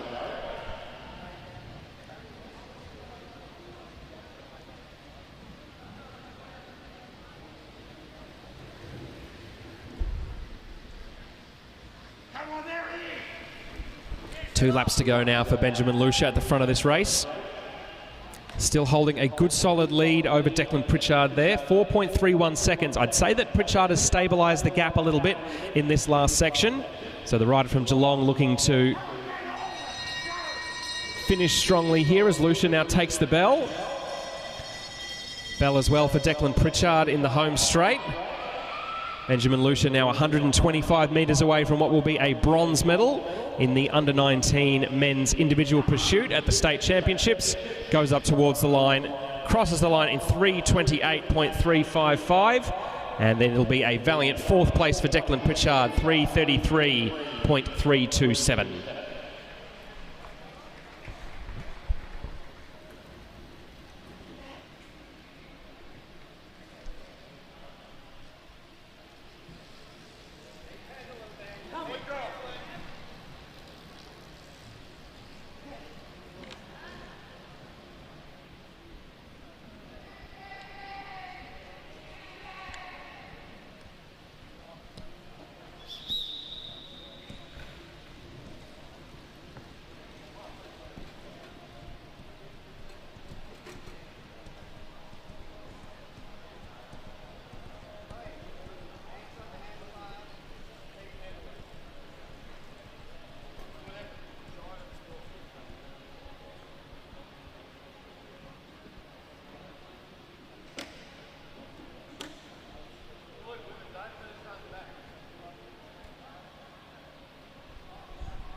So our under-19 men's gold medal final for the individual pursuit.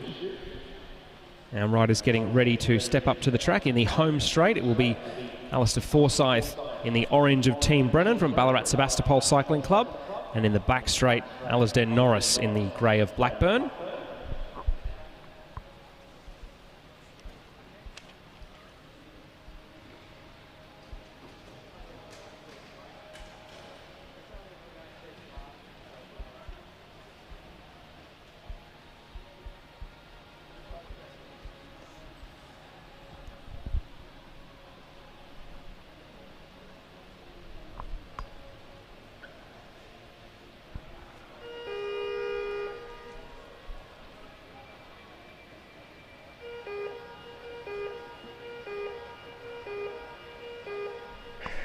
expecting to see fast times out of these two.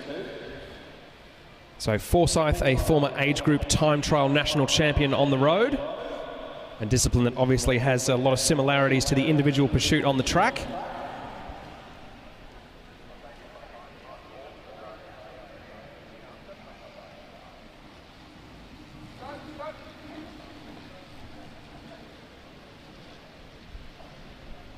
So Forsyth leading them after the first lap of 12. Alistair Norris looking strong there in the grey. A step back from the coach for Forsyth there, indicating that he is slightly behind pace.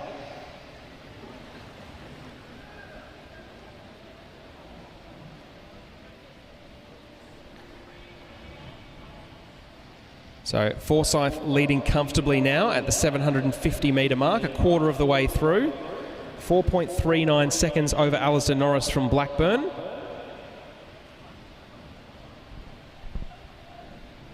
So if there is a catch here by Alistair Forsyth ahead of Alistair Norris, the word is that he will try and push on and set a new personal best time.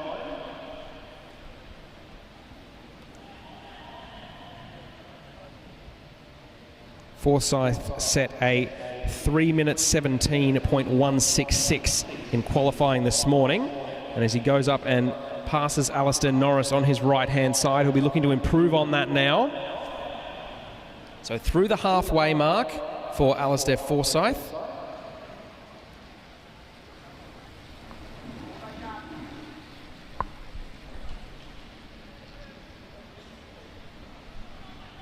So the gold medal has now been decided. It will go to Alistair Forsyth now that he has caught and passed Alistair Norris. But the rider in the orange of Team Brennan from Ballarat still has some more that he wants to get out of himself before he leaves today. Comes through 2,000 metres with a 2:11.475.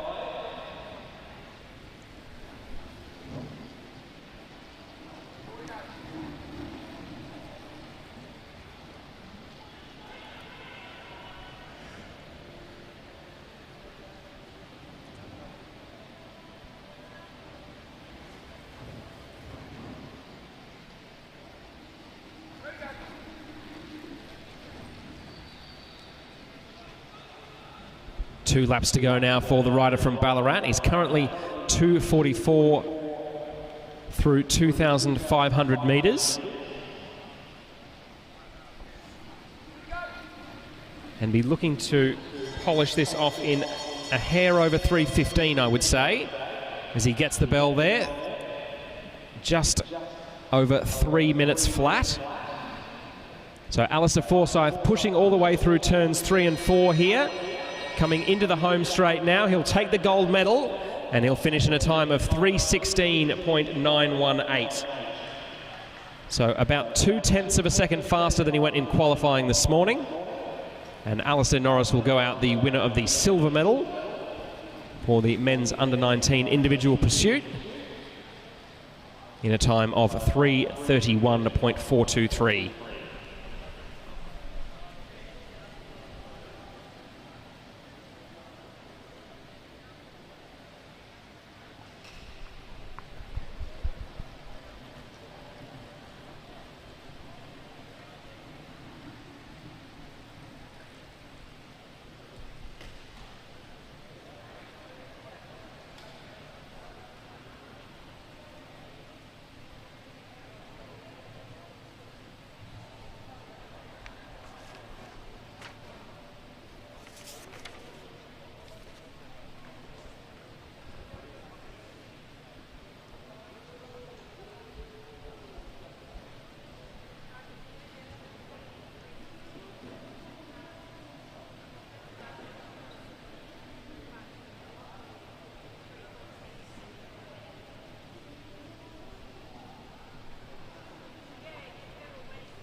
So we're now into our gold medal final for our under-19 women's sprint.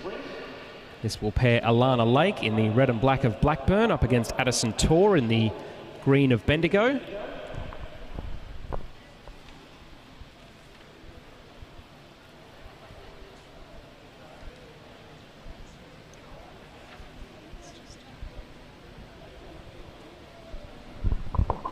So Addison Tor quick to wind up early against Alana Lake here.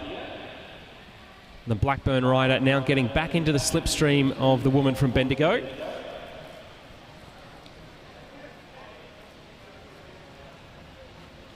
Alana Lake now making the dive down the track.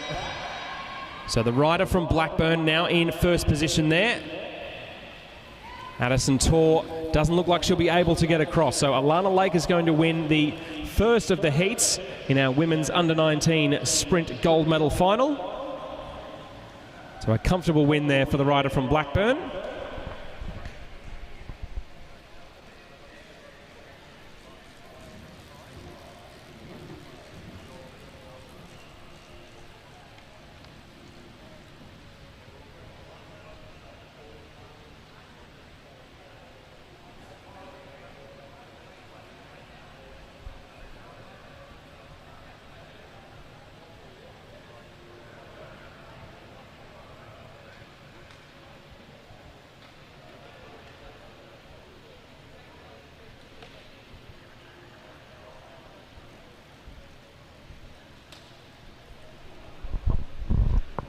We're going to have a slight change to the planned schedule.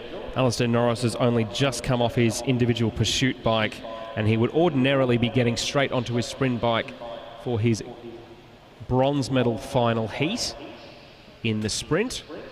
We're going to actually have the first heat in the gold medal final for men's under-19s first, just to give him a little bit more time to get reacclimated to his sprint bike and catch his breath after his individual pursuit.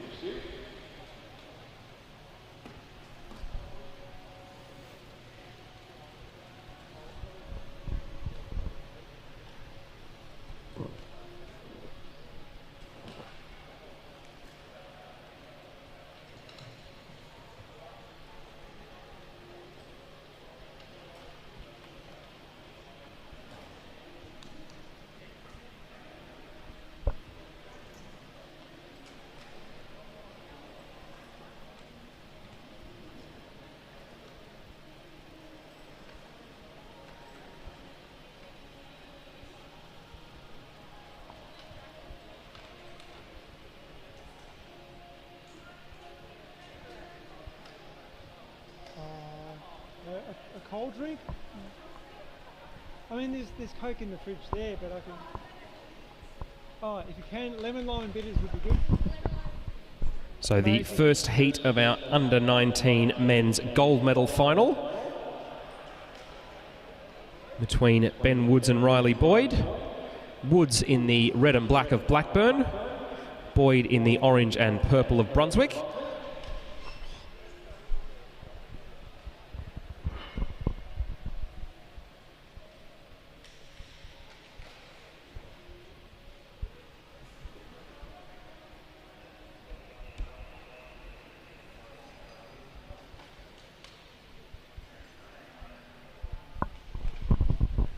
So both riders happy to watch each other for the time being.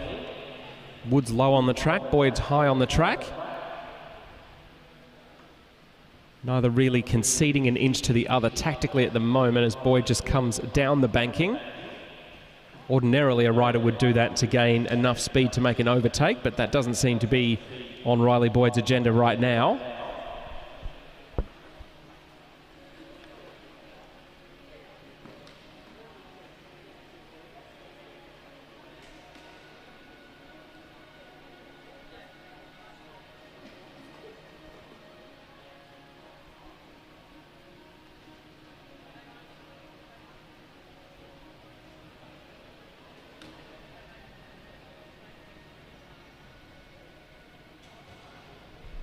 Tempo starts to increase a little bit. They come in towards a lap and a half to go now. So Boyd still holding position at the top of the track. Woods also going high, ensuring that Boyd can't easily drop down behind him and gain an advantage. Riley Boyd starts to wind it up. Ben Woods being very watchful. Neither rider really keen to drop down. Now they do. Now they drop down.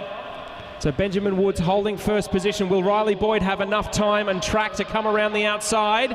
He will not. So Ben Woods takes the first heat there.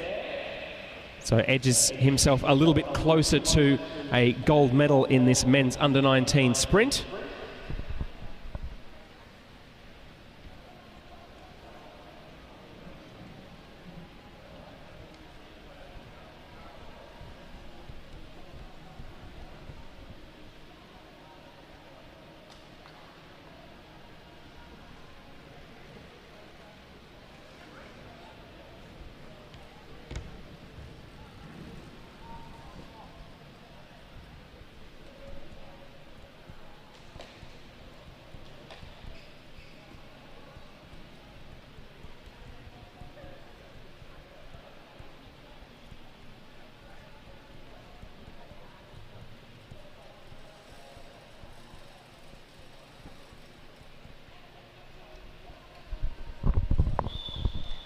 So Alistair Norris in the grey there, fresh off his performance that earned him a silver medal in the men's under-19 individual pursuit, is now going into the bronze medal final for the men's under-19 sprint. He'll be up against Lockie Trenton from Brunswick Cycling Club in the orange and purple.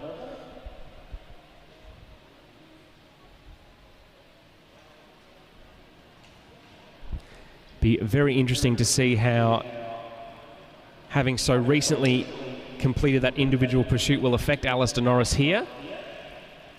You would think that he would still be tired, but he won't have had to warm his legs back up again after warming them up for the individual pursuit a few moments ago.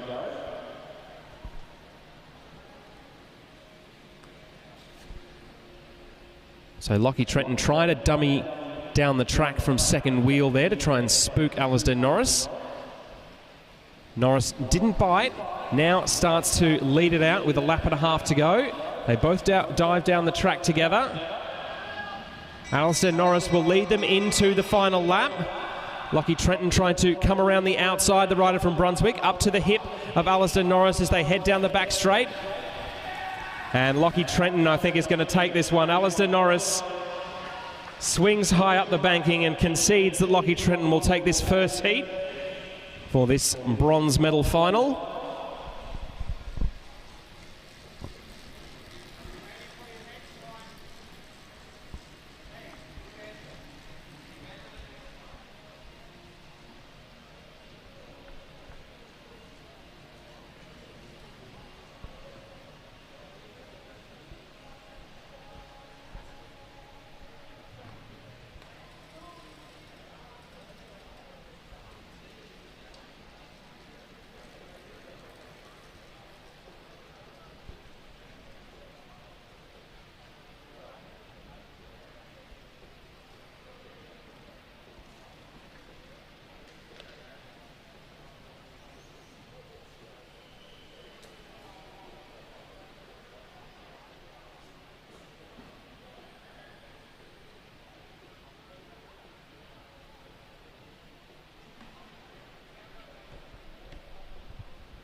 So the first heat in our women's elite bronze medal final now on track. This will see Ning Chen from Blackburn in the red up against Ruby McLean from Bendigo and District Cycling Club in the all black.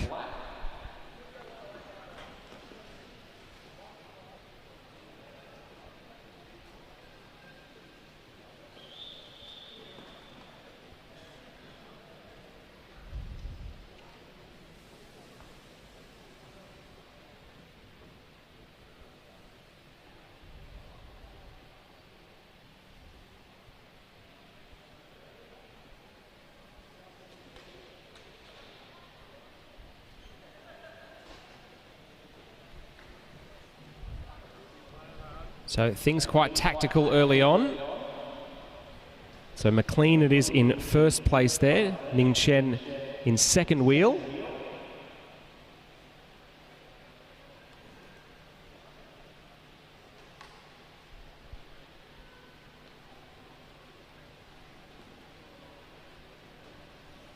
McLean just keeping her head on a swivel, making sure she's always got an eye on her rival.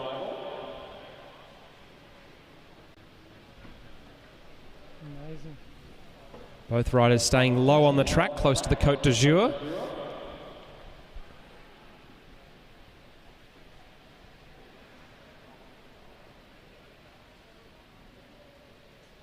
Ning Chen had some fascinating tactical battles with Hope Harnetti a little bit earlier, and it looks as though this matchup with Ruby McLean is going to be just as interesting and as tactical.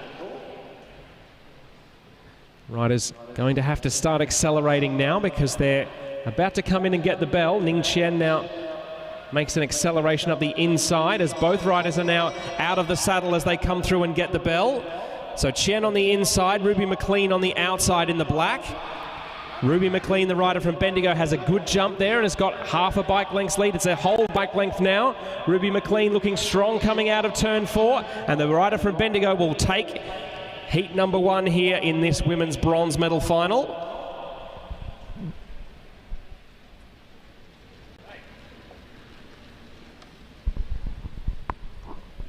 So a confidence-inspiring victory there for Ruby McLean.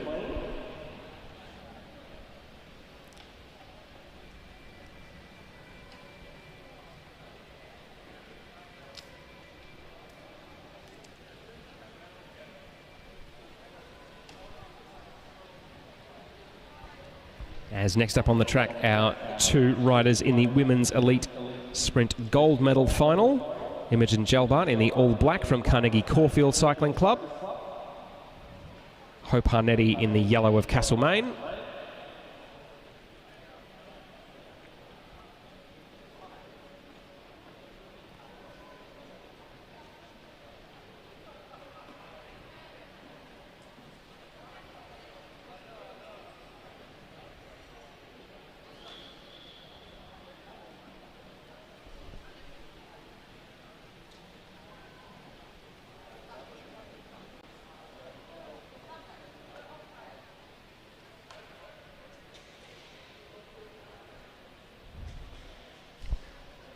So our 2 competitors in this gold medal final, the 2 fastest qualifiers from the flying 200s this morning. Imogen Gelbart, the fastest of those qualifiers. Hope Harnetti, second quickest.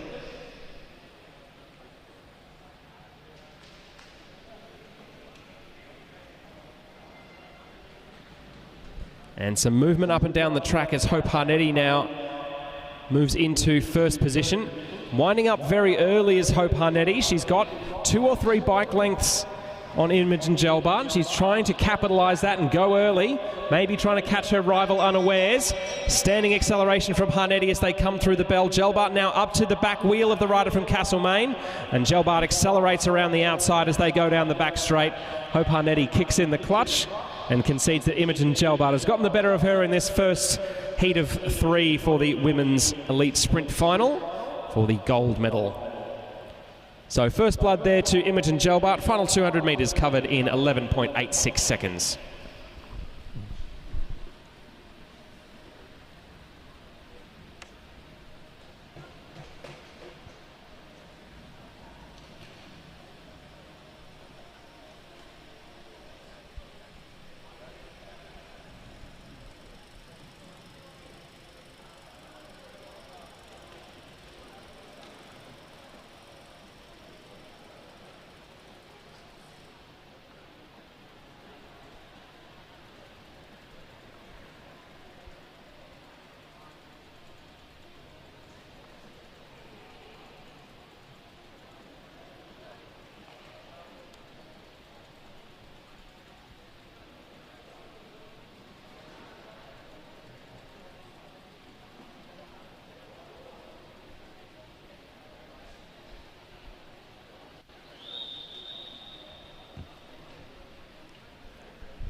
So our 2 riders in the men's elite bronze medal final now on track. Ruben Smith from Wangaratta Cycling Club in the white helmet there in the colours of Blackburn. And Daniel Power from Brunswick in the orange and purple in second place.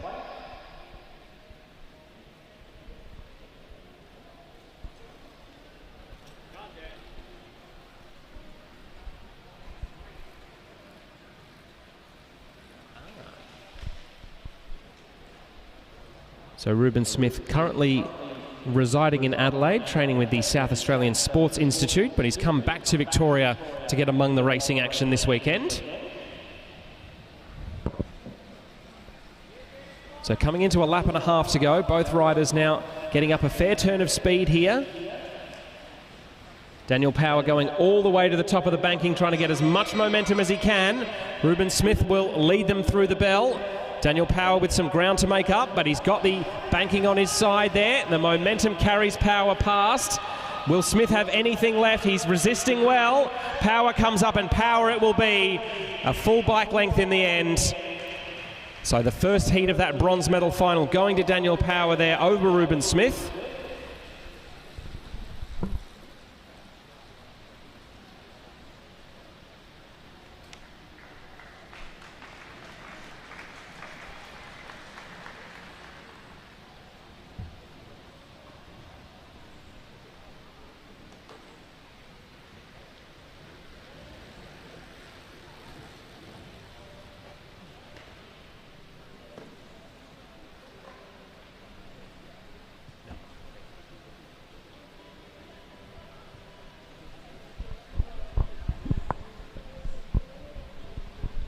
And next up will be the first heat of our men's elite gold medal final, which will see Jade Madden, our fastest qualifier in the yellow of Castlemaine, up against our second fastest qualifier from Blackburn Cycling Club, Nicholas Papadakis.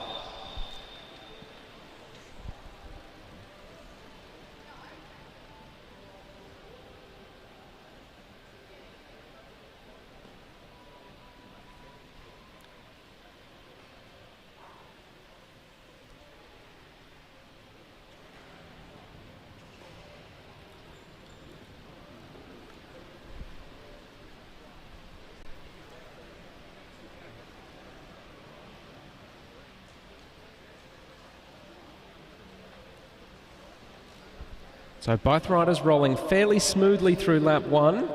Not a whole lot of tactical battling thus far, at least.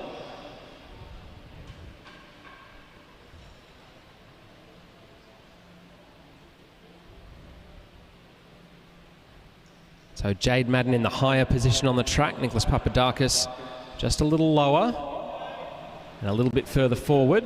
A little attempt at a dummy move there by Madden. Papadakis not falling for the bait. And another attempt at a dummy move. Got a little bit more movement out of Papadakis that time. They're coming in towards the bell now. So it looks like it will be pretty level pegging as they come into turn two here on this final lap. Jade Madden trying to accelerate down the outside. Nicholas Papadakis with a standing acceleration to try and stay on terms. Coming out of turn four, it'll be close on the line, but Jade Madden will get there. So Jade Madden takes heat number one in this men's gold medal final for the sprint.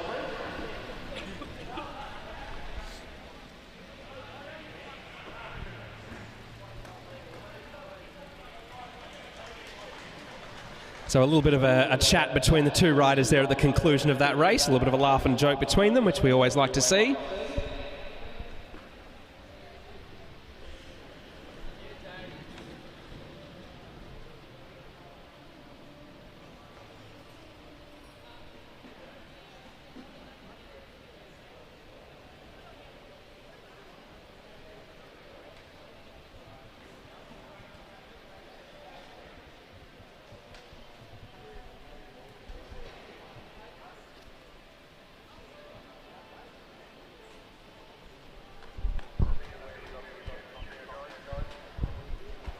So we're now going to move into the women's elite individual pursuit final over 3,000 metres. No qualifying rounds necessary. Our two competitors already standing trackside, ready to go. So starting from the front straight, recently crowned winner of the Melbourne Cup on wheels, Quinn Rothenbuehler of Brunswick Cycling Club in the orange and purple. And in the back straight from Hawthorn Cycling Club, Miller Marston.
So 3,000 metres ahead of the riders in this women's elite individual pursuit state final.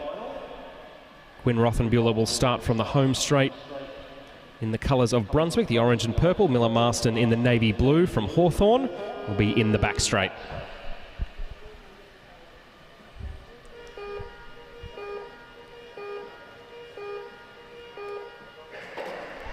Both riders away cleanly there. So our women's elite state final for the individual pursuit is underway. 3,000 metres between one of these riders and glory. Let's see who gets out to a strong start here. It looks like Quinn Rothenbuehler has got an early advantage over Miller Marston here. But 5 minutes is a long time in individual pursuiting. So as they come through the first lap, it's a gap of just over 1 second between Quinn Rothenbuehler and Miller Marston, as Miller Marston closed down almost 7/10 of a second on that lap there. So things coming back towards even now, as Miller Marston has indeed now taken the lead after 2 complete laps.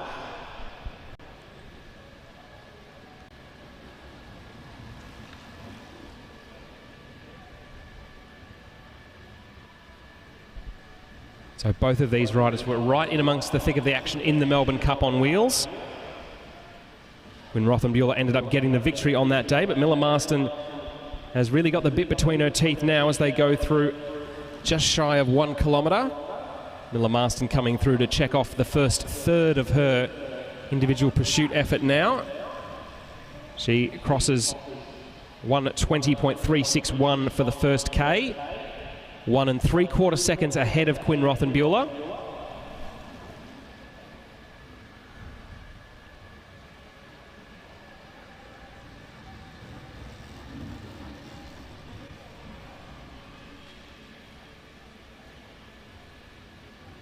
So the gap stabilising between these two at the moment.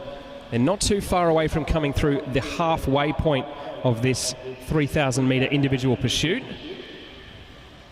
So Miller Marston comes through, clocks 1:58.102. Quinn Rothenbuehler just shy of 2 seconds behind now. The gap is not quite big enough that Miller Marston can see Quinn Rothenbuehler in front of her. But even knowing that she is up at the moment will give her some confidence. Instruction comes to Quinn Rothenbuehler to lift if she can.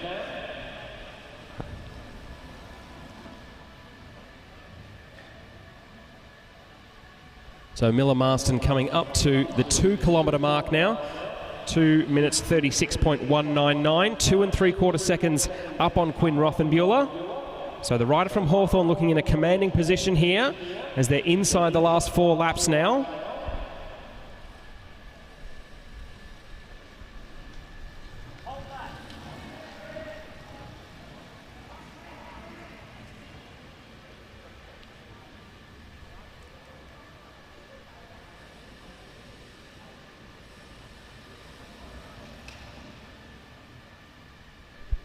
Miller Marston still looking good as she comes up to get 2 laps to go now.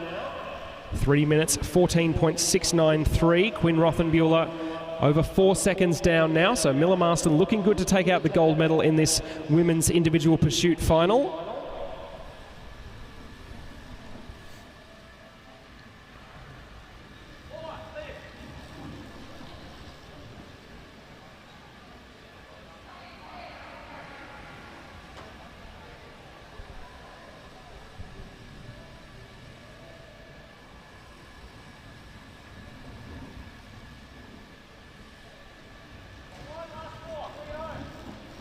So Miller Marston through 3,000 metres now.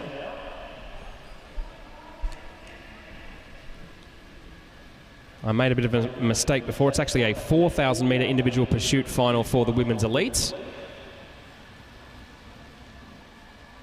Miller Marston now can see Quinn Rothenbuehler in front of her in the straights.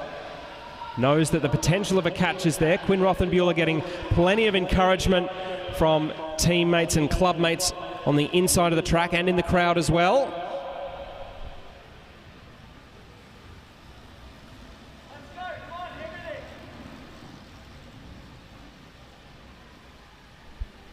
So Quinn Rothenbuehler still going strong. Miller Marston almost on the back wheel of the rider from Brunswick now. She gets the bell there, so 1 lap to go for Miller Marston. A lap and a half left for Quinn Rothenbuehler now. As the catch is made, bell goes for Quinn Rothenbuehler too. They'll both want to put down a good time here.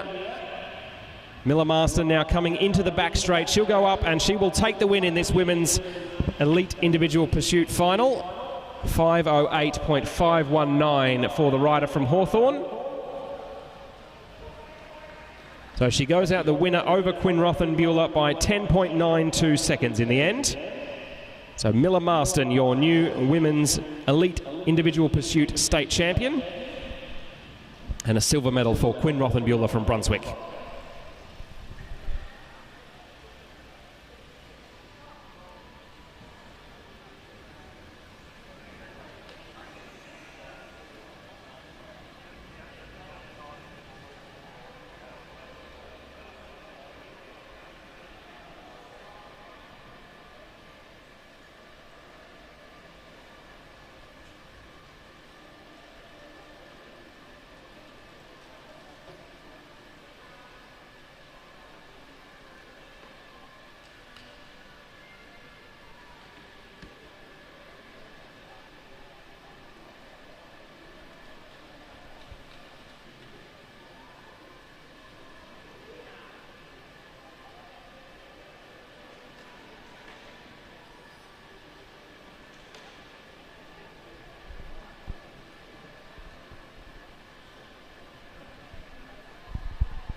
So with our women's elite individual pursuit final run and won, we'll now move on to our second heat for our sprints.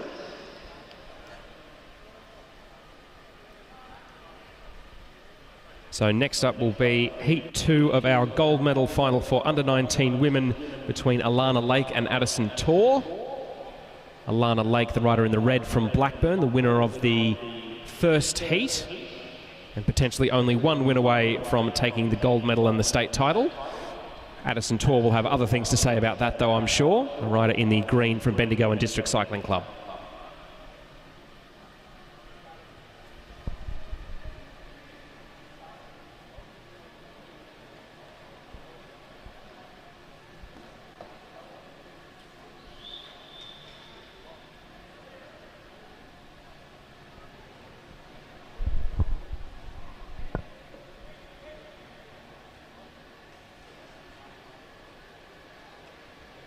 So Alana Lake taking first position there as they start their 3 laps. Addison Torr settled into second wheel, keen to follow Alana Lake very closely, giving her a lot less real estate than we've seen in some of the other sprint finals so far, where riders have been happy to give their opponent a space up the track or a gap of even 10 or 20 metres. Addison Tor wants to be so close to Alana Lake's back wheel, so you can't fit a playing card in there at the moment.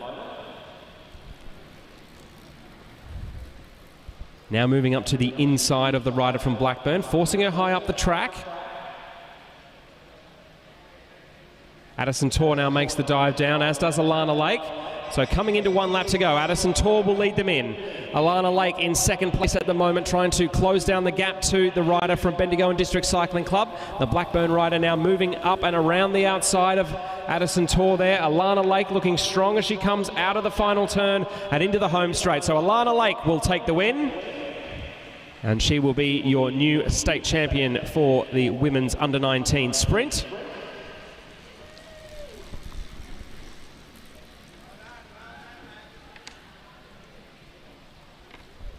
And some very polite applause from her parents, who are running the camera crew at the top of the track.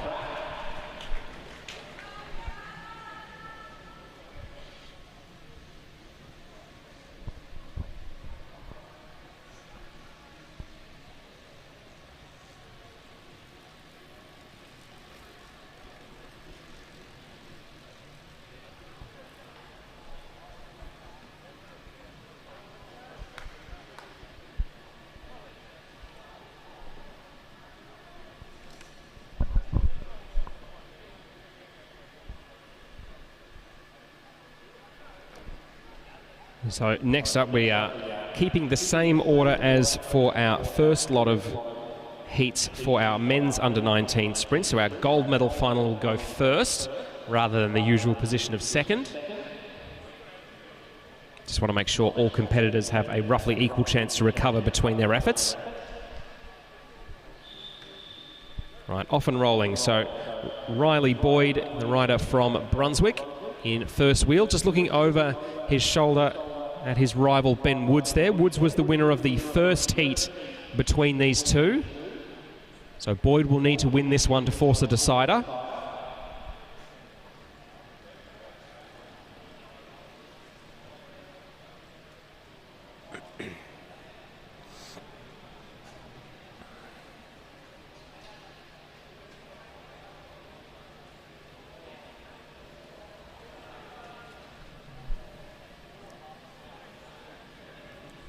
So Woods on the bottom of the track, keeping his eyes pinned on Riley Boyd here.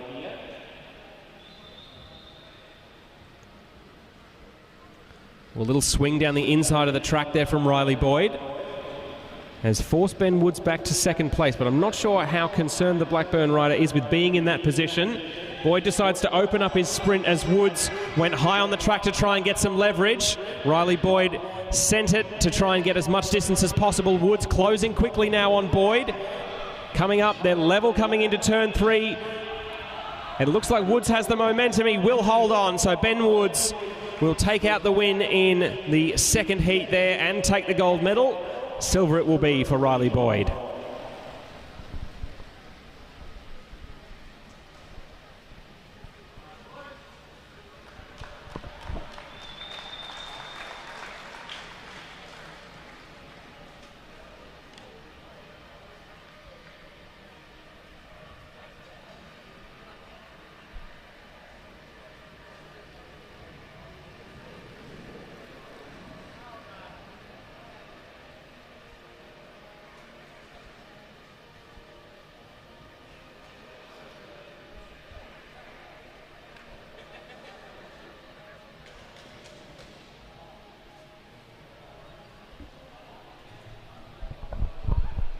So our bronze medal finalists are getting ready for their second heat for under-19 men. So Alasdair Norris in the grey of Royal Bikes up against Lockie Trenton in the orange and purple of Brunswick. Trenton the winner of the first heat between these two. It looked a little bit from that first heat like Alasdair Norris was still carrying a bit of fatigue from having done an individual pursuit effort about 10 minutes before. But will he have been able to recover since then?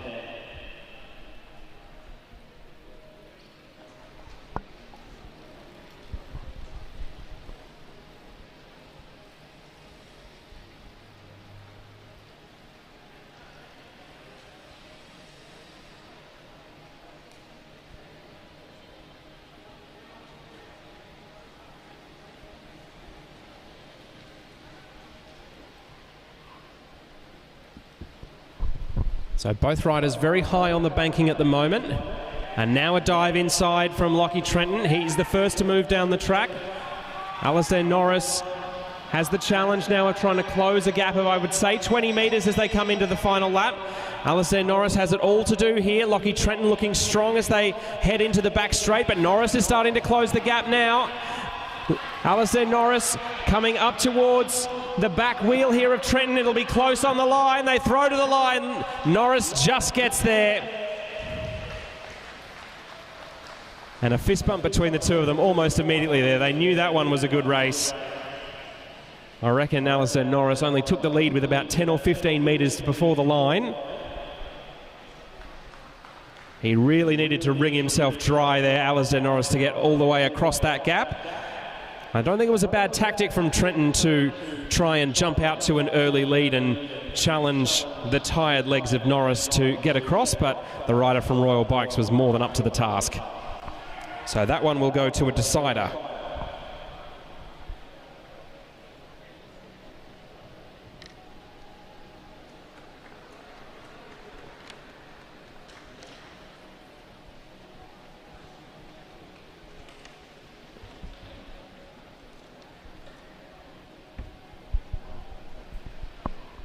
The bronze medal finalists for our women's elite sprint ready to go now. Ning Chien from Blackburn in the red and black. Ruby McLean from Bendigo and District Cycling Club in the all black. Just waiting for Commissaire sign off before we get this one going.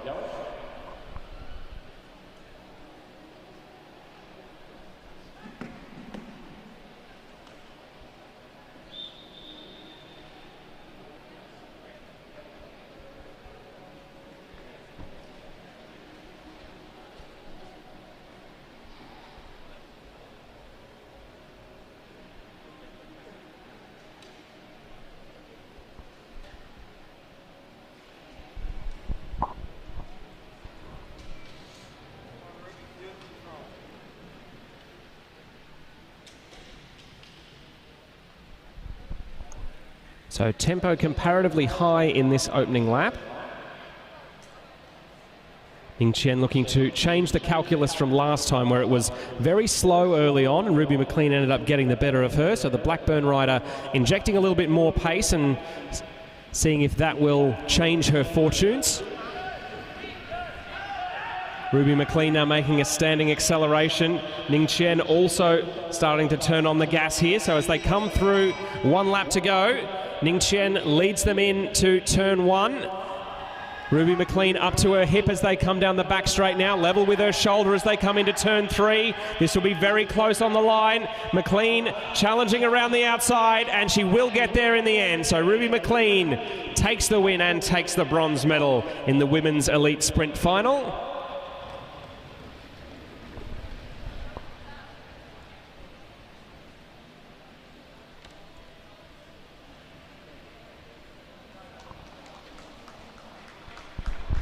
Some warm applause from the crowd, and well-deserved too.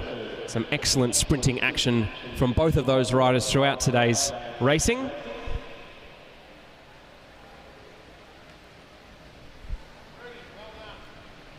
As our gold medal finalists for the women's elite field come up and get ready for their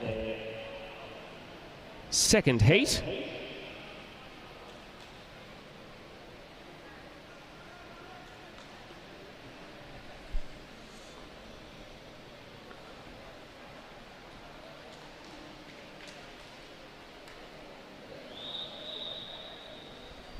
They're off and rolling there. So Hope Harnetti in the yellow of Castlemaine. Imogen Gelbart, the rider from Carnegie Caulfield, in the all black in second wheel.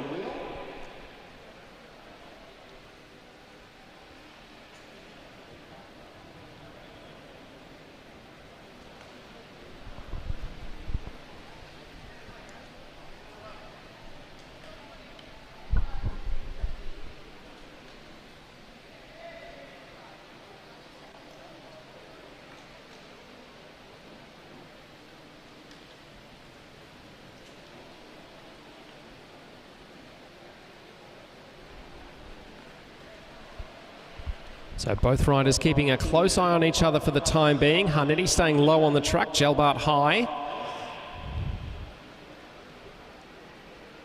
Both just watching things unfold for the time being. So Gelbart uses the banking of the track there to gain a little bit of speed. Harnetti starts to move up the track to restrict her rival's ability to move freely. They will be shoulder to shoulder. I think there might even have been an elbow or two there as they came through 1 lap to go. They're still quite high on the track. Harnetti wins the position battle and forces Gelbart to accelerate straight down the track. Gelbart still has the gas to do it though. And coming into the home straight there, Imogen Gelbart will take the win and take the state title for the women's elite sprint. Hope Harnetti played her cards well, but when the final sprint started, it was Imogen Gelbart who had the ace up her sleeve.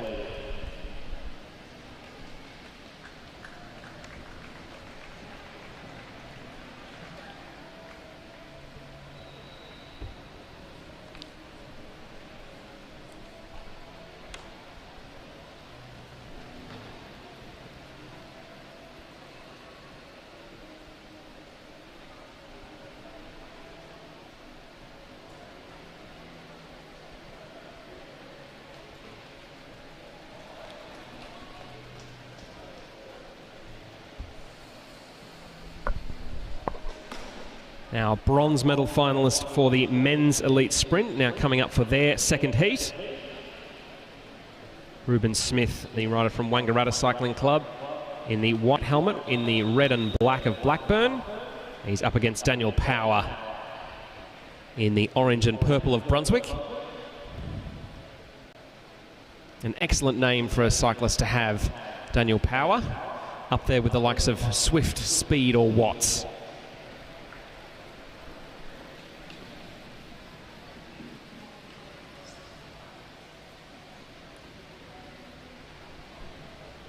And Daniel Power is applying a bit of power here, keeping the pace fairly high in the early going of this sprint. He's almost thinking about opening up from a lap and 3/4 to go. Ruben Smith is going to have to go from a little bit further back here. Power it was who was the winner of the first heat. Ruben Smith has really got some work to do if he wants to close him down now. So Daniel Power will lead them into the flying 200. Ruben Smith making up some ground as they come down the back straight, but he's got a lot of real estate to close. Daniel Power comes into the home straight and will go out the winner. So Daniel Power will take the win and the bronze medal. And an arm up to salute the crowd as well.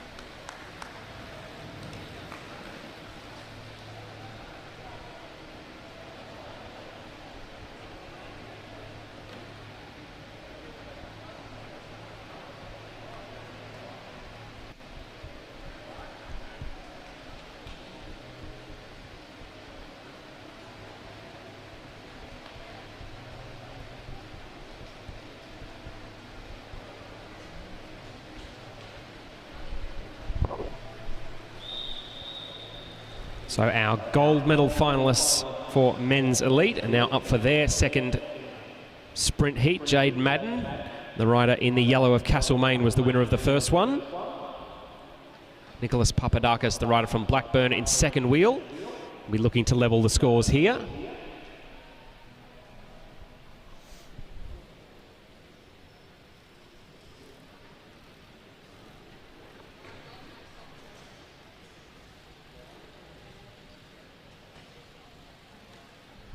Papadakis happy to follow Madden more or less wherever he goes so far.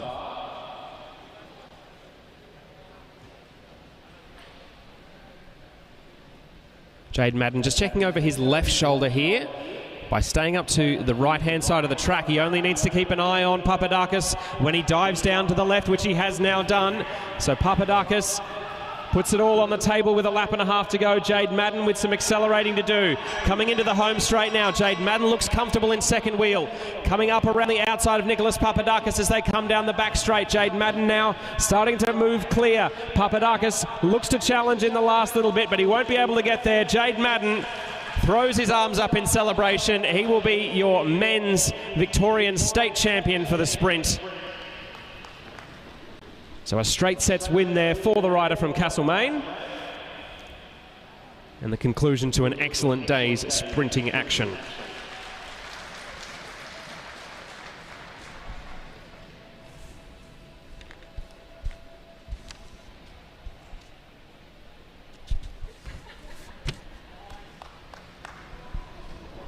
Oh, I tell a lie actually, there's one more sprint to come because only one of our finals requires a third heat, which will be between Lockie Trenton and Alistair Norris. I think we're going to have an individual pursuit final next, and then we'll have our final heat in that sprint a little later.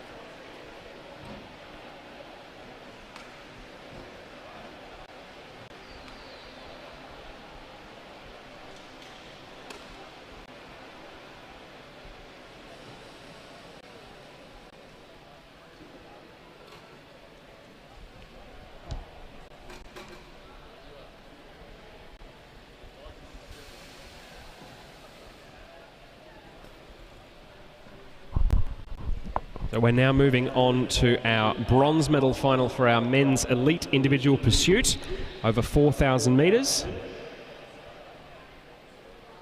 This will see Logan Taplin, who's starting in the home straight in the all black with the blue on his helmet, up against Lawson Fransman, who's in the navy blue and gold of Carnegie Caulfield.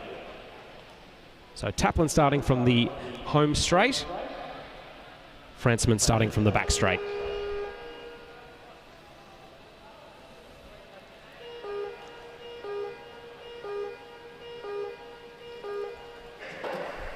So a rider from Hawthorn against a rider from Carnegie Caulfield here. Logan Taplin versus Lawson Fransman. And a state individual pursuit bronze medal for the winner between the two. So Lawson Fransman off to quite a fast start here in this opening lap, as both riders are now in their aero tucks. Fransman will lead them through the first lap by almost a second and a half over Logan Taplin. And the tall figure from Carnegie Caulfield looking strong in the early going, but Logan Taplin pulling back a little bit of time here. Gap now down to 1.3 seconds after having been 1.7 after the first full lap.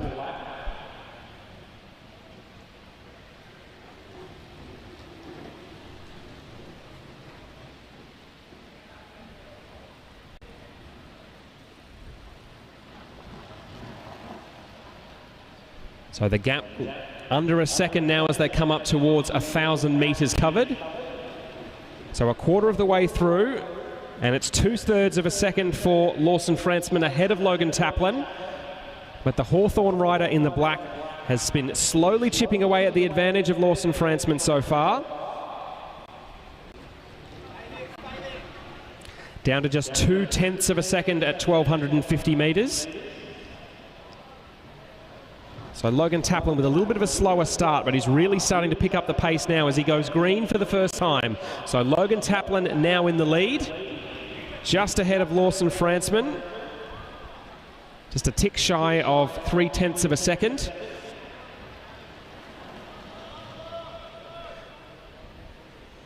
Plenty of encouragement there for Lawson Fransman from some folks in the crowd. Logan Taplin starting to get into his work and begins to move clear now. They're not too far away from the halfway point of this 4,000 metre individual pursuit. So Logan Taplin comes through 2 minutes 16.758. He's up to a gap of 0.88 over Lawson Fransman now. Fransman staying committed to his aero tuck though, not panicking just yet.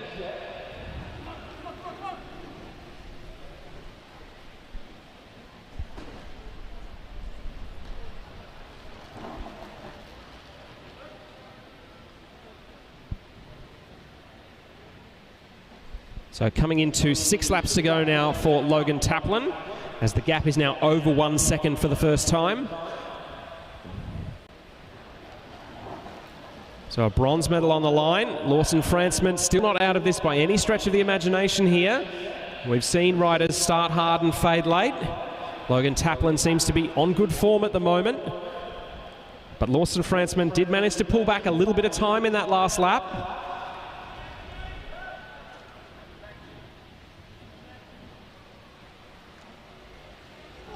$1K to go. Logan Taplin leads by 0.95 of a second over Lawson Fransman. 4 circuits of the track left for both of these riders now.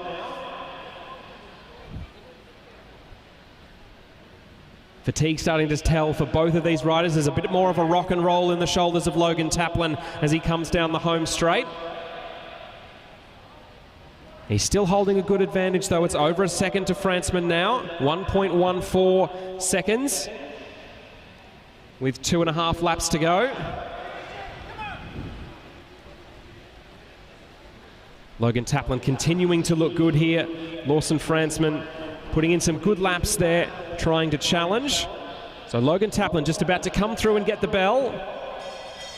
There's the bell for Logan Taplin. He gets it just ahead of Lawson Fransman. 1.28 seconds for Fransman to make up in this last lap. It's a tall order, but Lawson Fransman is a tall man, and you'd never put it past him. Logan Taplin coming out of turn 4 now, straightening up for the finish line. Crosses the line, 4 minutes 29.494.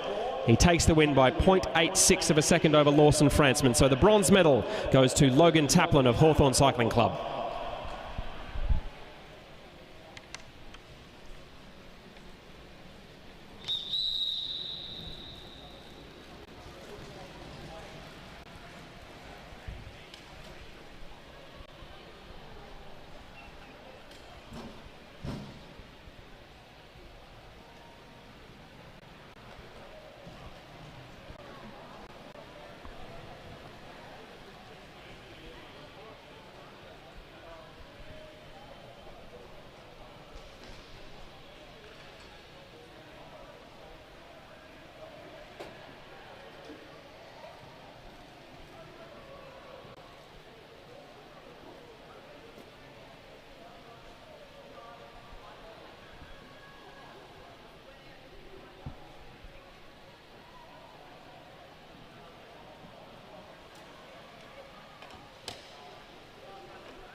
And it is now time for the gold medal final for our elite men's individual pursuit. So 2 riders representing their states here. In the home straight in the navy blue of the Victorian Institute of Sport, we have Oscar Gallagher from Blackburn Cycling Club. And in the back straight in the gold and royal blue, Caleb Antill from Canberra.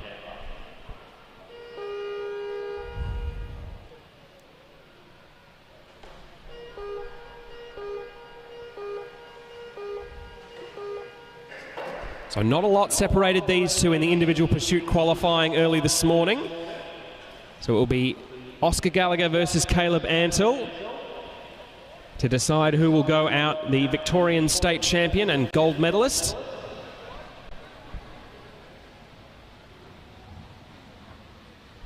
Oscar Gallagher takes slightly longer to get into his tuck than Caleb Antill. So Gallagher leading after the first lap by 1.2 seconds. Gallagher is a very good sprinter on the road. He was the winner of the points classification in men's A grade at the Tour of Bright last year, which is not an easy race to shine at. And the man from Blackburn is off to a quality start here. So coming through 2 laps done, no, just over 2 laps done actually. We're coming up to 3 laps done now for Oscar Gallagher. Leading by 2.34 seconds from Caleb Antill.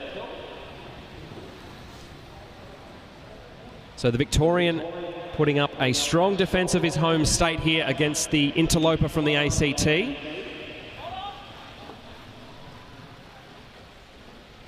A full 3 seconds separates the 2 riders as they go through the 1,000 metre mark, a quarter of the way through this individual pursuit. Oscar Gallagher holds a beautiful aero position on the bike, almost as though his forearms were made to be precisely the length of a time trial visor. Caleb Antill's position not too shabby either.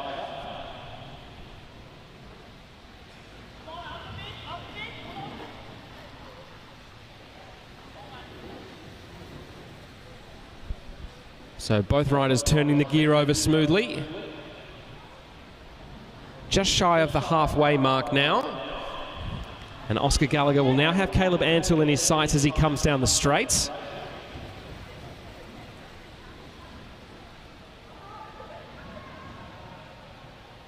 So the man nicknamed the Giggler goes through 2,000 metres at 2:08.659 with a lead of 5.36 seconds over Caleb Antill.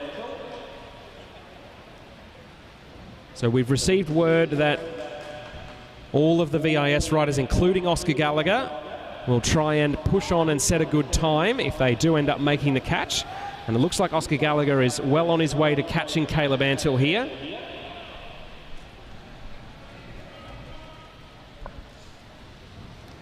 So the carrot is dangling just out of reach of Oscar Gallagher at the moment, with the young man from the Victorian Institute of Sport closing down quickly.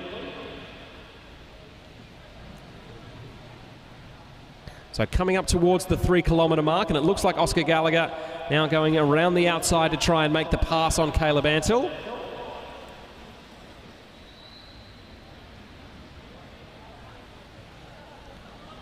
So 1 kilometre left for Oscar Gallagher. Has a little bit of a rally here from Caleb Antill. Has seen him gain a few bike lengths back over Oscar Gallagher here. So the man from Canberra rallying late on. It would take a Herculean effort to restore the half lap gap that he started with.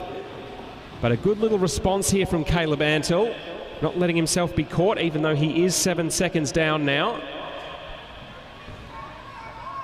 2 laps left now for Oscar Gallagher. Caleb Antill stubbornly resisting out the front, trying not to be caught by the rider chasing hard from behind. Oscar Gallagher will come up and get the bell now.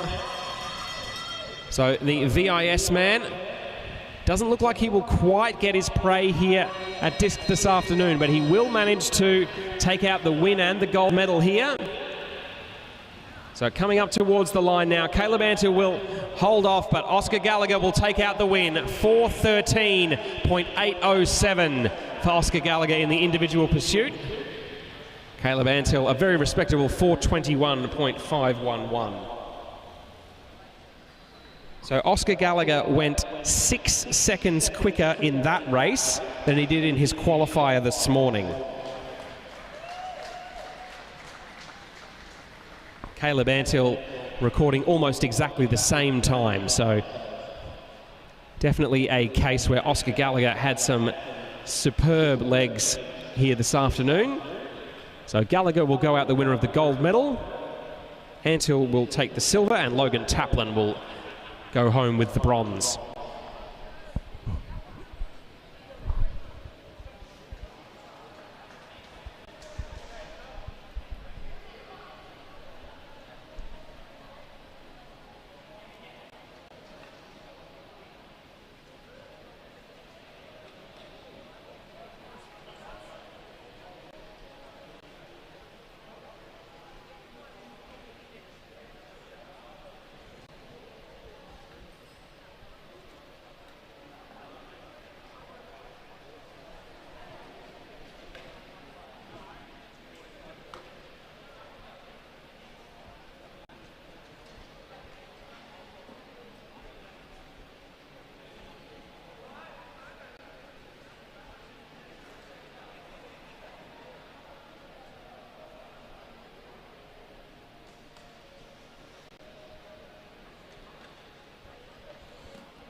So our final event of the day, the third and final sprint heat for the under-19 men's bronze medal, which will see Alasdair Norris facing off against Lachlan Trenton.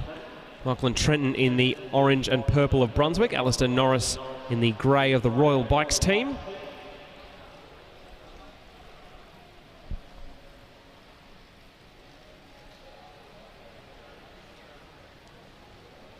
So it's been a superb day's racing here at the 2026 Victorian State Track Championships for under-19s, elites and para-athletes. Brought to you by Fairbrother. We thank them for their contributions that help make this racing happen. We thank all of our commissaires who have made it possible as well. Back to the racing though, where Trenton is trying to hold Alasdair Norris high on the track here as they come in towards 1 lap to go now. Alasdair Norris winds it up from a long way out. Plenty of cheers coming from the infield. Lachlan Trenton holding good position on the inside of the track. Alasdair Norris is going to have to try and come around late here. Trenton in good position coming into turn 3. Norris accelerating around the outside. It'll be close on the line. Trenton gets it in the end. A superb match race between those two. And I think in the end it was about half a rim that saw Lachlan Trenton get the win and the bronze medal for the men's under-19 sprint. So well-deserved applause from the crowd there. We'll have a short break and then we'll go into some presentations.